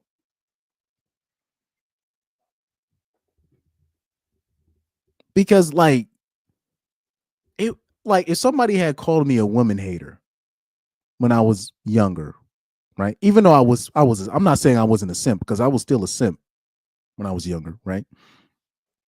Even when I got RP'd, I was still a simp in many ways. But to be called a woman hater, that's literally the least. That's been the least of my problems. But it looks like from my vantage point, it seems like for guys, that's like their biggest fear, to be called a woman hater or to be called gay or it seems like that's dude's biggest fear, or to be called a creep, whatever.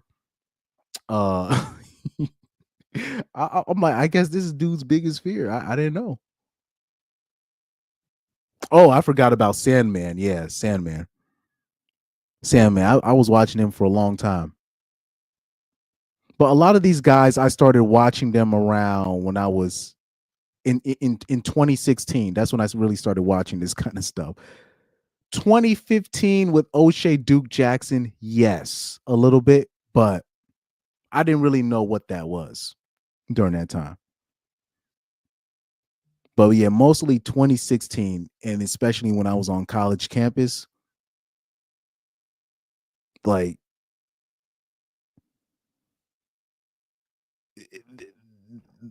this is where I started doing my research, and that's when I started realizing, oh, Patrice is not just a funny dude. He's like a freaking a prophet. He's like the John the Baptist You know what I mean? of this spot of this space, right? He said I would always double down. Like there's no like I couldn't believe it when I started realizing it's like it seems like men's biggest fear is to be called a woman hater. I'm talking about and that doesn't mean you go like I want dudes going around saying what they feel about hoes, and that's not what I'm saying. It's just that's the line they draw. Like if that's the line you draw, I fear for you because you will let dudes just go, just dudes will just suffer, and you won't be and you're afraid to be like, hey, why are you letting this person, whether it be man or woman, let put you in a situation when you're suffering, but because it's a woman, you know what I mean? That's why I laugh. I'll be like, you really think calling me an incel or whatever is gonna stop me from saying what I need to say? That stuff does, especially not to me. That's not gonna work on me, dog. Like I've been called so much worse by like with people of power, where like it'll be like people in positions of power that could literally directly determine the fate of my life, and they've called me different things way worse than uh than gay, right? So I'll be shocked the stuff that dudes will draw the line. Like I can't even say the F word in public. Even like, homie, all you gotta do, dude. I remember at one of my jobs, I brought up Orange Man. I brought up Orange Man for real, and not necessarily what he said. I brought up an opinion. So I said, look at this meme that I saw, and the meme said, Orange Man is not hated because he's racist. He's really hated because he exposes what women do for men of power. That's what the meme said. Dude, when I brought that joint up, I almost started World War III at my job. I almost started World War III. I was like, oh wow, they and I should have known this was gonna happen because I remember the next day when Orange Man had won the election, it was ninjas in the classroom slumping like they done lost the NBA championship. It was women crying in my history class, dog. I'm not lying to you. You can ask one of my former teammates. There was a bitch crying in my history class. I'm like, over a politician? I was like, man, this is a different. I'm like, this is a different world, dog. This is a different world that I grew up in. I used to have adults when I was a kid go out of their way to railroad like my life trajectory. You know what I mean? Like actual, like real evil, heinous type ish. And you got dudes being worried about being called a woman hater. I'm like, these hoes don't like you anyway. You might as well speak your mind. Homie. Because if it's not just that, if you're not gonna hold your nuts on that, you're gonna not hold your nuts on other things too. It's not just that. Yeah, Pyro said, "Oh, you were 18 at the time." Yeah, exactly. I was in college when I started listening to Chronic, even though I wasn't really listening to him like regularly. I thought he was extreme, and I thought, Pyro, let me give you my honest assessment of Undead Chronic when I was in college. Right, I thought this dude was extreme. I was like, he makes good points, but I'm like, what in the? And I was like, and here this is the blue pill of me. I was like, does he really like black people like that? that's how I looked at Undead Chronic and Hammerhand and those guys, because I would hear them say certain things. I was like, yeah, I see what they're saying, but I don't think they like us that much. That was the blue pill in me in like 2016.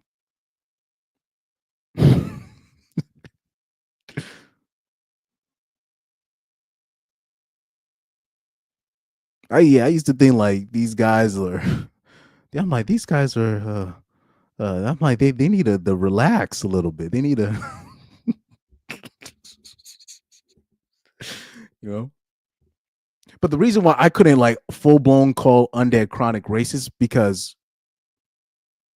the school that I went to school with like some actual like racist like type dudes, like real actual like they were just doing that shit for fun because they were the majority of the school. So compared to that and then to undead, right, or to hammerhand, it was really to me it was troublesome, but it wasn't as extreme as what I was dealing with in high school, right? With the students, not the teachers, the students. Okay. Truth Hunter says, or I say, how can I hate something that ain't a woman? But that's like I said, that's your mistake, Truth Hunter. You're using logic. You can't use logic with hoes or hoe ass dudes per se, right? Because I was kind of talking about dudes there too. Pause. Young Doga said, I remember when we won the first time, my school opened up our combo hall and had a comfort dogs. I heard about that happening. It was I knew like the high school that I went to, it's like super liberal now. Like it's like super liberal now. But I remember certain high schools I knew that it was people were having comfort dogs. They were having like open conversations. We need to have a conversation about what just happened. And you're just like, huh?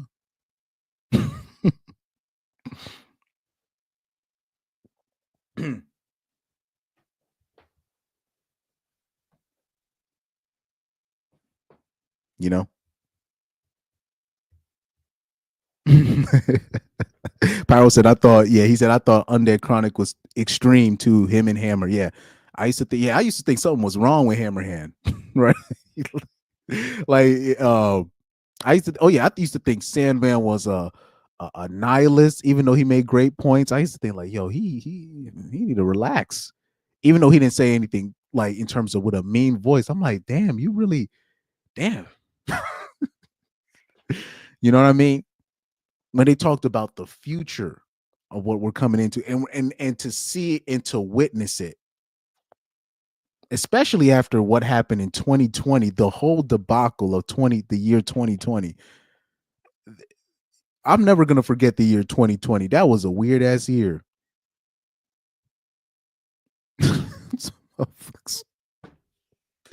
Oh my god. 2020 is because I didn't care about politics in 2016. I didn't care that Orange Man won. I didn't think he was a racist. I had no opinion of him. I had more of my ire towards Barry O because I did the research when I was in middle school about who Barry O was, and I just lost all respect for him, his mystique, quote unquote, and all of that. I just lost all respect for him as a man, and not only as a man, but as a black man as well. I lost all respect for him as a black man, right? So I didn't even care who got into office afterwards, because what I saw Barry O did, I was just like, it's like you're nothing to me. You know what I mean? So I literally didn't care if if Hillary didn't if won or if Orange Man won. I did not care. But I will say this: the year 2020, I started seeing, MAGA, right? Um,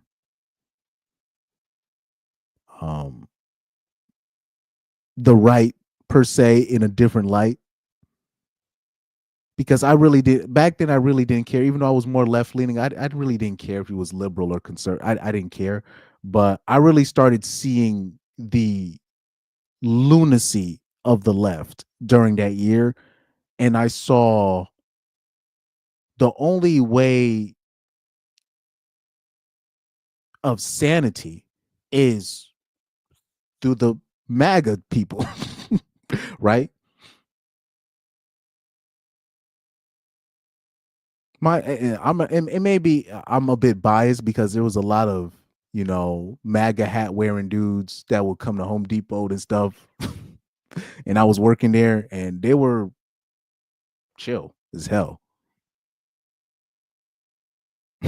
So maybe I'm a bit biased there, but I started seeing people in a different light in 2020 on that on the political side. Even though I'm not invested in politics at all. Like at all, I'm like on the Corey Holcomb's. So I'm like, I don't even care. Because it's like every time I hear a politician talk, I feel like they're running game on me. So I can't even listen to them talk for that long. But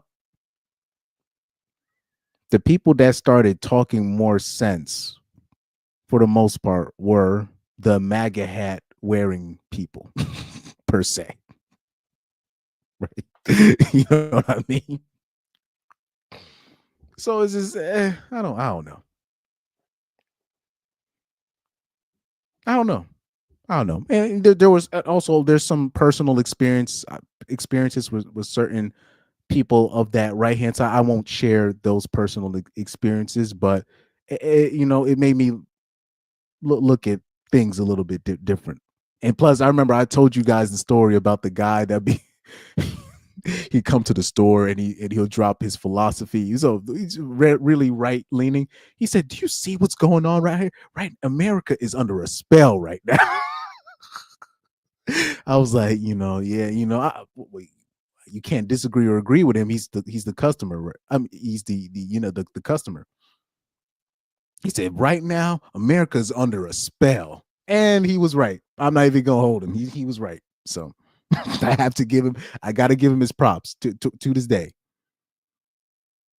But the problem is the average people, what average people do is like they just basically dismiss anybody that's right leaning, and they just say, oh, they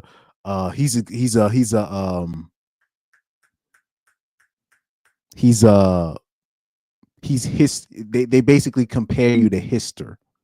And you guys know the guy that I'm talking about. They compare you to the mustache wearing guy. Just because you lean right. Or they call you a racist just because you lean right. And literally, that's just this hasn't really been my experience in terms of particularly teachers, right? I look like my econ teacher was very right leaning. Best one of my favorite teachers. Very right leaning. The funniest thing I ever heard him say in class, he was like, "Bro, I've been waiting for the Star Wars movie for 25 years. If any of you brats spoil it for me, I will fail you." And mind you, me and this other kid in the class, we started laughing like a mother because he was dead serious. Well, we were the only black kids in that class, though. he was dead ass serious because first of all, we know white folks, they don't play about their Star Wars, especially him. I was like, he's dead serious, but it was funny. He said, any of you guys ruin this, he said, I will fail you.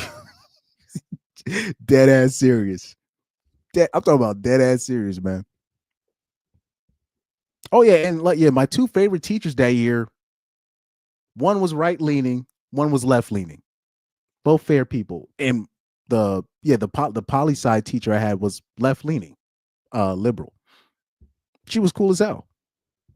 I think yeah, man. Let me see. Young Doka said Barry O did nothing but bomb kids, kill Amaso. I'm gonna say his name backwards, and legalize the madness, starting with alphabet marriage. And then, like, when I did that research about the guy, remember the guy that came on TV? He's like, what Barry O did, like, sexually with him, and then he ended up getting deleted. And we just act like nothing really suspicious happened with that situation. I can't believe we overlooked that. That was wild. What are the Young Doka says? What are the chances Barry divorces Michael and gets with Jennifer Aniston? Like the rumors say, the black woman would would be left in shambles. Oh yeah, the black family is dead, and the nail in the coffin will be technically the nail in the coffin was Michelle, not or Michael, but we'll be more respectful. The nail in the coffin was Michelle not showing up with Barry O at the what's it the funeral. Everybody bitch is there except the black dudes. Bitch not there. The one dude with a black wife. That's the only wife that's not there, dude. It's the black family's cooked, dog. We're cooked. We're cooked. No disrespect, but we're cooked. It's gonna be like we're already there. Where basically the black family is an endangered species, dog. It should literally be like I remember Corey Holcomb has said something on Zoe Williams' show. He said if you see a black family like with a black man, black wife, all the kids are his, no stepkids, like all the kids are his, and they're happy and they're out. He said you need to stalk them and follow them to their house and see how are they making this work. You know what I mean? And at the time when he said that, I was like, huh? What do you mean by that? But if you look at the statistics, they said 80% of black women have kids out of wedlock. 80%. 80, it's like 80+% have kids out of wedlock. That's a wild statistic. Meanwhile, when you look at the statistics in like the 30s, the 40s, the 50s, like single moms only made up like 5%. There was only like 5 to 10% single moms, dog. And mind you, there was no birth control. There was no there was baby deletions. It was just illegal, right? They didn't have none of this stuff that could really protect women for pregnancy. Yet they have all these things, all these safeguards, and yet single mammyism is like the norm now. It's like 40 to 50% in mainstream society, and then in the black community, it's literally it's like 70 to 80%. It's around those percent, like 60 to 70%. Because obviously, you know, the women that did have kids out of wedlock, a lot of them are able to find a simp to be the stepfather, the father that stepped up. But yeah, the black family unfortunately is cooked. No man, it's sad, but you know it is what it is. Even though I saw but yeah, that's you know that's what it is, man. But anyways, that's all I have for today. All I got for today. Man, thank you guys for tuning in on this show. If you guys want to see the hit piece on me, like I say, don't troll in the comment section because I tell you, like, I know my people, even though they don't want to claim me no more, but I know my people.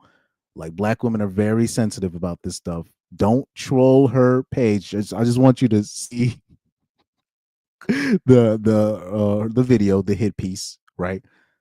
That's what she does, the hit piece about me, but she doesn't mention my name. But this is she was talking about my video, so you guys can take a look at that if you want. Thank you guys for tuning in. By the way, she made an interesting point at the end of that video where she's like, how come Saquon Barkley was with that white woman and that white woman said the N-word in Twitter? I'm like, and this is where a lot of women lose the game. I was like, the reason why she was still able to get with Barkley is because she's quiet.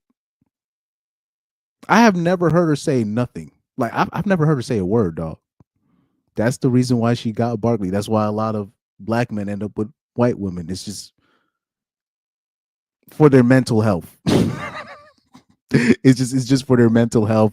Politically, white women be buying these black athlete stuff. They basically buy their loyalty. This is the stuff that happens, but you can't tell this to black women. They're going to get offended.